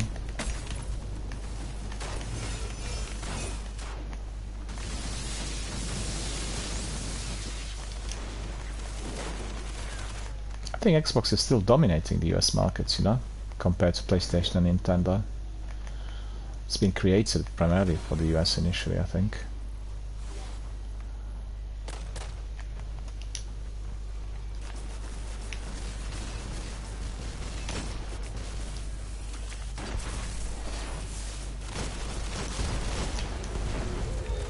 Oh, look at that. Grim of Progress. Vex Hydra kills rank 3. It's the first time I had anything from Grimo for God knows how long. What was that again? You know the book Grimo Progress, like the legends. The, yep. Yeah, just had like a chapter unlocked.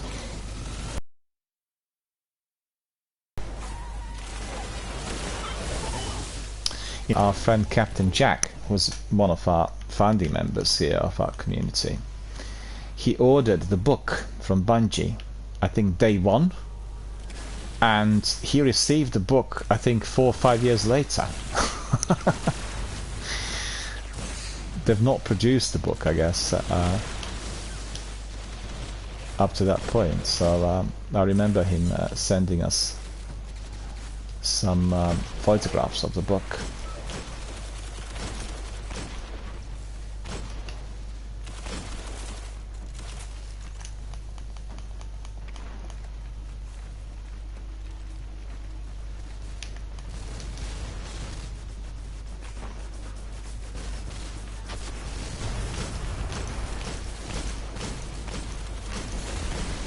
There are.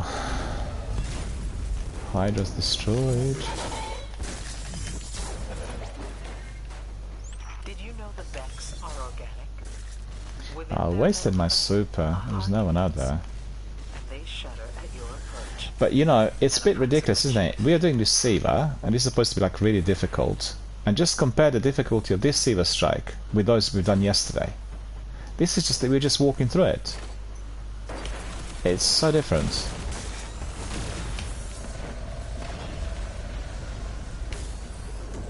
Completely uneven, the way they are at the moment.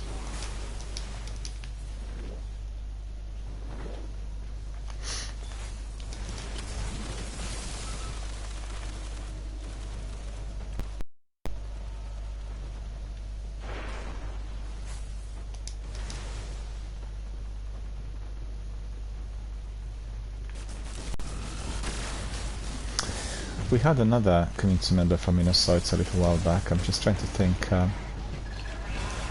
when I heard from him last. It's been a while. I got killed. It was my stupid fault. There was a lot of enemies back here. Yeah, I was just not paying attention. This Hydra's a bit strong.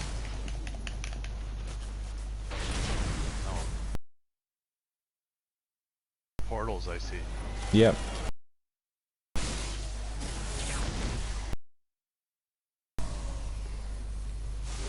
I went after this Hydra. In my bubble? Really? It's the Hydra, isn't it? Yeah. Nope. No? It wasn't the Hydra. Because that Hydra's a bit too strong. A Minotaur and a couple of goblins came from my bubble. Oh, one of those. Okay, let me just revive you straight away. Hang on. I only have 5 seconds. No, it's fine. I'm racing. I'm racing.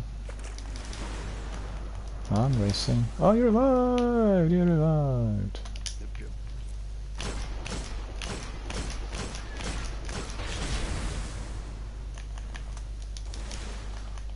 Yeah, these portals are causing us some Yeah, I trouble. destroyed the portal right here that you just ran by. And after it was destroyed, it spawned a big group of enemies. That's the last thing that we wanted. Well, the portal was closed. No, I'm just having a bit of fun, destroying them all one by one, which is what I've not been doing at all.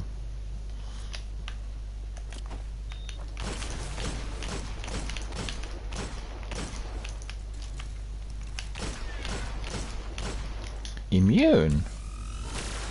Ah, well then I'm not gonna bother if it's immune.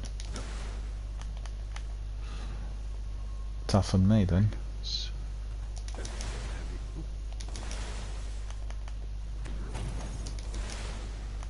In addition to Destiny, do you play any other games at all, or is it just Destiny World, Destiny 1 and 2?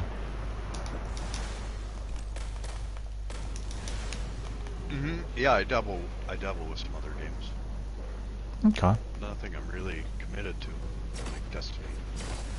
Yeah, it's always like that. You have Times, always one big game. You'll find that with every gamer they'll have one big massive multiplayer online or RPG, like Elder Scrolls or Mass Effect, you know, one of these, and then that remains the main game for many, many years. But that's the idea behind the whole concept. Building a community and doing it together with others and exploring it, you know. Yeah, and Destiny 2 required. That's what I played the most of. Yeah. That required so much time. Yep. If you were going to try to level up quickly. Which Well, I I did saw. have the time, but Yeah. it does take a lot of time if that's how you're going to approach it. Absolutely. It's very grindy, and it does have in-game tasks as well as those related to seasonal content, and then extras, add-ons like exotic quests and mini competitions and everything. And I've talked to a few people who work here in kind of computer stroke game shops, and they all said they were doing it for a while, but then due to the sheer, you know, time factor, they had to call it a day. They like completing things, but it's just like too many things to do.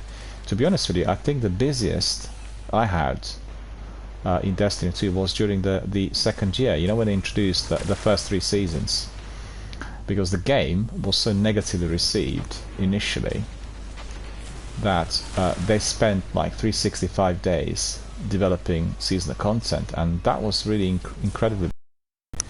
We have quite a lot of things to do at the moment, but at the time it was like a literally quite an incredible change from having little to do within the first year, then having all that seasonal content. It's quite extraordinary. No, I'm being hit by this. I need to destroy that Cyclops. Because I kept my sword on. The bit those of Cyclopses, I shot at one of them twice with a rocket and it did % damage. yeah, some of those yellow bar bosses are far too strong. Yeah, far too strong. You know, like that Hydra in the previous part. Too strong. That one Hydra boss. Well, it's weird because ordinary ads aren't as weak as they would be in the campaign missions, and then the yellow bar enemies are the Nightfall level. It's really bizarre. My Hidden caught this attempt at abusing the timeline. But how many have there been? Does the world stand as it does because of the Vex?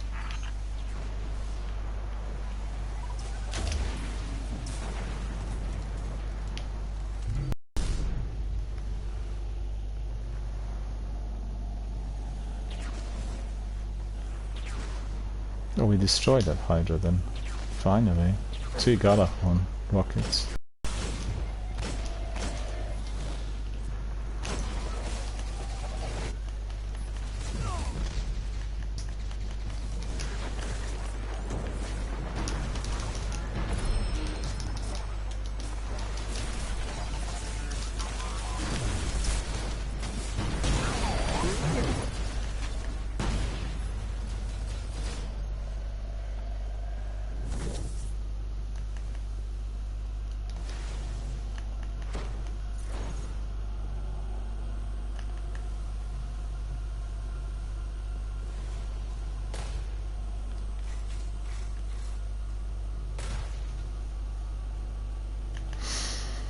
Okay.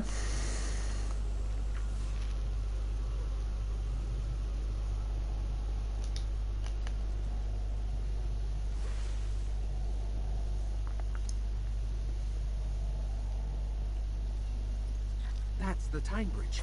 And the restorative mind.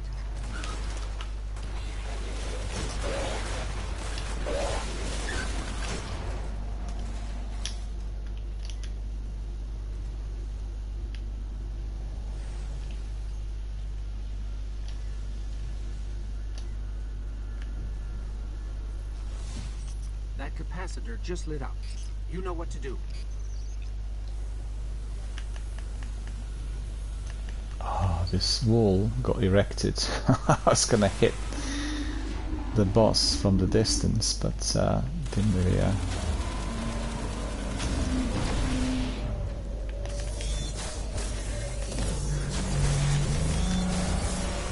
Well, that's not gonna wash. Magic Capri's useful in here, you know, because I go invisible.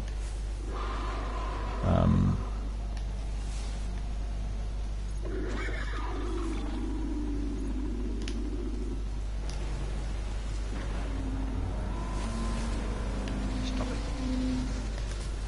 No.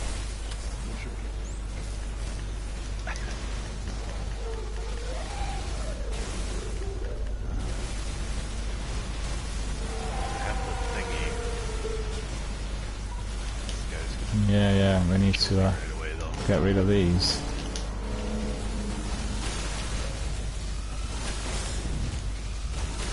Our buddy made me invisible. We'll see how long that lasts.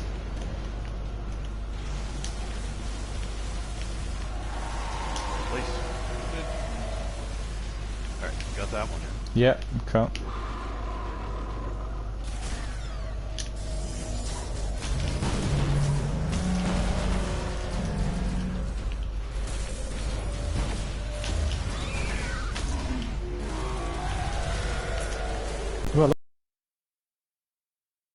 Well, really, wasn't too bad really. With Oh, that was nice. That yeah, our 65%. Oh, that's cool. so I could get the charge over there.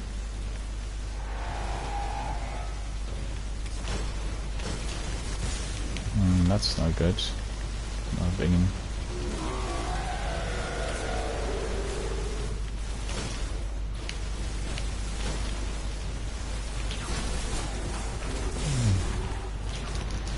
No. I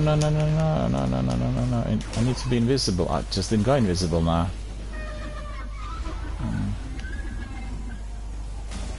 Where is that?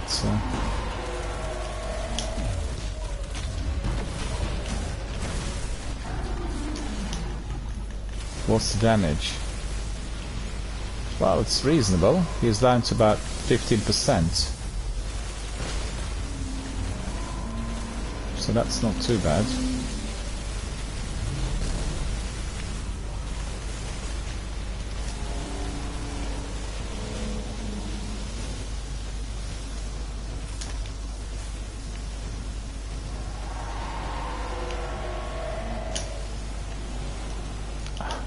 I haven't got any more ammunition.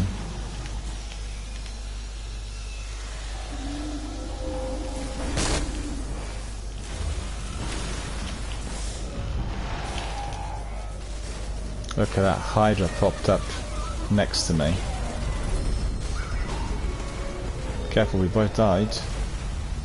I can sense the river of time. Its Oh, that's good. waters Oh, flowing wonderful. on their course. Completed. Oh, right. The There we go. Nexus mind is unmade, and the Vex are denied. A powerful construct. Very well done.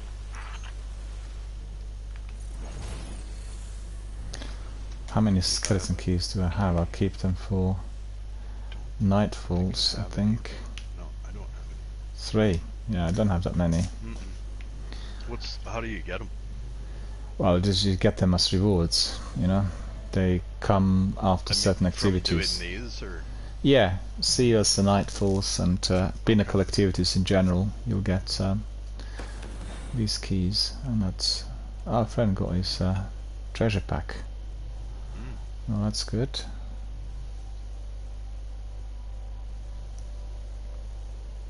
Done that. Well, we'll stay together with him, see whether he'll carry on.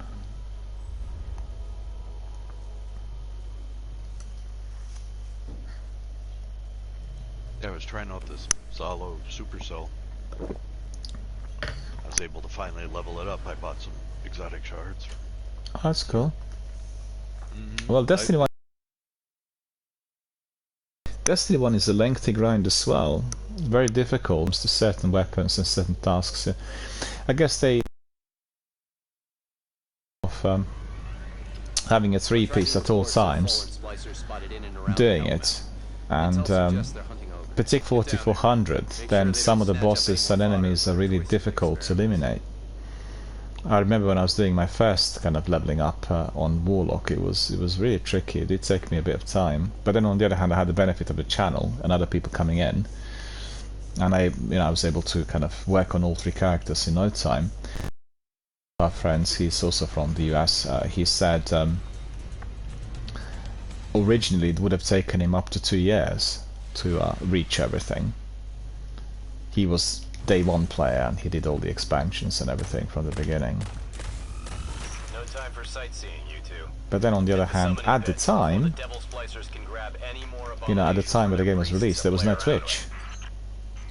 And it's a very big difference. We didn't have the same sort of online community of gamers coming in and... Yeah, but when you put it that way, I almost feel bad for the Hive. Oh, I missed him.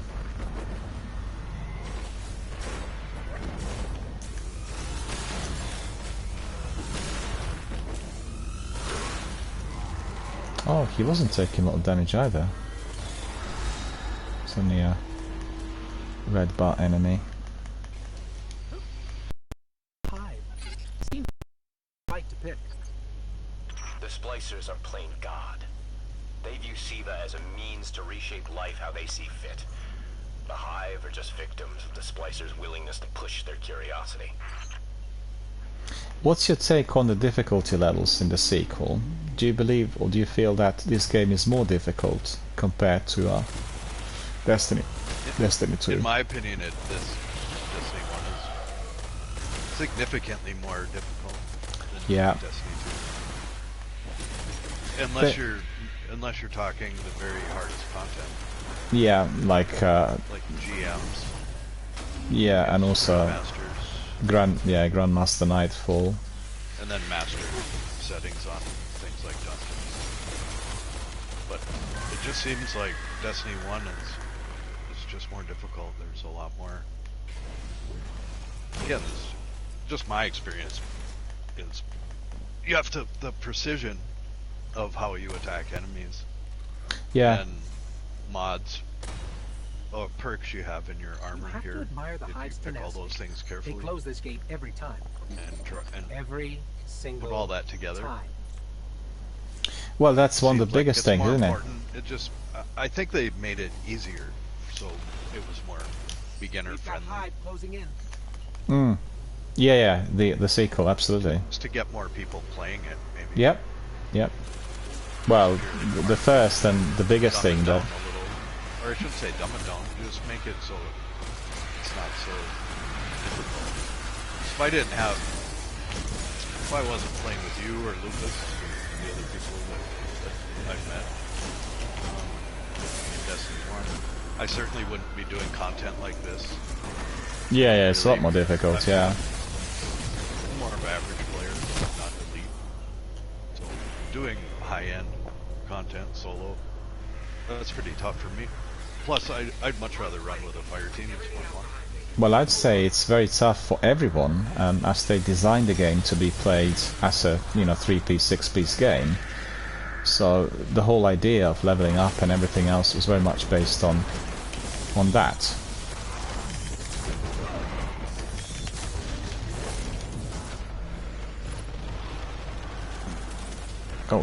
Couldn't work out what attacked me.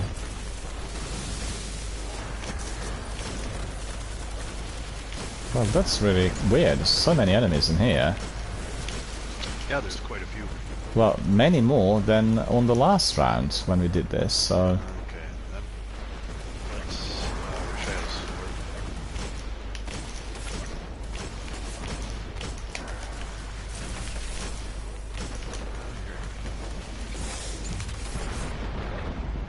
Oh, this is terrible.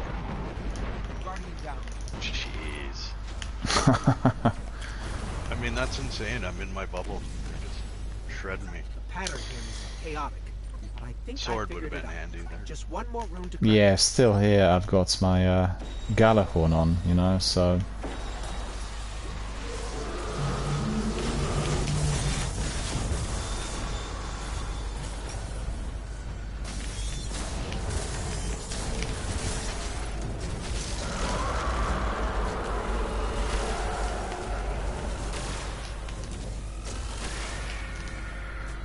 Oh, that was good. Eliminated everyone in there. Rune's clear. We're through.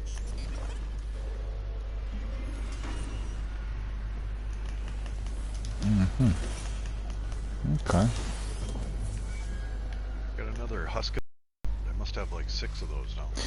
I keep getting them all the time. I don't know what's going on. Because they weren't such a common weapon a few years back, It's just they're not doing proper maintenance, and you could see, for instance, in this section of the strike, there actually were too many enemies in there attacking us. It was like a Nightfall level. It's really weird.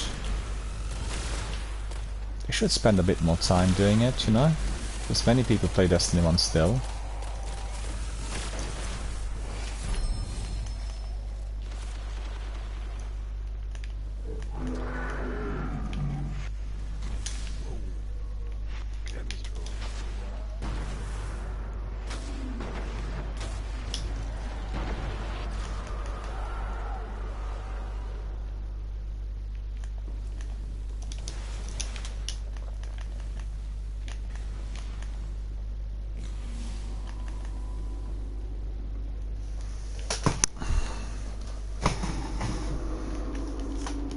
You'd think I'd be used to that by now. I'm not.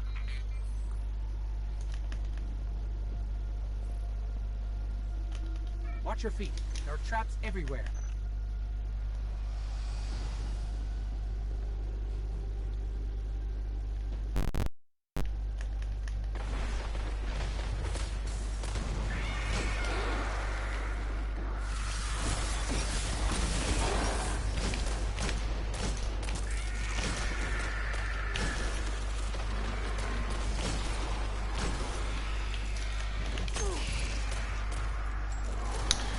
I guess in the sequel what they wanted to do was to provide a great variety of different activities, and they wanted to blend in the variety with certain difficulty levels.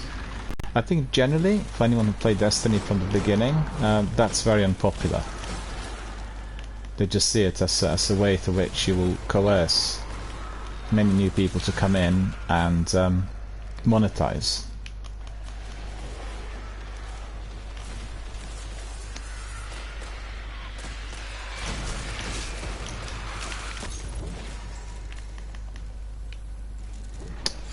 Loads of heavy ammunition in here when I don't need I it. don't care if you have to hitch a ride on a tomb ship, Guardian. those summoning pits.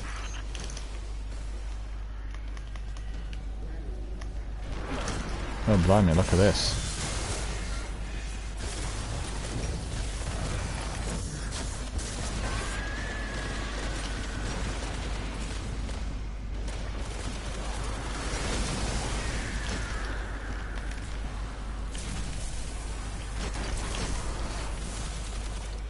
Oh, we need to get to that ship.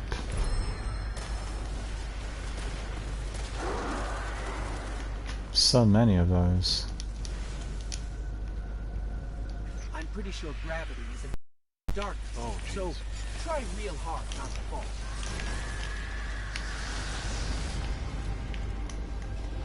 We just jumped straight from here to that ledge, right? No, it's the one underneath. Follow you guys. Because this one pops up and then it disappears. Almost there. Let's jump.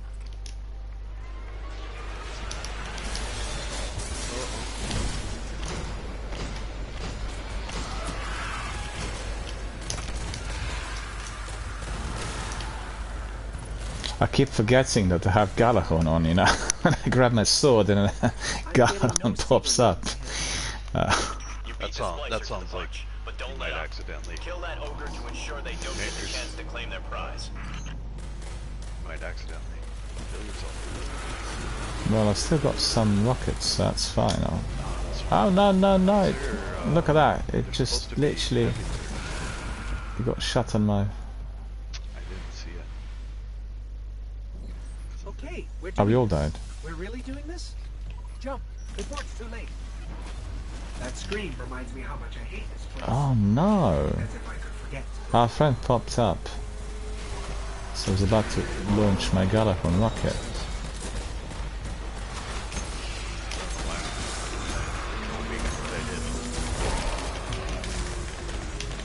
Yeah, wasted my super.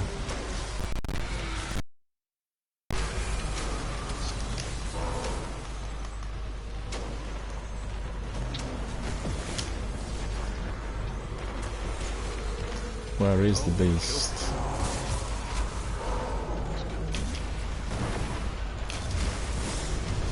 Yeah, he's not taking a lot of damage on Galahorn either. Hardly anything. Getting 4 pills. Less than 10% damage.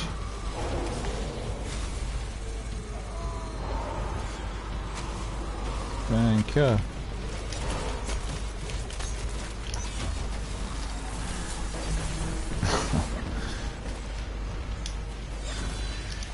What should I do with the relic? Can I hit the ogre with it?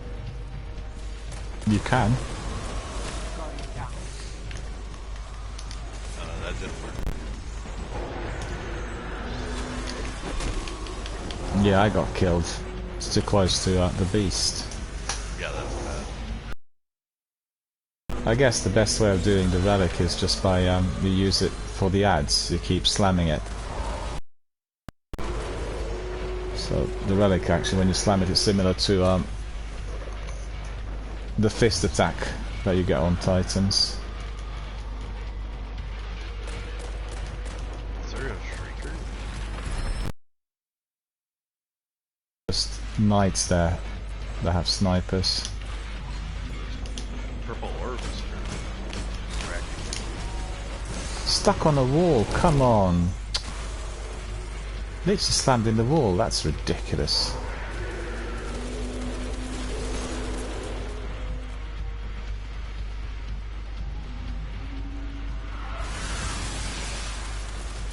Lots of people complained about the difficulty levels that have been introduced, I think, a few seasons ago, where you have the legendary difficulty level, and they said the problem there is that some activities are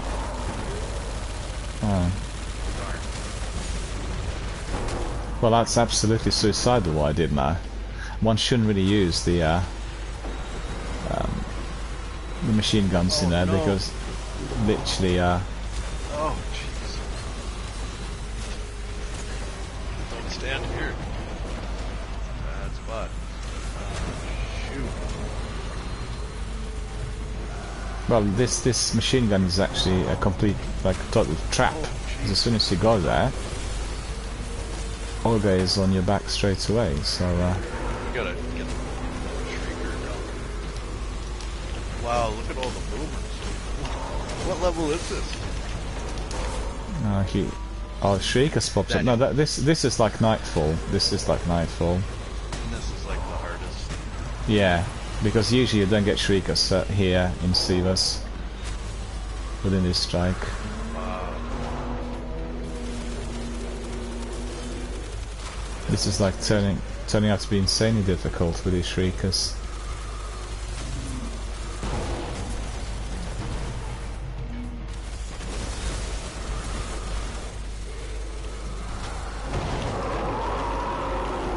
Oh, he's finally destroyed. Finally destroyed.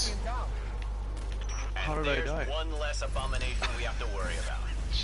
Good. I died as well, look. I died as well. That's weird. I jumped in the turret just to fire that, and I died. Yeah, that. Maybe those No, that's how it's just literally in the ogre's line of sight. So anytime you go in there, you get killed.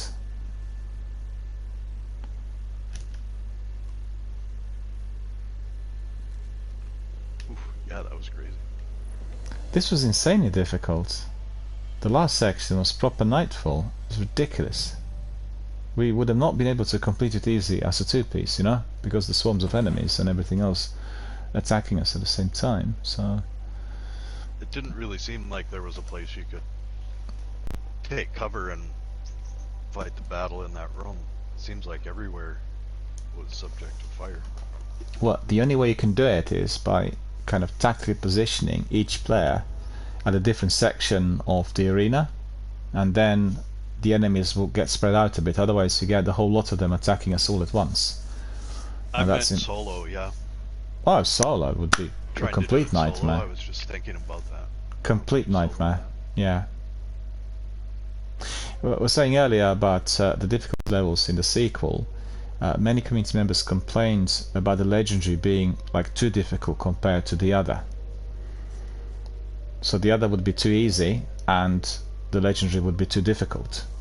But I guess lots of these people were doing many of these activities solo, and I think Destiny generally is not a game that's been created for single player involvement. They want, you know, the full team to be in it, and it's not always easy to find other gamers. Obviously, I remember for several years we had people coming here asking us, do we know anybody who's doing Destiny on Xbox, because they can't find anyone to do raids and save us with them. So, you know, I think it's really wrong that they've not introduced cross-platform access to this game, which is what they could have done. It would have been definitely as popular as the sequel if that was possible. You have many more people coming in and doing the game every single day. Soon as great if Destiny 1 was cross-platform. A lot of people on Xbox, I'd like to go. Well, it's similar to what you had with well, first of all, it was the old gen mindset. We do exclusives. If you want to be with us, you need to be on our platform and our console. That's out of the window today. You know, it's all about instant access from any platform, and any game that doesn't want to do that will suffer tremendously, because the mindset of the gamer is on cross-platform access. But you still get companies like Respawn, for instance. I mean, that's just completely ludicrous. You get Apex as cross-platform access, right? But you don't have cross-platform save. So what does that mean? You can be playing against Xbox, PlayStation and PC gamers whilst you're in the game, but you can't save your progress if you are swinging from one platform to another, which is also driving you to buy another platform. Do you see what I mean? I don't find it to be particularly entertaining for me. I don't like the idea. It's again in order to monetize. And I'll give an example. I played Apex on PlayStation most of the times. Went up to the level roughly 200, quite early in the game as the game was released. And then I bought my Series S, and I said I'm gonna try now Apex on Series S as I managed to get some people for random so Xbox players, I had to start from level 1. Couldn't import anything because I had to start from scratch. And you know, there are people who are doing so-called smurfing. Smurfing is when somebody is very experienced and he kind of sets up another account, and it looks like they're very inexperienced, but actually they're, you know, like esports player. But then if you are switching the platforms, that's exactly what happens. You can be the most experienced person on PC.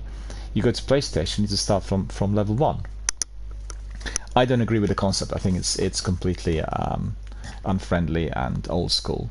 And I don't know whether you've seen or heard much from what Jim Ryan is doing, the CEO of PlayStation, but he's got like one objective in mind, and this is to ruin Microsoft's deal with Activision. He wants to absolutely do everything possible. He's on air 24/7 every single day, saying things which will ruin this deal. But what he's not doing, he's not looking at what PlayStation is doing in order to upgrade. You know, their system is not as obviously they're selling many more consoles, but the actual system of instant access with them is on a different level, and it will not work. You know, he still wants to stick to the idea of the old single-player exclusives, which are just accessible to one platform. I don't think that they are going to be able to benefit, because at the end of the day, the actual trend is all about what's happening now. You will return to orbit because you were inactive. That's ridiculous. We weren't inactive, we were walking in there.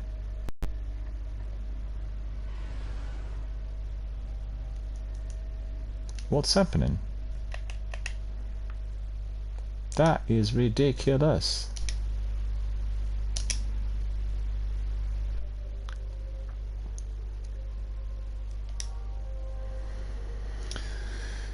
No idea what's going on in here. Is this part the Nightfall? No. It was just that we were trying yesterday. This is the same strike, but within Sivas rather than within the Nightfall concept. I had to send you an invite because we got booted. That's crazy.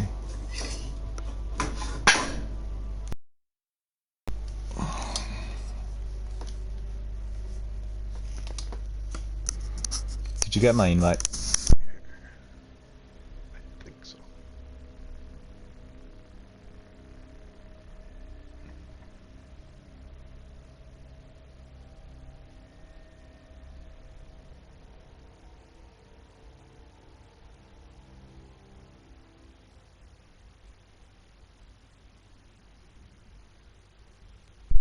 Okay.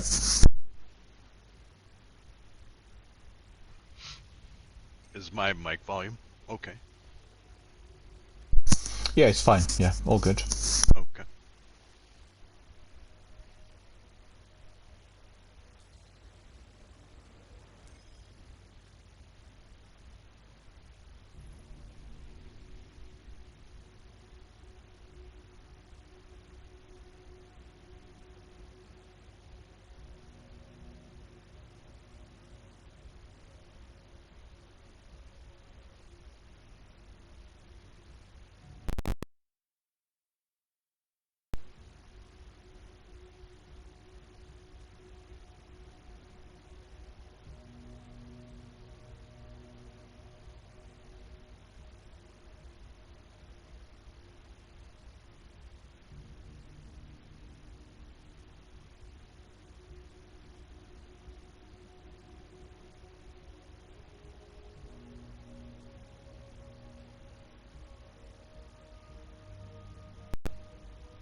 We have one community member, I'm not seeing him actually for a while now. He's in Texas, and he would get up 5 o'clock in the morning, he does farming, and he'd play Destiny with us for 2 hours, between 5 and 7, and then he'll crack on with his work. It's amazing how dedicated some people are to Destiny and our community. And you'll see with Matt, when he comes in on Tuesday, he was quite happy to get up at 4 in the morning in order to do the session. And I thought, you know, it's really I don't want it to be too taxing on our community members. You know, it's 4 o'clock in the morning. It's the time when most people sleep. But he did do it in the past, because my streams were previously run earlier in the day, 10 to 3, and he would be getting up at 3 o'clock in order to complete certain activities with us and help us to get weapons, which I thought was absolutely incredible. Yeah, for a moment I thought I switched my mic off.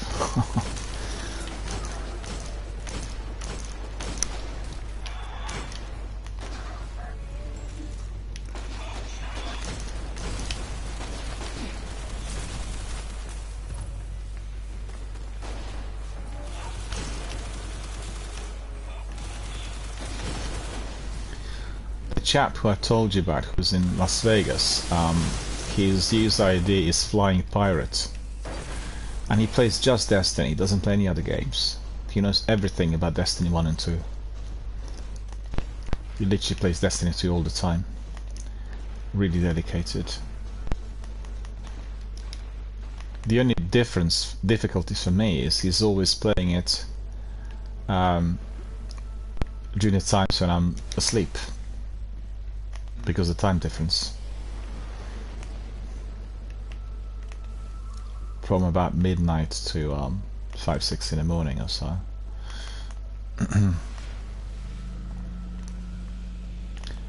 We had loads of sessions of Destiny 2 in the past, myself and Flying Pirates, and he was able to coach me on what to do at certain times. Earlier in the game, that was during the Red War campaign.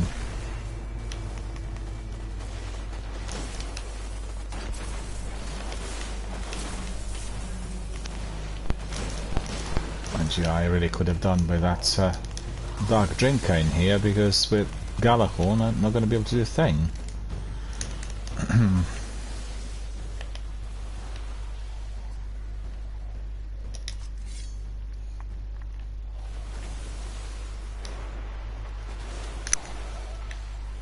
Take a synth as well. Okay, that'll be better. Feel a bit more healthy.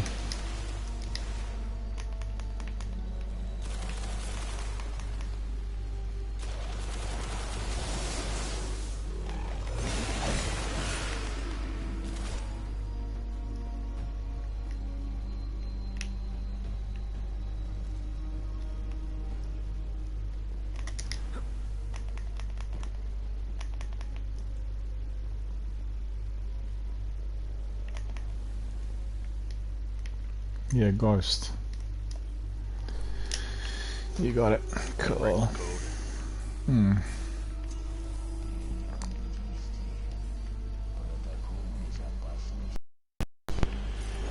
Destiny is actually quite educational. You also learn some Russian if you play the game quite a lot.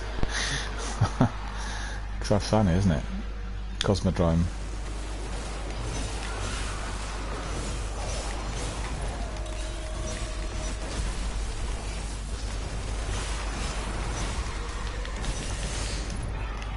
Blobby nearly got me. Mr. Blobby.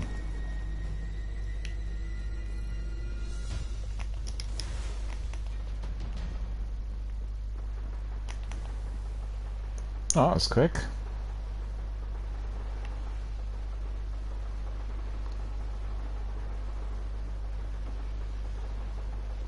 Colossus is about, I can hear him. He's up there. Just rocket.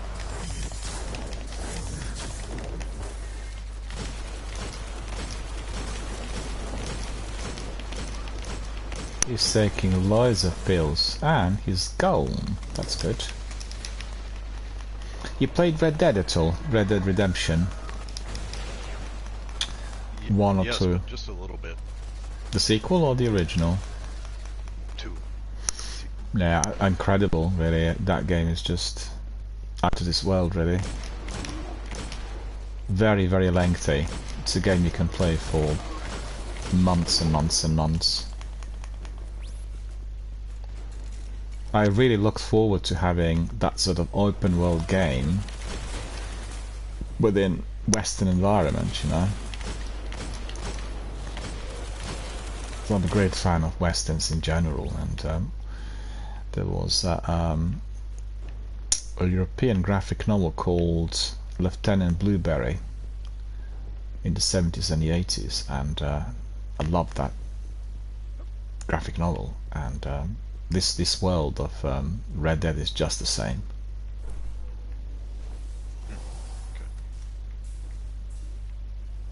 I've got Red Dead Online, but I've not played it really at all, even once.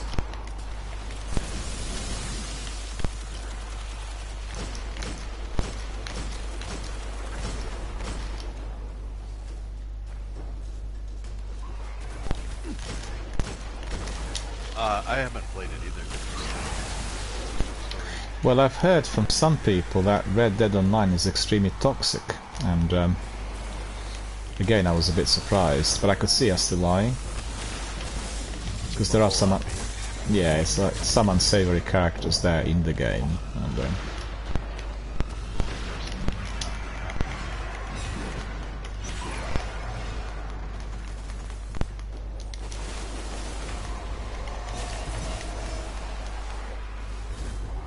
God, it's busy in here, right?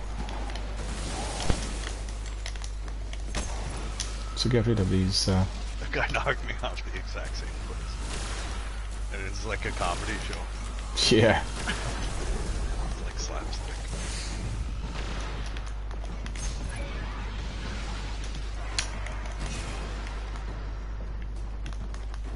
Okay, guys. Familiar with Benny Hill? Yeah, of course, yeah. That's what it kind of reminds me of. When they do things like that, it just seems like it's so slapstick. But you know, he was one of the for more than 20 years. And today, humor is considered politically incorrect. So you will never ever get anything to do with him anywhere, which is insane. And I mean, lots of his jokes are really funny. Yeah. Yeah, it's been a big sort of point of contention within the kind of British comedy community, and you know, you think about it. He was on TV for more than 20 years with his regular weekly show, and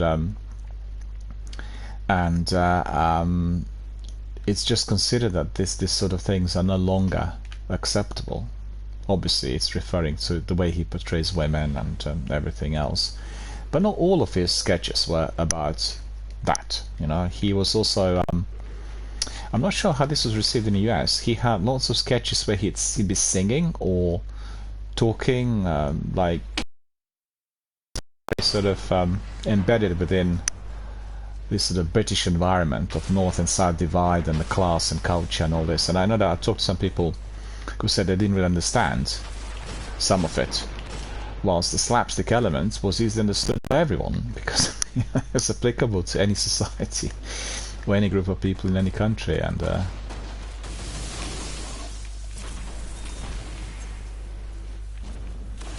there is a channel on YouTube that has a huge quantity of his clips.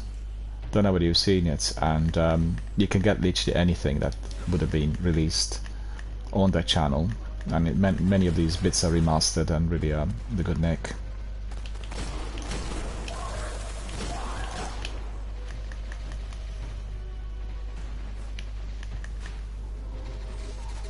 Well, Peter, he was on BBC Radio, and lots of his jokes also will never be live anywhere anymore, to do with the same reason.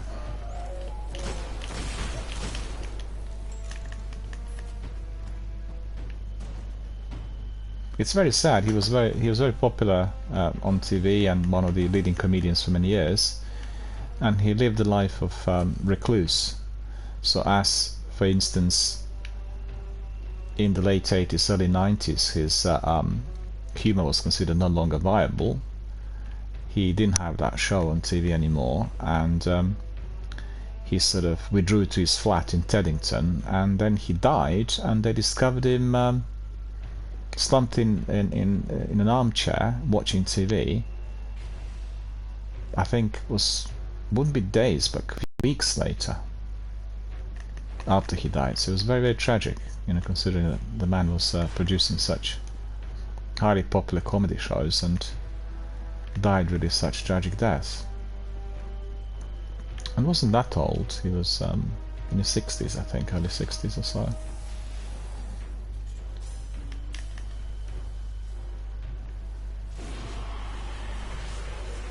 One of my favourite sketches of his is Benny Hill in hospital, where he's attending to all the patients. That's so funny.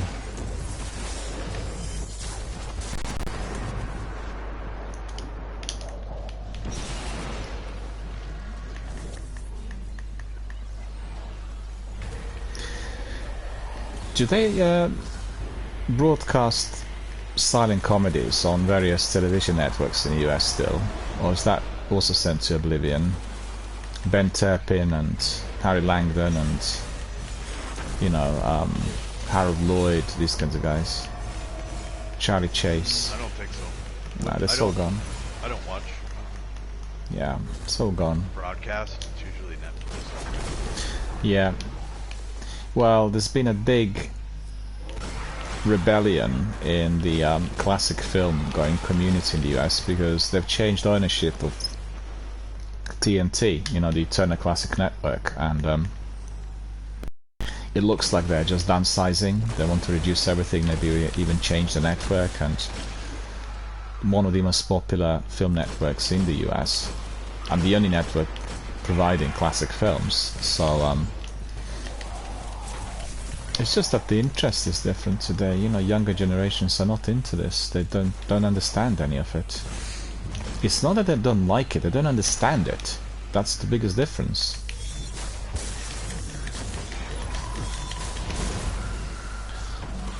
I was being hit by half dozen rockets from that ads that's taken in there. That's too ridiculous to describe. Are you able to revive yourself? Yeah, I will do. Yeah. Still have a few seconds left, but I will be able to get self-res.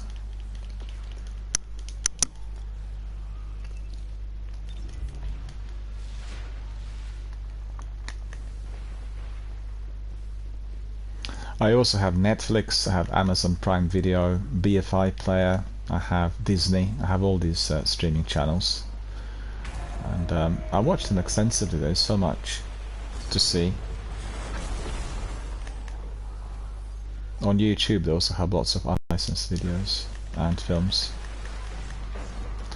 Because in addition to gaming, I run hubs dedicated to film industry and film history, you know? Film dialogue is my main thing, and I was now considering whether to run like video gaming community film club on Saturdays and Sundays. So we have like a couple of films on Saturdays and Sundays for people to explore if they're interested.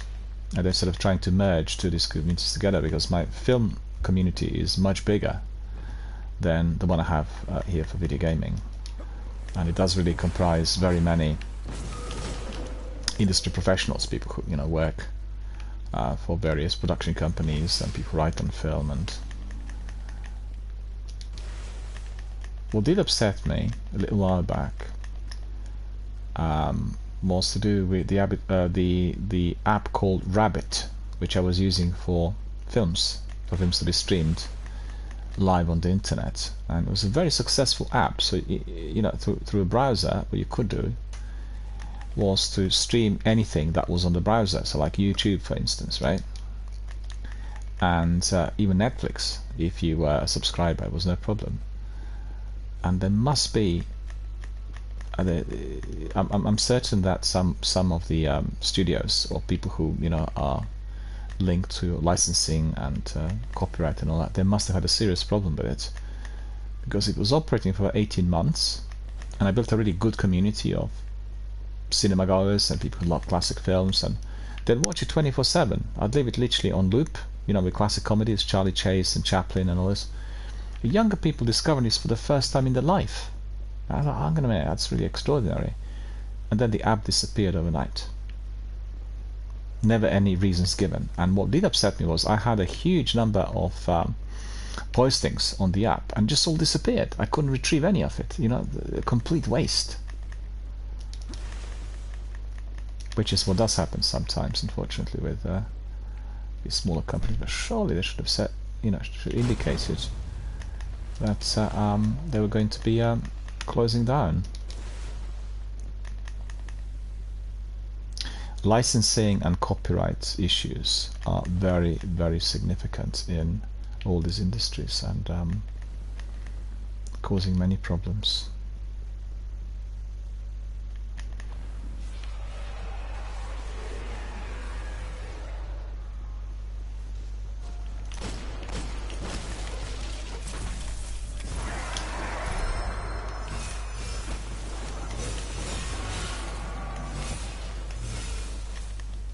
The accolade nearly got me.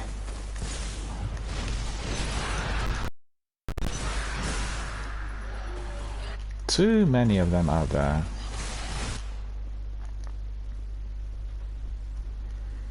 I did manage to eliminate the most of these guys, but one of them, there's always that one left somewhere.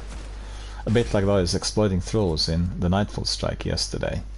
You do everything right and he pops up behind you and explodes, and no way to which we can do anything about it.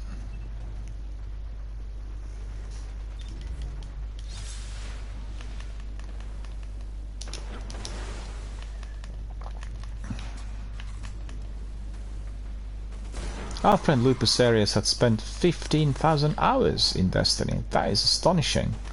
I mentioned it to Matt yesterday, and I think he's probably also there, but in the same range. I know that a little while back he was already reaching 10,000 hours.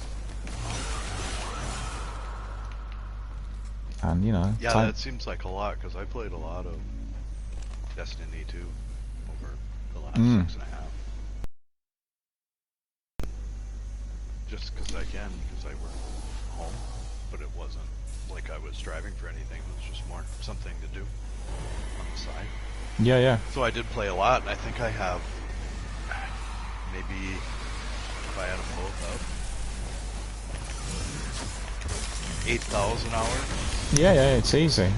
If you are in Destiny, that guy wasn't even on my radar. Yeah, I've just seen. God, you got exploding. Yeah, I got killed as well. Look at that. Yeah, there's a lot of enemies. Well, lots of it, yeah.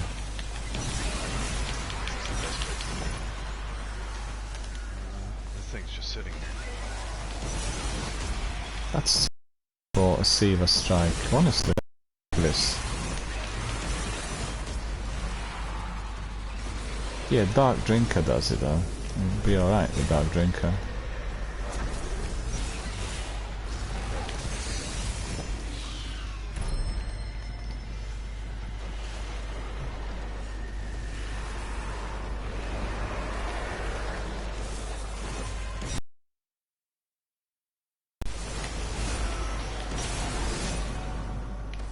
Sorted. And after all this trouble, to Dark Drinker too. Yeah. Upstairs, I thought, because this is the one with the scions, right? With the different that's right. That's right. 3 different scions. Okay. Well, Dark Drinker is the best weapon and can be applied to any activity. And I think similar to my Hunter, it's really so kind of community or squad friendly, because what you do is when you tether others, you are making them easily accessible to other squad mates to eliminate, right? So that's the same thing with Dark Drinker with that spin. With lots of ads, you spin it and they're all gone.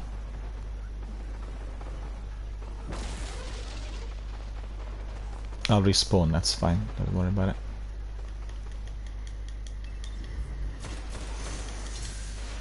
Looks like you got ambushed. Yeah. Well, it was just too many enemies. I had eliminated the vast majority, and there's one that remains there somewhere, you know.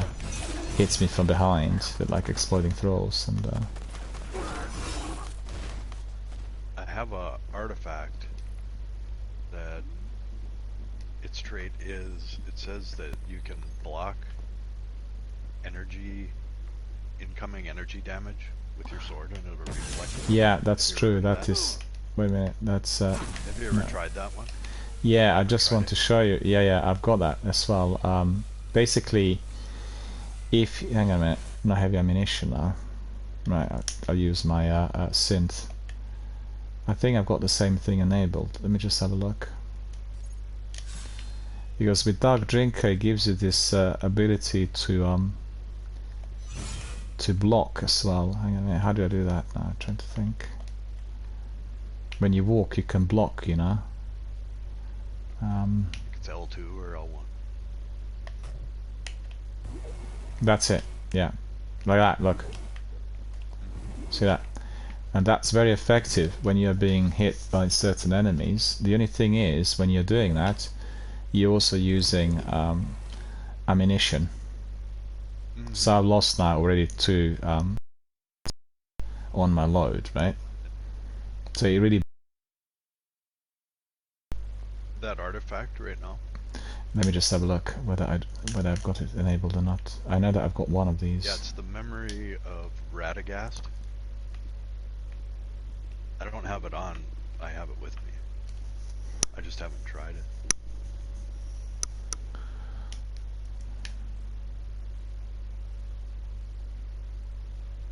It says gain the ability to reflect energy-based projectiles when guarding with a sword. Increased sword ammo capacity.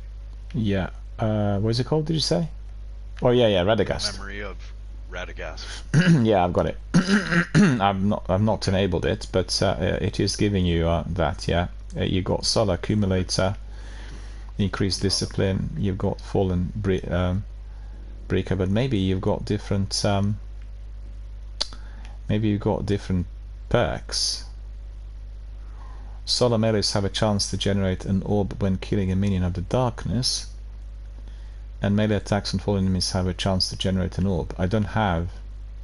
Oh no, I have actually. You're right. Gain the ability to reflect energy-based projectiles when guarding with a sword. Increase sword ammunition capacity. You know what? Let's try that actually. Why not? We'll put that one on. Quite curious because all the other ones have been masterworked. I've been using Memory of Galleon. Wondering why. Void Catalyst. Oh yeah, that's because of the void, and then it's giving me orbs. That's the main reason. And then what's really good about Memory of Galleon that I've been using until this minute, gives you like detailed radar.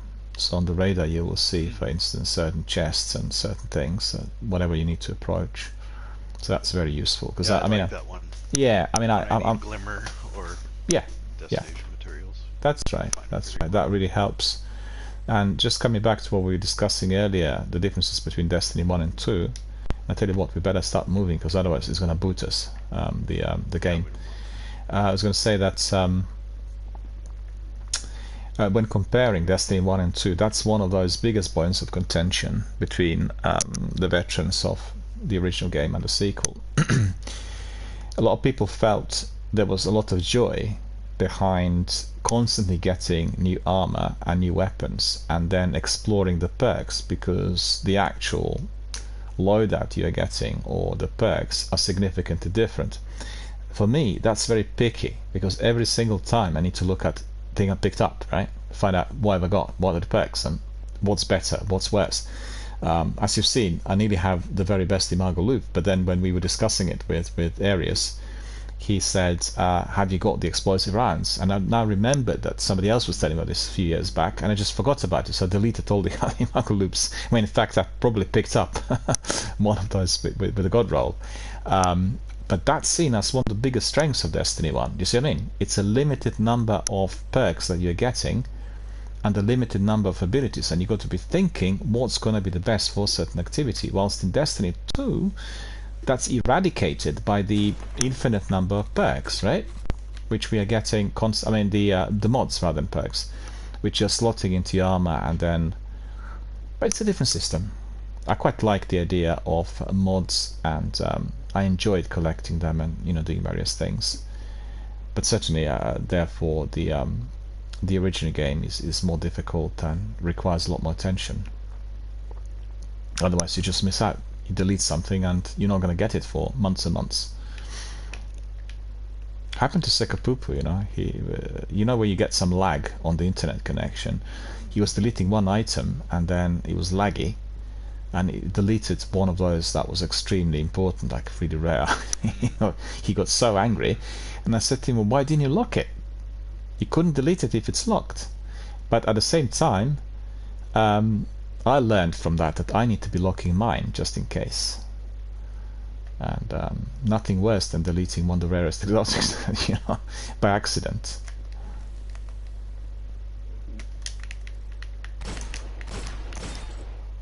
What's this thing? No idea, but I think we probably have another chum hiding somewhere, because they really...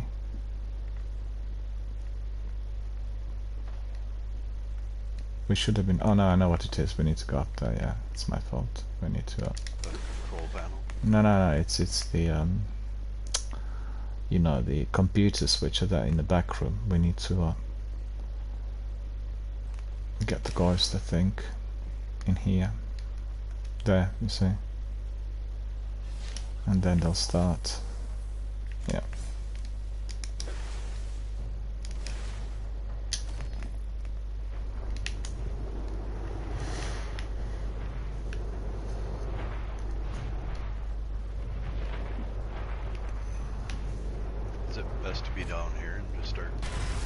Yeah, I mean, if we just tether him straight away, and then he's instantly gone. And then the third one, where's the third one?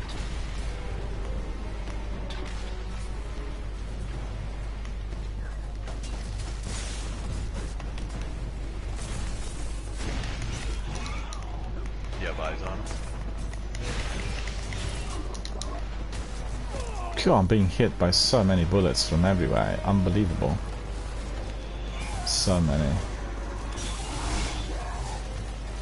Yeah, I'll do it without drinker, thank you.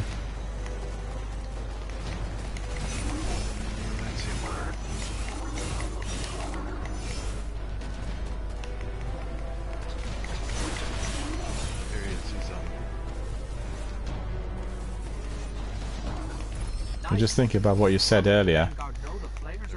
In the US, people confronting each other and being like abrasive or abusive. In the old days, face to face. I mean, honestly, that could lead to very serious consequences. And I guess today people are not bothered, or they just. Well, and especially when you mentioned that, you mentioned pub, like in the pub or the tavern, but usually Absolutely. Alcohol's involved then, and that's always kind of a different category. Yeah. Well, that's extremely dangerous. Extremely dangerous. Drugs and alcohol. Two sober people on the street having a disagreement. It's probably likely not to be as maybe potentially volatile as if alcohol's involved. Or well, I'll give you an example. A little while back, it goes back about 5-6 years. At that time, the chief of police, the superintendent, or the local, he was the commissioner in Merseyside, where Liverpool is, right? That's Liverpool and surrounding areas. He proposed to the local government that they will have a major curb on the sales of alcoholic drinks, cheap drinks, on certain nights, and these nights would be Fridays and Saturdays. So people couldn't go and buy cheap drinks in off-license places, right? They could just go to pubs and spend all the money. And pubs obviously have drinks which are considerably more expensive than when you buy it in the local superstore. And because they knew that very many people go and buy some cans of beer in superstores, in off-license places, get fairly drunk or tipsy, and then they would go to the pubs. So they wouldn't have to spend all the money buying the expensive drinks. You see what I mean? They'll socialize there, but actually they wouldn't buy that many drinks. he said that the experiment, which was, I think, I can't remember, it was 3 months or 6 months lasting within the same district, reduced the crime rate by more than 80%. And that's street crime, looting and fighting and all this, everything one way or the other alcohol related. And then he suggested perhaps we can apply this nationally, and guess what happened? Not a good idea, because the industry would suffer. The sales of drinks in these pubs and restaurants would seriously drop, or the sales of drinks in off-licensed places. But that's a very significant factor with that sort of street-based violence on these nights, and Long ago, it's utterly deplorable, I have to say. It's a major problem here in Britain, you know, because I'm not sure what it's like in the US, but in here, people do not go out and drink during the week, but Friday and Saturday, hordes descend on our city centres from everywhere. And then you get that sort of loutish, unsavoury behaviour, particularly amongst the younger guys. I can hear that, unfortunately, every single weekend, because I live in a town centre, and my town attracts lots of people from surrounding areas because it has a bit of nightlife. They all come out after 1 o'clock, between 1 o'clock and 4 o'clock AM, you know? Screaming, shouting, bellowing, fighting, God knows what. It's a complete national disgrace.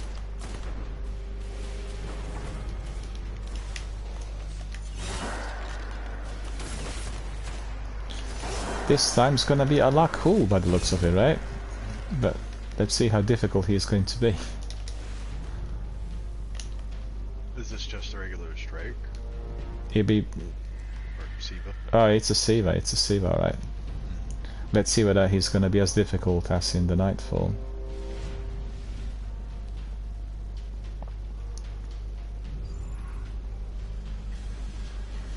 Well, the biggest problem with this sort of alcohol-induced violence, it's completely out of control. That's what the problem is.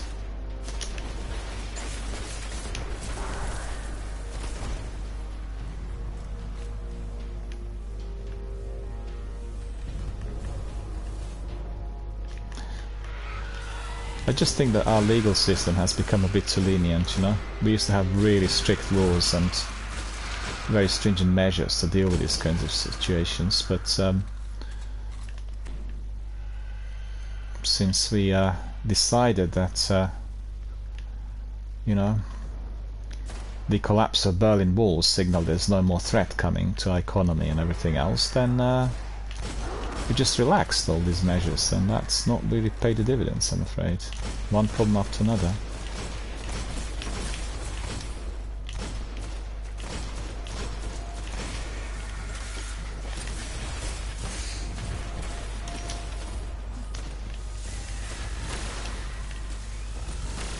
That wizard needs to go. He's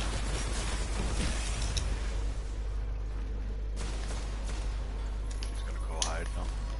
Yeah, I'll go for this here. Hang on, can I jump?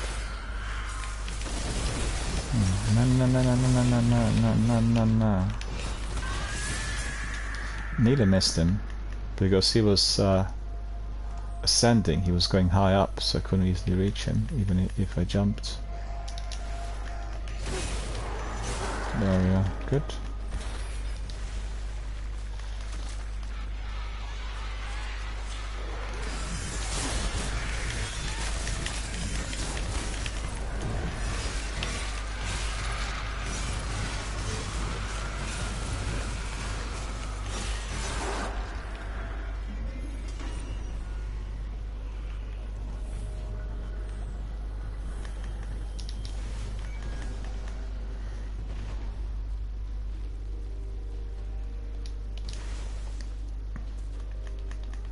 What I like about Dark Drinker is the glow. So you go to some dark area, so it's nicely glowing. I like it. Yeah, I didn't used to use swords very much while I was playing Destiny. I can sense a powerful And then incantation. the falling guillotine. Yeah. That one came out, and it's a vortex sword, so it does that spin Yep. attack. My scan says the runes draw Then I energy started from those using towers. If you swords. get me over there, I can hack them. And open Whenever the I door. could, whenever it was allowable as a heavy for the content. Well, the only tricky thing Really, with really liked it. the change of the heavies in Sivas or Pinnacle activities is that you lose ammunition, so you got to have lots of these synths to recharge. And like for instance in this strike, it's quite a good idea to have one member with Galahorn and then 2 members with swords, because you deal with all the adds and Galahorn can be used against the wizards. But once you get down to the pit, there need to be 2 Galahorns for Alakul and then 1 sword. So it's sort of strike where you got to be adjusting the equipment as you go along. And that's quite commonly present in lots of different strikes and activities in Destiny. And I think swords are very useful, particularly Dark Drinker, when you deal with swarms of enemies. And there are also some super abilities that I find are more geared towards fully orchestrated team effort. So you have a team operating and then that super will do it, like for instance Deda, right? Made it. Amazing. I thought I missed it. That was nice. I got 2 for 1. Those whistles. Oh really? That's good. 1 Galahorn rocket. They just happen to be in close proximity. Well, Galahorn has those 6 rockets going up, and then that's just really... said that too. I had a sword. Sorry to interrupt. Yeah. But you just said that before we came into this room. You said, it's nice if somebody has a sword and then somebody has Galahorn, and I had a sword, so I quick switched to Galahorn. Yeah. Because I remembered those wizards. That's right. So I'm glad you mentioned that. Well, that resolves the problem. That certainly resolves the wizards, and that's what I like about Destiny. I think that's really ideal for any form of team-based effort. You adjust basically accordingly. We have another person with us. He's just come in. I've just seen him. Yeah, he just got in. Wiped out.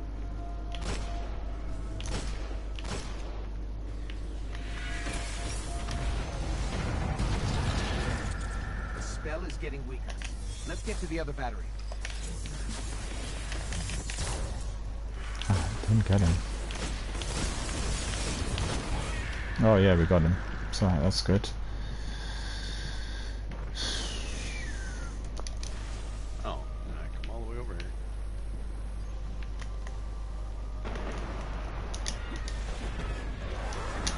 That could have been tight.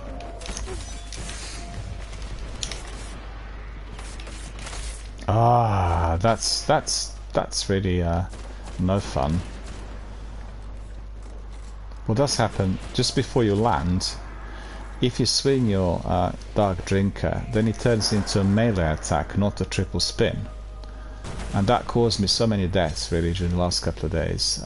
Because I'm jumping like this, and then I want to do triple spin as I'm jumping, and it doesn't really work. It's just a melee attack.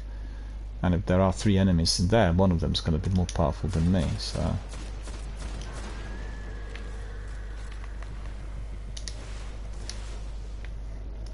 Made it, just about. I'm not a huge fan of jumps, I've got to admit, and works alright on the Hunter, but when I played Warlock initially, triple jump was so poor, and I was falling all the time, and it's really annoying. Oh, watch out for the rockets.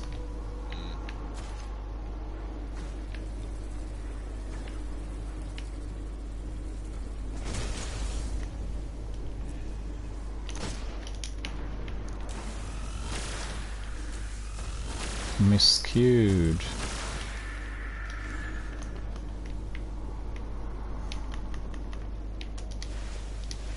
Ah, dipped. Oh no, bounced off. Ah, that's terrible. Oh, thank you. Didn't really time it properly. It was my own fault.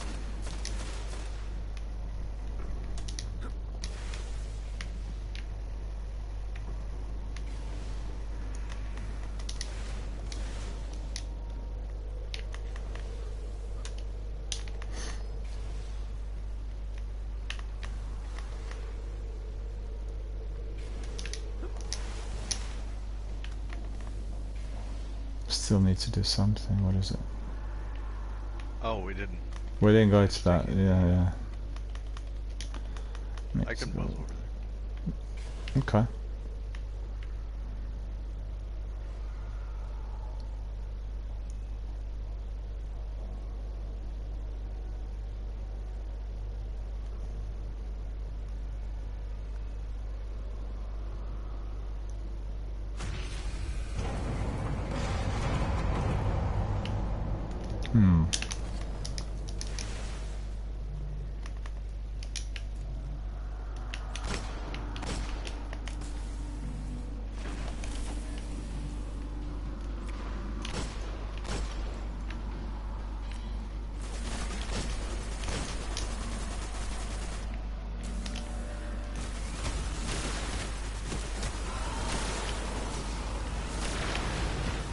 Oh, that's really tricky. I'm not going to be able to survive there.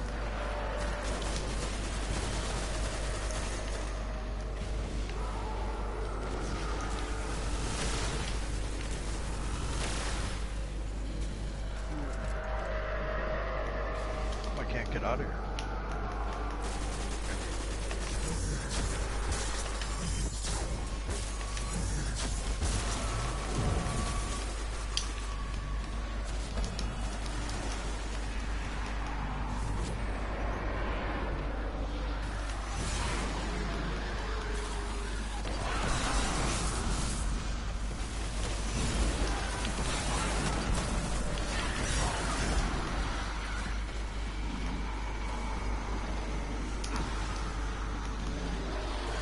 Well, the bubble helped.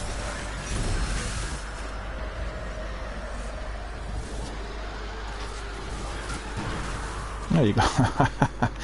That was even faster. Faster to what I can run, really. The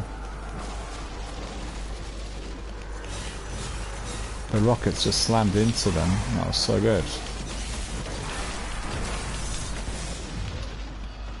Oh no, I've run out of ammunition. I can't do anything in there.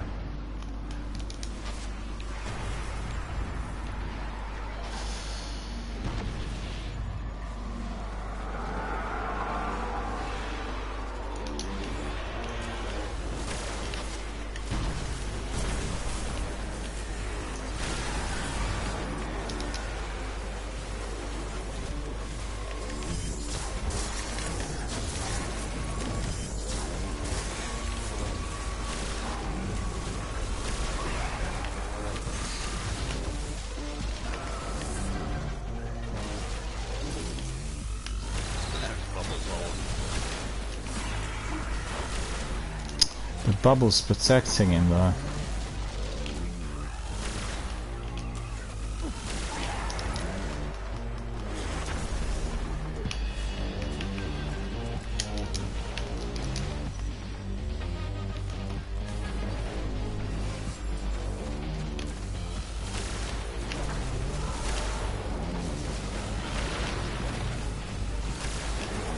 He's gone. He is finished, so that's good.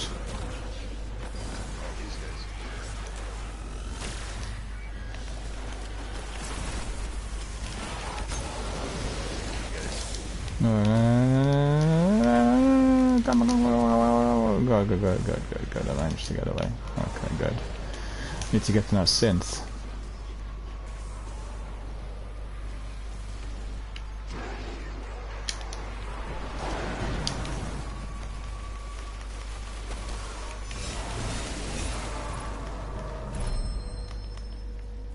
Oh, we live. Look at him. Cheeky. Trying to shoot me in the back. Right, so next step is I like cool. And yeah, I'm just wondering if I should do a sword or... No, keep Galahorn. I'll keep my Dark Drinker, and I'm not sure what our friend's gonna have, but I think likely to be also another rocket launcher. You see 4400? Yeah. So he's probably fully familiar with them. We're on the right track. When you say 4400, are you talking about their grimoire? No, just looking at 40 and level 40, 400 power level, you know? Oh, okay, I see. Because generally that will indicate the experience of the player. And you get very, very rarely anyone who is not 4400 doing Destiny 1. I've not come across anyone who would be a lot less than that. Baboon, I'm getting error messages.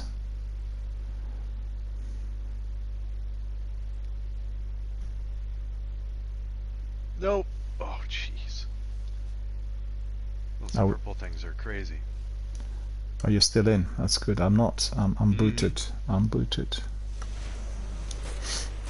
You want me to invite you? Hang on. Something's happening. Yeah, the game brought me, unfortunately. I wasn't... yeah.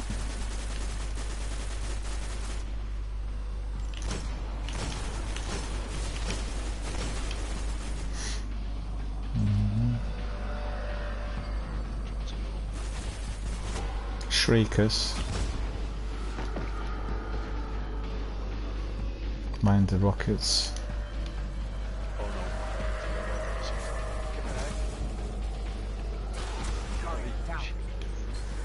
One of those rockets caught you, yeah. Silly. Well, it's hard to evade sometimes. Happens to me all the time, so.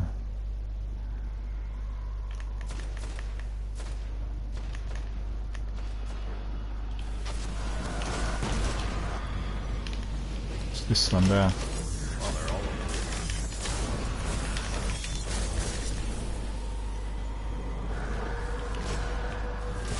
Ah, the other Shrieker got me. I eliminated one, the other one got me.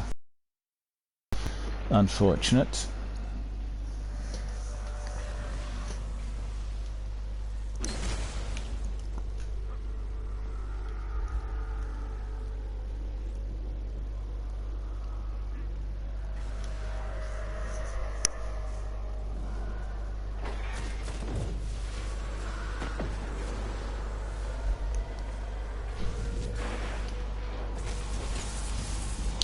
Thank you, thank you.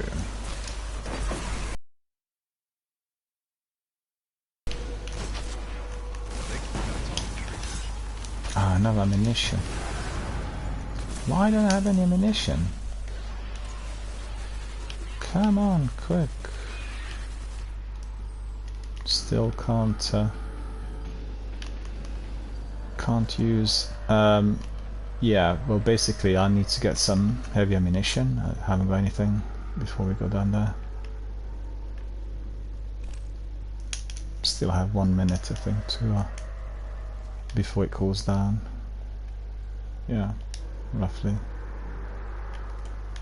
No heavy ammunition. Harris, why does Oryx have a prison?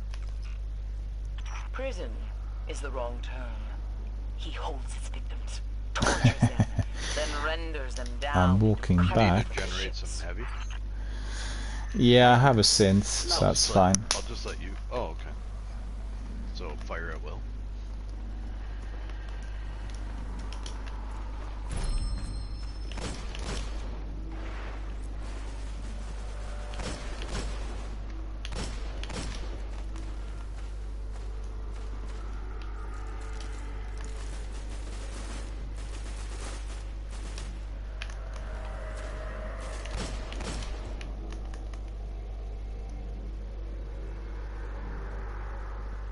Your fate lies below.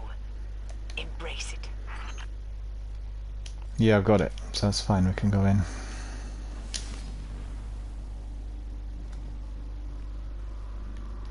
Let's dip.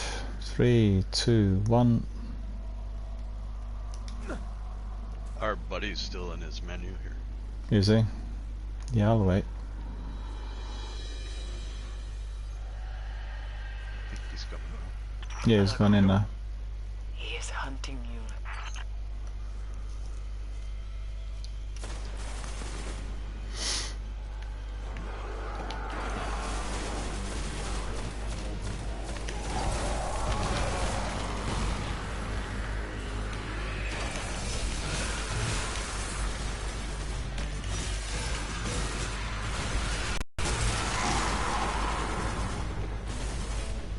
Where is Allah? Cool.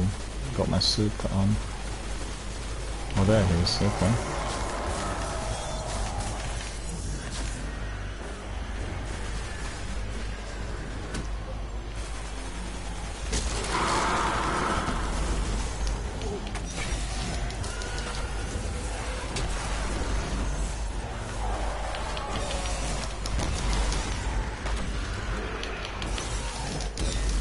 Oh, this time he got me. I managed to get him 3 times with my spin, but on the last effort.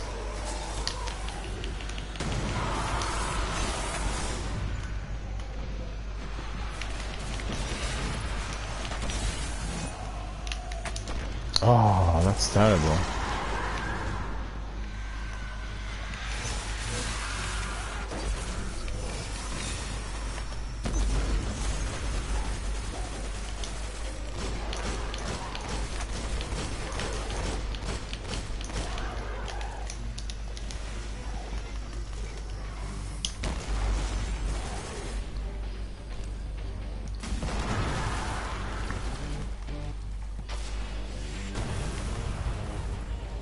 Where is he? Not there anymore. Right on me.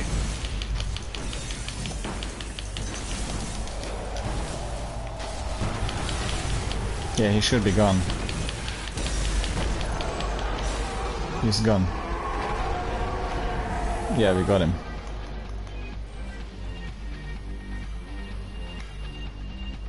Yes. May his dark soul go screaming into the pit between the stars. With none left to lead in Oryx's wake, the Taken will languish, decay, but they will not die away. You have given us time. Time to recover, to bury the dead. Let's do 2 more Sivas and then I call it a day. Gotta go swimming. They closed the swimming pool today earlier than usual, between 8 and 9 rather than 9 to 10. And then I'll be able to time it correctly, because if we were to do nightfall or something difficult, it could stretch, and then, you know, we're not going to be able to finish it. And I think with Sivas we are able to complete, so that's quite cool.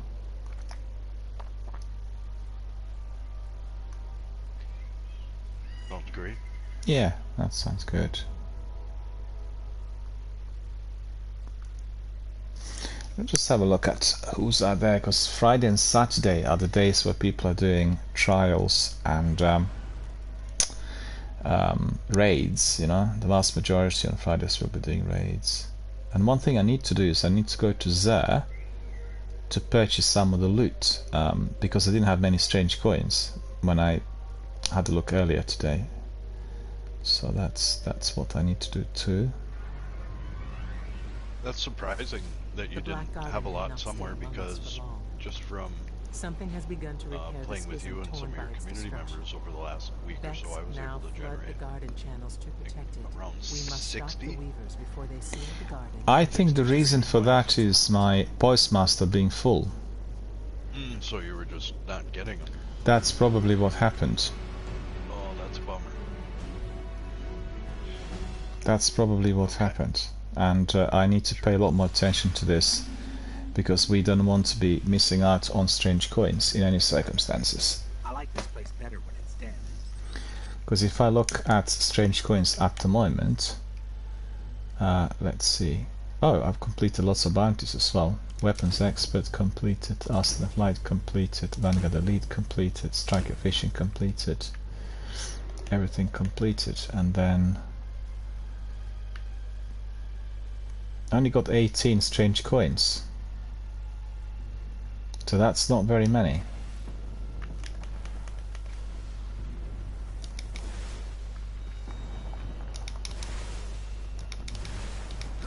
I have no idea what that is. I should have a lot more than that.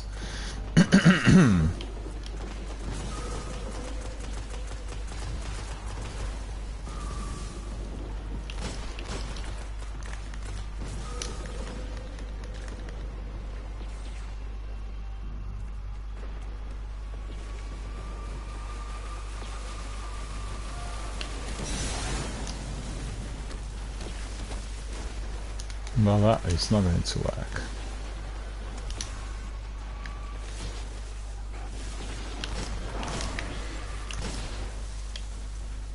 Watch out for these acolytes. If you see them pop up, just eliminate them straight away, because they're really deadly.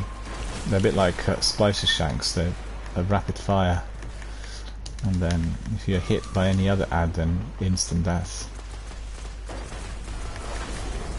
They keep popping up here quite a lot.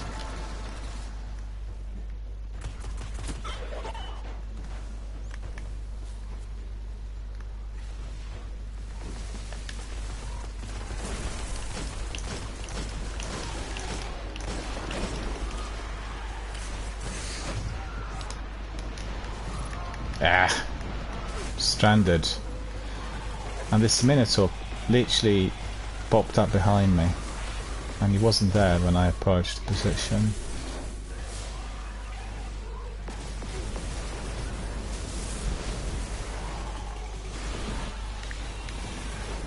Yeah, I don't have any more ammunition.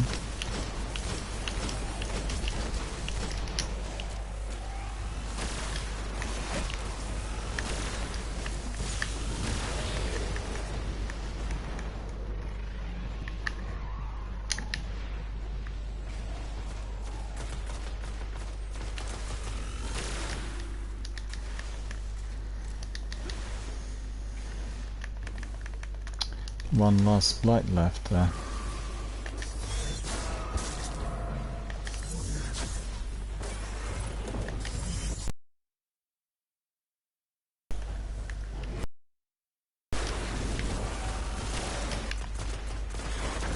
Oh, that's completed. That's good. Wasn't too difficult.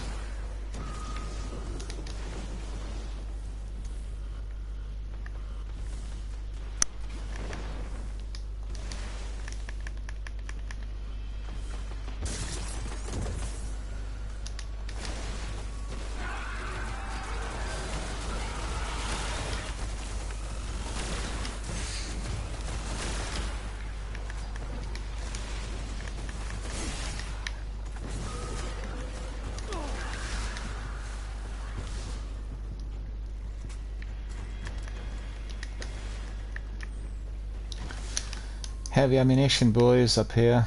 Anyone?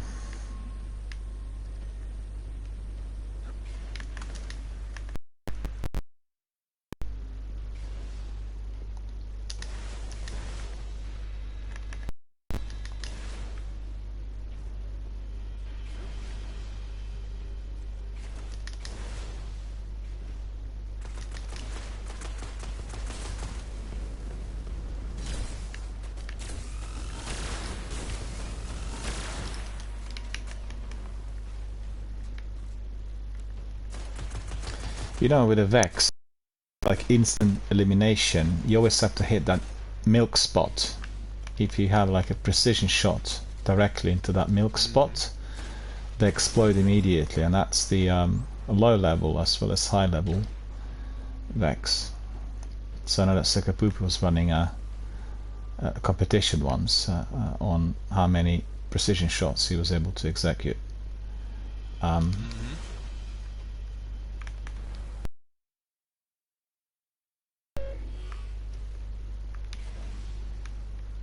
You might have seen me doing that as well. When you go in, I just aim for milk spots. Particularly, you remember when we were doing that Hydra, big Hydra Nightfall strike, which was difficult. And any time we had Vex popping up, I was always aiming for the milk spot, because A, you save ammunition, and B, you cause them to explode. But in a Nightfall strike, it's not that easy. Because you get lots of them coming at once.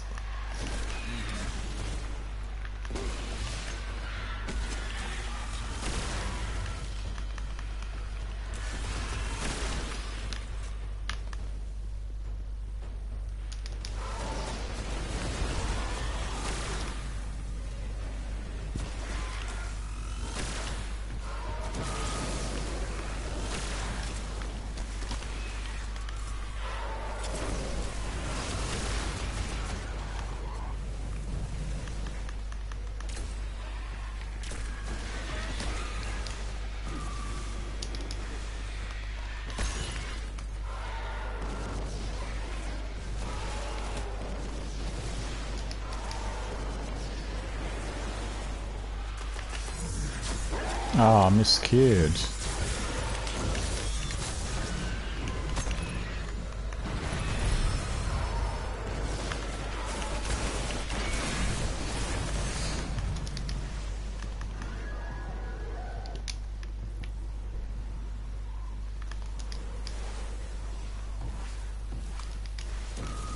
That's good.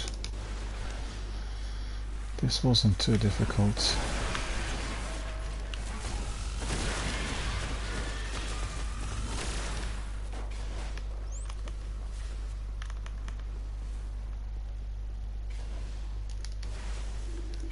Curious to see what happened with my artifact. Ah, it's taking a while. Taking a while.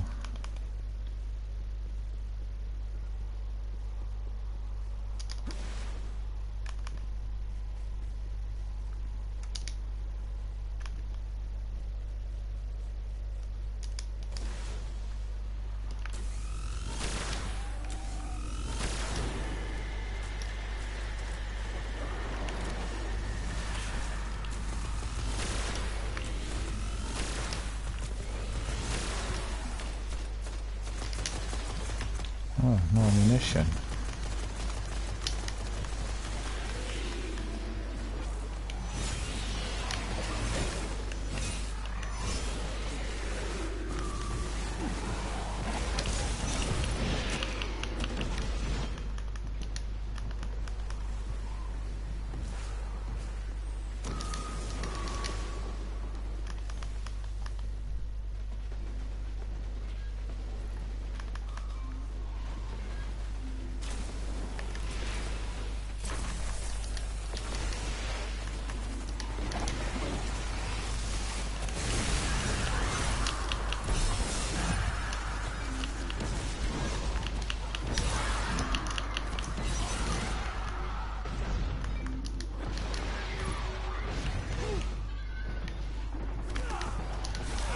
Oh, what was that? Where, oh no, there was a cyan left in there. That's ridiculous. I didn't see him.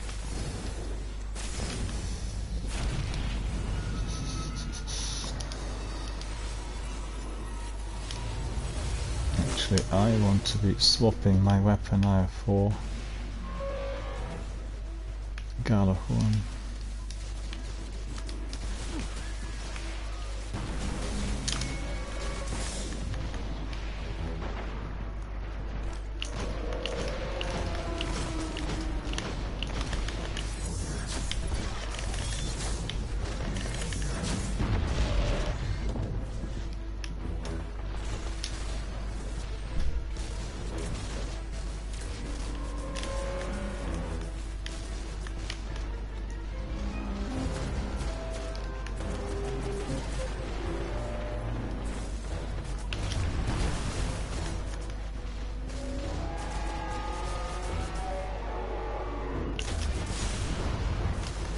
Oh, the Undying Mind got me.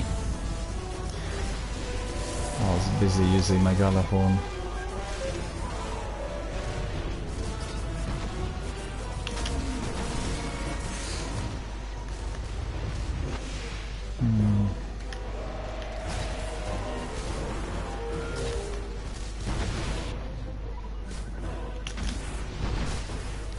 Got me again.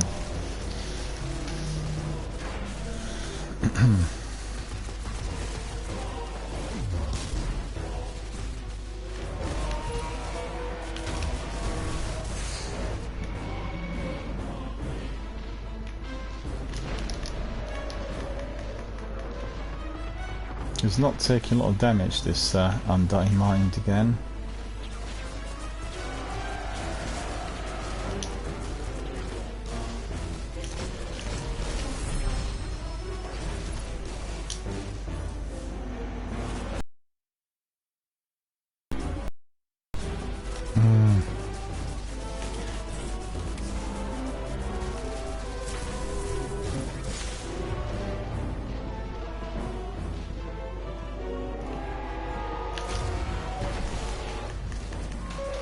Well, this is annoying because I've given him 6 rockets and he's hardly had much damage.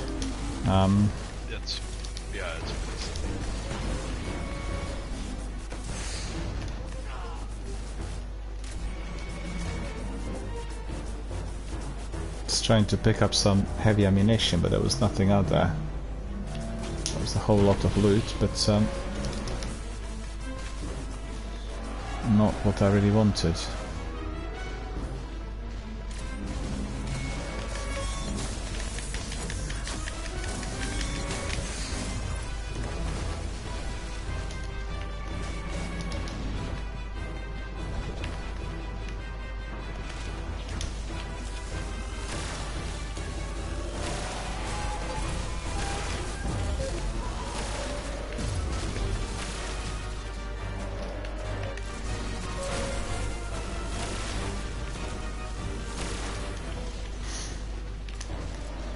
I'll use my synth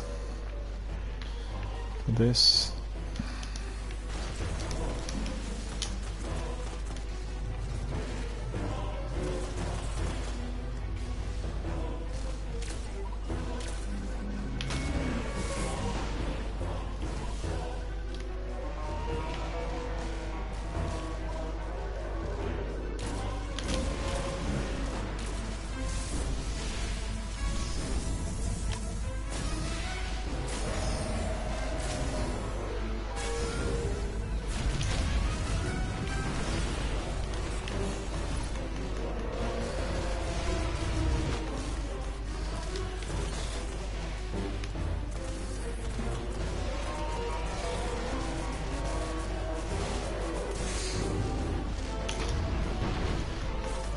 Oh, he got me again, but did manage to pick up some extra rockets, which is good.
Out.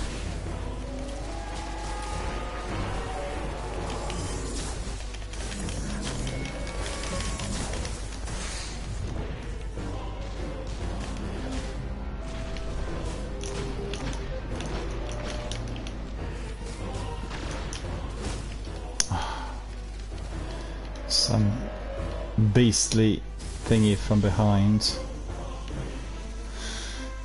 Well, he's almost gone. He just needs one more rocket, or maybe two rockets, I'm not sure. I don't have any. Same here, I'm out.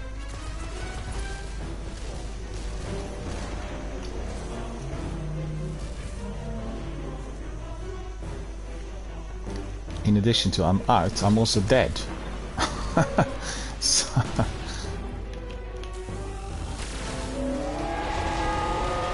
oh, that's good. Was my fusion rifle that did the business, so that's good. Blue polyphage. Well, I have some, but I'm keeping them for nightfall strikes. I haven't got that many. I'd say we do one last Siva strike for today. What do you reckon? Good idea?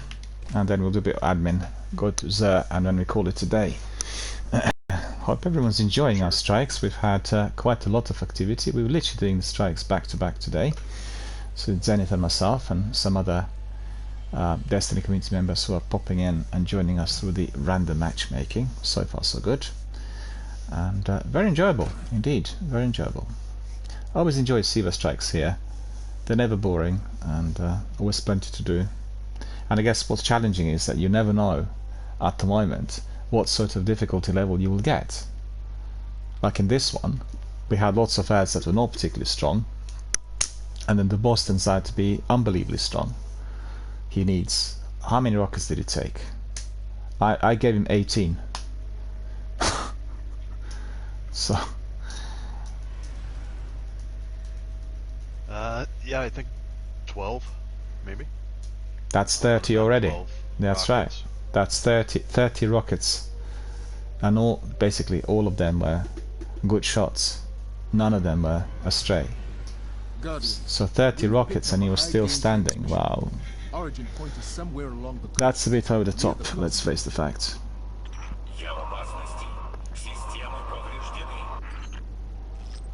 That's Rasputin, the AI Warmind. If I'm understanding him correctly, it's a distress call. There are so few ballet fans left, Guardian. It'd be a shame to lose him.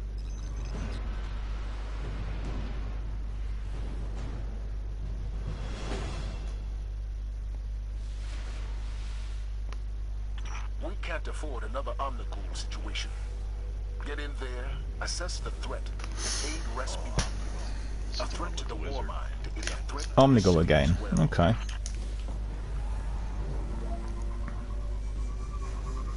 Mind you, I shouldn't say again, because we were not doing Omnigul even once today. So we had quite a diverse selection of strikes, right? Compared to some days where we just do the same strike again and again. It wasn't too bad.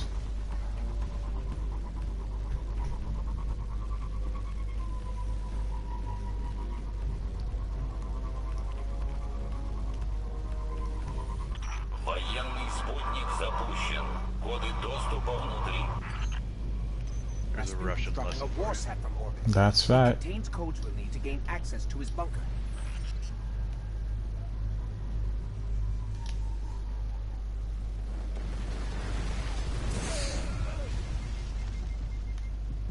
This warsat nearly fell on top of me, which is what happened a few times.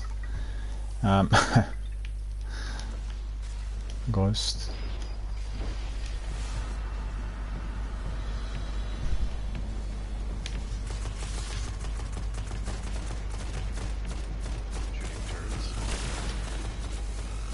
Yeah, these turrets need to be Take a lot of eliminated. damage. Well, that's good. Oh. Some ammunition. Oh, I picked it up or not? I didn't pick it up. And I forgot to change my heavy, which is obviously no fun.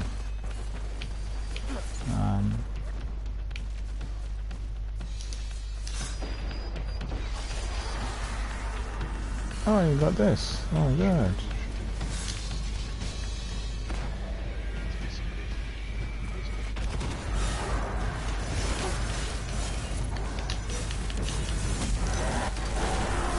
I like it when Olga bows and holds his head. That means we've given him like really a proper Sorry headache. this is taking so long, but these sequences are incredibly complex. Plus, I'm actually not that great at math, so... Thank you.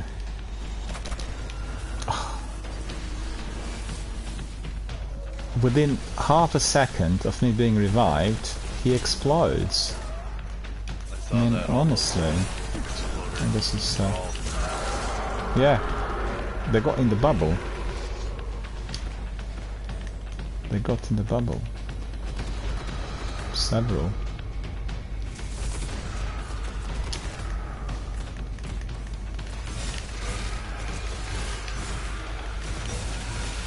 There again, look at him exploding. This time he wasn't able to explode on me. Ah well.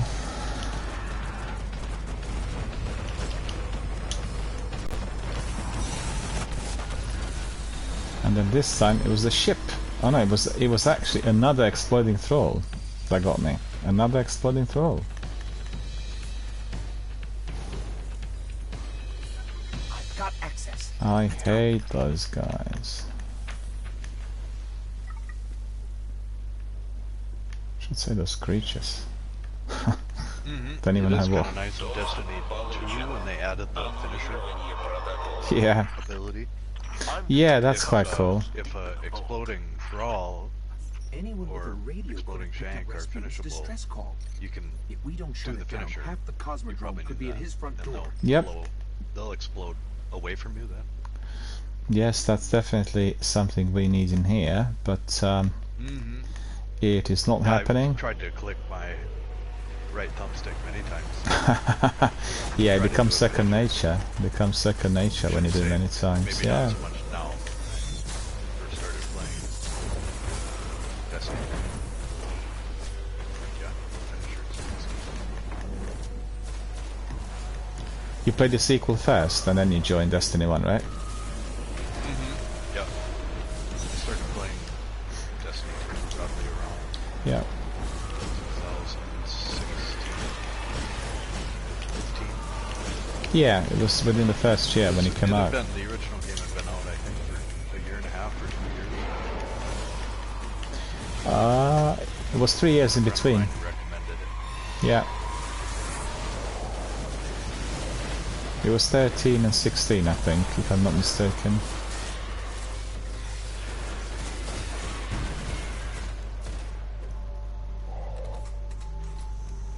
Thank you. Yeah, so it must have been somewhere around 16, 17. Yeah. Try to override his system locks, but Rasputin's But then I reaction started to a playing. hack might be extreme. Must be some other way to bypass his systems. Well, Destiny 1 is still very expensive if you want to buy it on PlayStation. The full pack, the legendary thingy, the Ultimate Edition, does cost about 50 or 60 pounds. 40 or 50 pounds, I should say. 60 here. Yeah, $60, and they're not dropping the price, you know.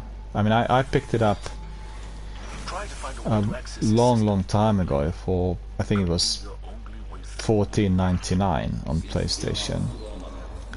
But similar to Rockstar, you know, they keep the prices high. You will never get Red Dead Redemption Ultimate Edition to drop below 25, 27 pounds. It's always going to be within that range. I mean, incidentally, Bungie had reduced Lightfall now to the lowest price it's offered at the moment. I've seen the adverts today. I'm not sure if you would agree, but I think the amount of content that you get when you buy the Destiny Collector's Edition, where you get everything for $60, that seems like that's a lot of content. Absolutely. Well, obviously, 60, I'd say it's still worth it. No, it's definitely good value, because don't forget, when they released the original game on day one was costing $50, right?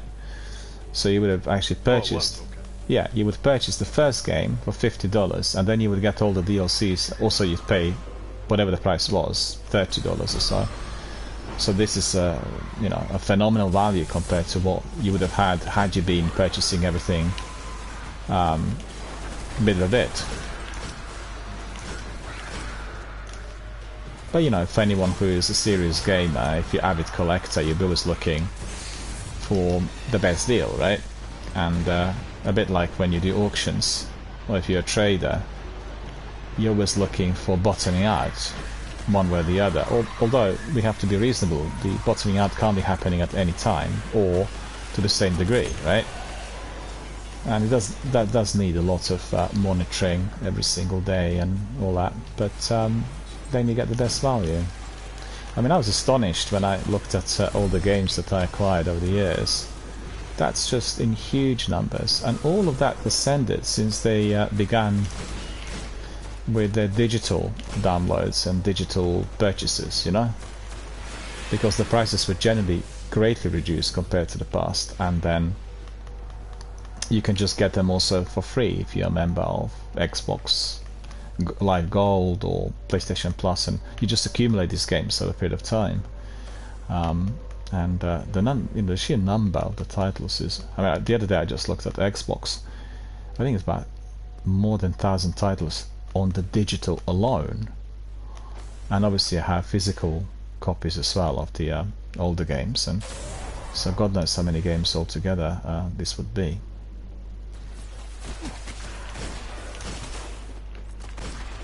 You know that the older games, like 360 games, you can buy in Britain if you go to CX, which is our second-hand video game store, for as little as 50 pence. You can literally walk in and buy 10, 15, 20 games, and you get them for, what, 10, 15 pounds, 50 pence per piece. The only thing is one has to really double check whether the games you're purchasing, that 360, are backward compatible. That's the main thing, because backward compatibility will ensure that you can play it on Xbox One. The same thing doesn't apply to PlayStation. They don't have backward compatibility.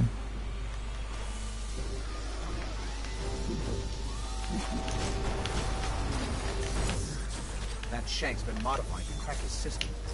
Let's take it out.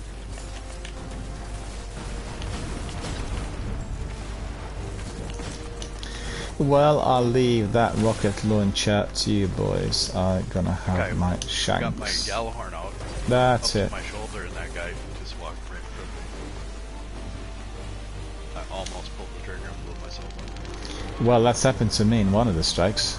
There was the chap there with us, and he was constantly jumping, and because he jumped at the front of me, I blew up, and he didn't die. Nope. This could be bad. Get one of you guys up. I don't know who I got, but... And then I just hide for a moment.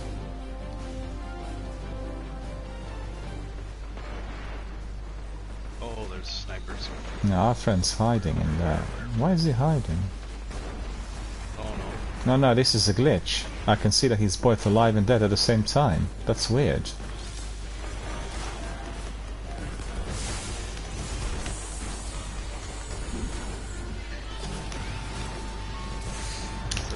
Anybody else alive?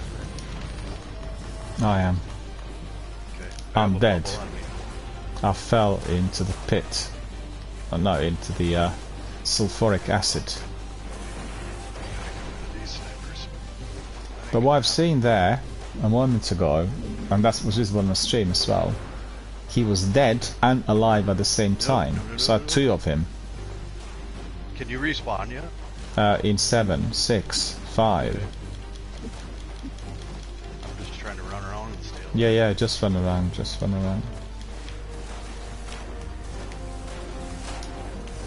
Wow, we gotta take out these snipers, man. That's the first thing. Yeah. Otherwise, Snipers gotta go. otherwise we are dead.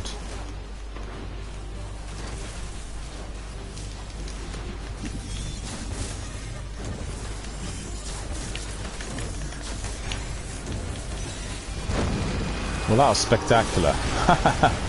Tethering and then... I wasn't even looking at the boss, I was just shooting all those crazy snipers. Russian. Thank you for I figured you guys had that covered. Yeah, that was The spectacular. Fallen will claim nothing from this breach, not even the debris. Just take I'm a sending a fire screenshot team of to this. seal the complex.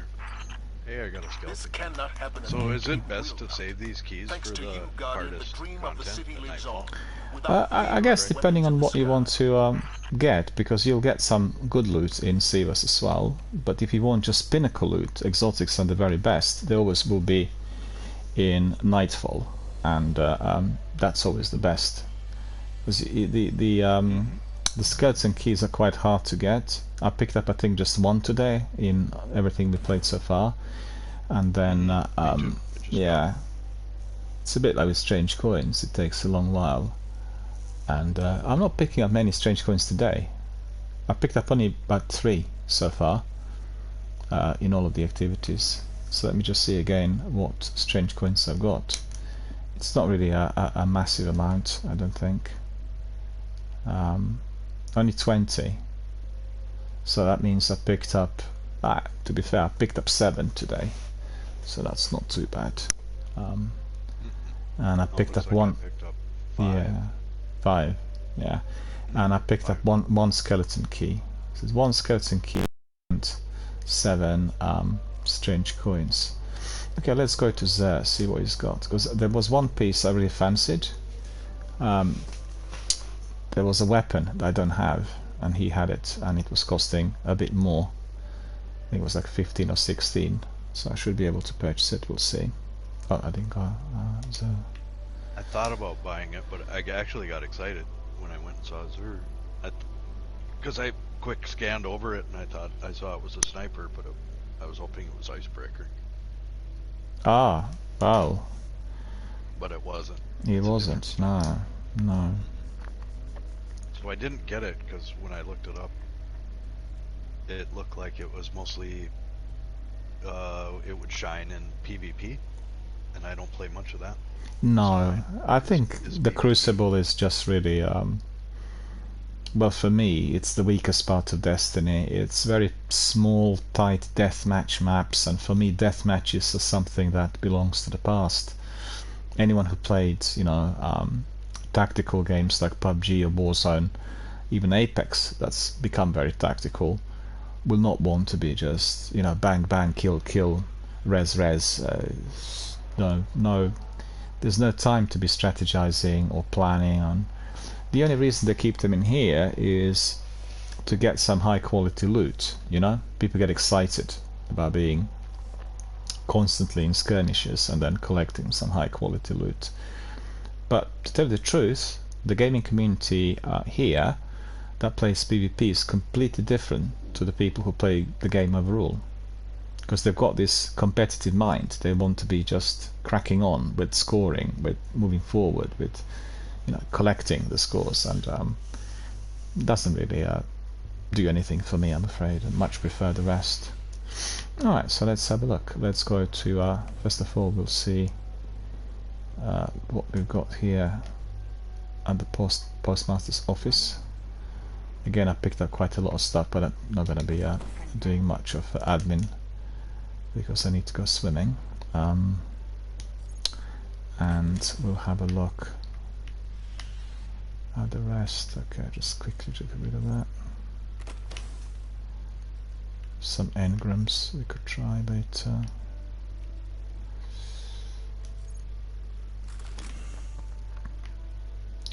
What's annoying is I keep picking up lots of blue weapons and armor in very large quantity, and that's totally useless. It really doesn't do anything for us. Just quickly see what I'm getting with Master Rahul. I have about 6 engrams, 5-6 engrams. Not expecting anything amazing, but I was fond of that one. No, legendary. Eon Tracer. Accept rewards. 4 coins I got, that's good. I got 4 strange coins now as a reward. But actually I've got some other engrams as well. That really is fascinating. Yeah, all of these are useless. All of these are picked up, the engrams. Nothing. Just a reward for Master Rahul that gave me yeah, I even got this Masterworked. Eon Tracer Vest, I got Masterworked, so see, it's the same perks. Solar Scout. Just a minute. Void and Pulse. Shotgun, Void. Mind you, that would be more useful than the one I've got. And I'll keep it. Because I'm using Void all the time. The other one doesn't have Void, the other one has Solar. Oh. Okay, let's see. That's finished. Don't have anything else left, I don't think. Nox Praley. Radial PSM. It's of no use. Okay, let's see what our friend Xur has got in stock for us. Can I help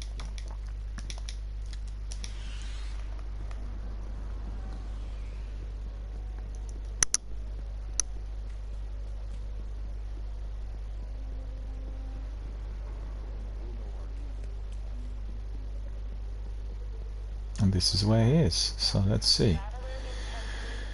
Agent of the Nine. There is something inside me that wishes to connect. So we have the armamentarium that has void recovery, void armor, heavy ammunition, special ammunition, increase interest. So that's quite good. That's a very good helmet. Have you got this helmet at all? The armamentarium. That's pretty Isn't that good. a chess piece? Oh, that's true. That's true. Yeah, it's just a bit tight. It is But a chess piece. Yeah, I it's just bought that today. yeah. That's very good. That's definitely for me, because I use void a lot, and it's got void recovery and void armor, so it's giving us the increased armor when using void and increased recovery for 5 seconds. So that's very good. Special ammunition as well, heavy ammunition. So that's all very good. What's the price? 13. Okay. 26. 13. Claws of Ankara. Pulse rifle loader, sidearm loader, momentum transfer. Snap discharge. Increasing discipline. Additional charge of all warlock charge melees. Hereafter, sniper rifle, hereafter. Okay.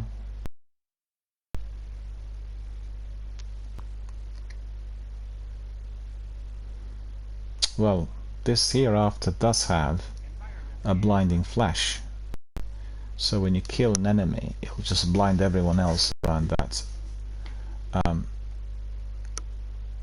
character as you obviously eliminate him. So snapshot, fast aiming, increasing stability, injection mold, speed, reload, magazines refunded if all shots. So it's a good sniper. It's a good sniper. Linear compensate, aggressive ballistics. Well, I need those 2 extra strange coins. Oh, that costs 17 rather than 13 because I got 24. So what do I do? Hang on a minute. Let's see this.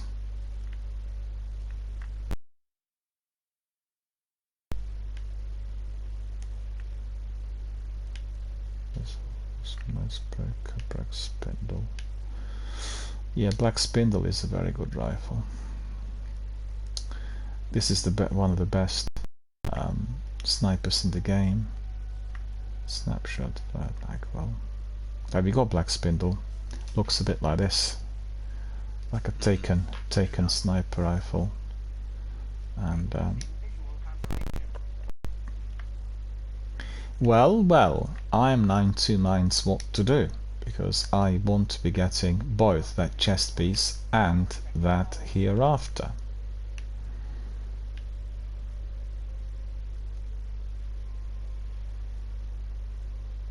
Is there gonna be there tomorrow? He is, isn't he? He's there for the weekend. You don't have any coins that might be in your inventory of any other characters, do you? That is certainly a possibility. That is certainly a possibility. That's worth considering. But you know what? What I'll do is I'll take hereafter. You know, actually, I just want to very quickly see. The vault is not. We don't have any vaults in here, do we? Holiday items.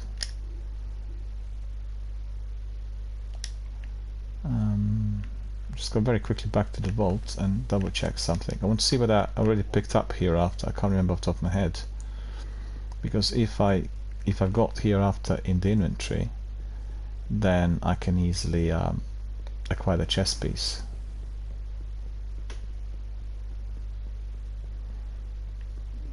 Yeah, once you've acquired current, or I guess any exotics, you can just rebuy them from here in the tower, right? From the blueprints. That's the case in the sequel. I'm not 100% sure whether this works in the original game, because in the sequel you can literally buy anything. That isn't the case in here with most weapons, as far as I remember. It looks like it. I can rebuy the exotics. Can. The current exotics that notice. I've opened up or discovered already, or acquired. I see. Nemesis still. Yeah, like the bolt caster. That costs 1 exotic shard and 2,500 glimmer to repurchase it. I see. Well, that's fine then, I guess. Just materials. Super good advice. Well, by the way it looks, I do not have that. I think the sniper it will be. I'll pick it up. And then that chest piece is in any case for the Titan, and I don't really play Titan frequently. Generally played Warlock or Hunter, which doesn't say that I shouldn't be playing Titan in the future, you know. But we'll have to see what happens. So I'll go for that sniper. We can even try I it. get kind of addicted to the Titan bubble for weapon damage or shield. Well, Titan and Hunter are terrific characters for any form of squad because they're providing this extra support. The Titans providing the bubble in order to revive health and provide protection, and Hunter's got the tether that basically tethers the enemies, and then they're available for everyone else to eliminate, right? Warlock's probably the weakest amongst the three when it comes to that sort of team effort, but on the other hand, you can have really good weapons, and if you have all three Guardians in a squad, then, you know, it's full Monty, so to speak. You get everything at once. Okay, so we'll take that sniper hereafter. And by purchasing it, I also did unlock something else on Grimoire. So there's something extra there, but it's a page a lot. Let me see what it is. Progress.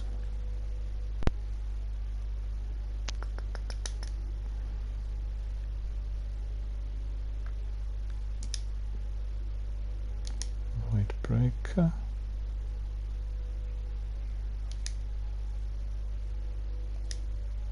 It's amazing, I've been for so long and there are still so many things in the book that need to be completed. It's mind-boggling. Why is that? But that's the fact. I have not had... You know, some people who are doing the game outside of someone's stream, they'll just look at the stats and they'll be working towards the completion of a particular... But as a streamer, I'm always sort of focused on what other people want and what other community participants would like to achieve, so therefore I just ignore this. But when I double check, I'm always astonished by the number of things I still should be doing, but I'm actually not doing. And I guess that could be also one of the tasks for our future activities. We can just look at the book and decide, we're gonna do this because this needs to be completed, so we go to a kind of full completion of the whole thing. And what I like with Destiny is there are different ways in which we can engage with the game. You know, you can play it in different ways, and that's very interesting. It looks like this competitive spirit is almost full. I haven't got many things to do there. One page is full, which isn't. So, what's that? Red Racer. There's a Titan in the hallway here that goes out into the main area of the tower here. It's got some really interesting armor. It's got like green neon cones coming out of the head and shoulders and elbows. And oh, I've seen one the other day in a strike. All of it off. Yeah, I'll go and have a look, definitely. It looks like I've got plenty of rewards to claim in here with the Rise of Iron, which I haven't claimed. What's this? Let me see. Spoils of War mystery bag.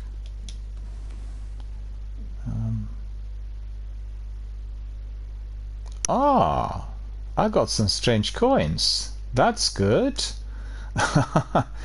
Let's see whether I can purchase. Where is it now? Strange coins inventory. Well, I'm very far because the strange coins are big. Hang on a minute.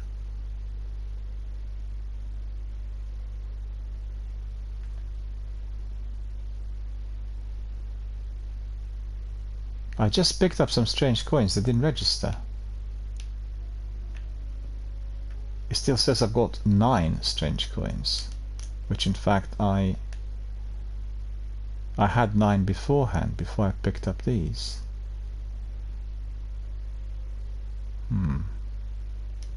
Maybe they've gone to Postmaster, I don't know. Go and have a look.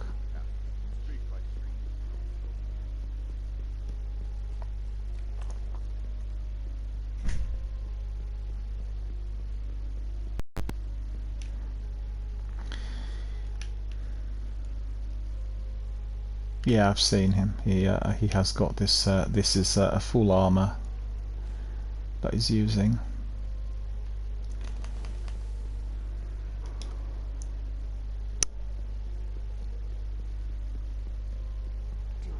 There was somebody yesterday who had similar armor. It was just like on one side, rather than the full thing. No. My strange coins didn't register. The ones I just picked up there. These rewards.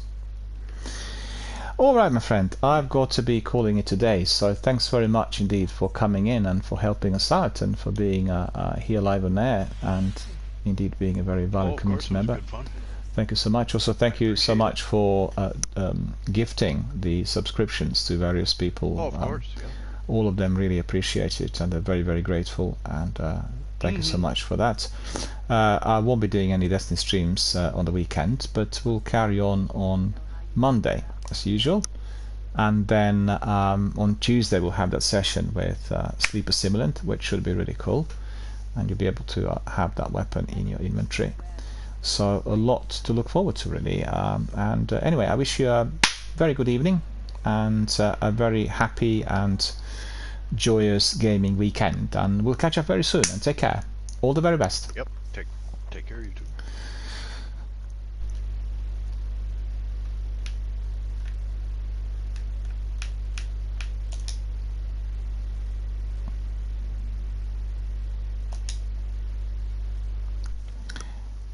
Well, first of all, a big thank you to Zenith for supporting the channel and for gifting subscriptions and helping us out here today with a variety of different activities. Thank you to everybody else who kind of popped in, had a look, and indeed supported our community. We've had quite a number of people coming in, and it's been a busy stream with passing traffic, perhaps not with the chat, but I did see that the numbers were sizable, and generally I'm very pleased to see that we're getting between 100 and 190 people who are having a look at the channel every single day at the moment, which is fantastic, and we have a very large Destiny veteran community attached to everything we do here, and I'm certainly hoping that some of the chaps who had a peek and did see some of our activities, or indeed the news or introductions or anything else I've presented here, will be interested, and I'm hoping that they'll join us sometime. We are going to be beefing up with some of the game-related content in the near future, and we'll be just literally focusing on the very best, the raids and Nightfalls and Sivas, as these ones are the most popular. They get the best loot and generally attract both the veterans and the newbies alike. So thank you for watching, and thank you for supporting the channel. Please do remember we are supporting our charity called Mind. The Mind UK is a charity that provides services for people who are experiencing some form of emotional pressure or mental health difficulty, and they provide services which are community based with professionals and volunteers. We are raising the funds for them. We are hoping to raise £1,000 by the end of this year, and we are also raising the profile of the charity and trying to create as much publicity as possible across various online gaming forums. So if you are a viewer or if you're a member, just have a look on Twitter and Instagram. All the details there, you'll be able to retweet or repost. Also, if you want to get to know more, you wish to get involved, or you decide to donate, please click on a link which is on my About page, and the link that I will be posting very shortly here on the chat. Click on a link, you get information on the streamer, which is myself, on the charity, Mind, and also on the platform that is making it possible for us all, the platform called Tiltify. In addition to the link, you can access this stream, you can watch it every single day, and you will not be using as much bandwidth as for instance if you're watching it on Twitch app. So if you want to save on your internet allowance, then this is the way to do it without any obligation or further cost to yourself or anyone else. So thank you for supporting the channel, thank you for watching, thank you for coming today. I want to say a very good night to everyone. Have an enjoyable Friday night, wherever you are, whatever you do. Make sure you are enjoying yourself, both with online gaming and other social encounters, both online and in life. And I'm off now to do some swimming, and then I'll be back next week on Monday with more of Destiny and more of our community-based content. So thank you for watching, and I wish you all a very, very good night.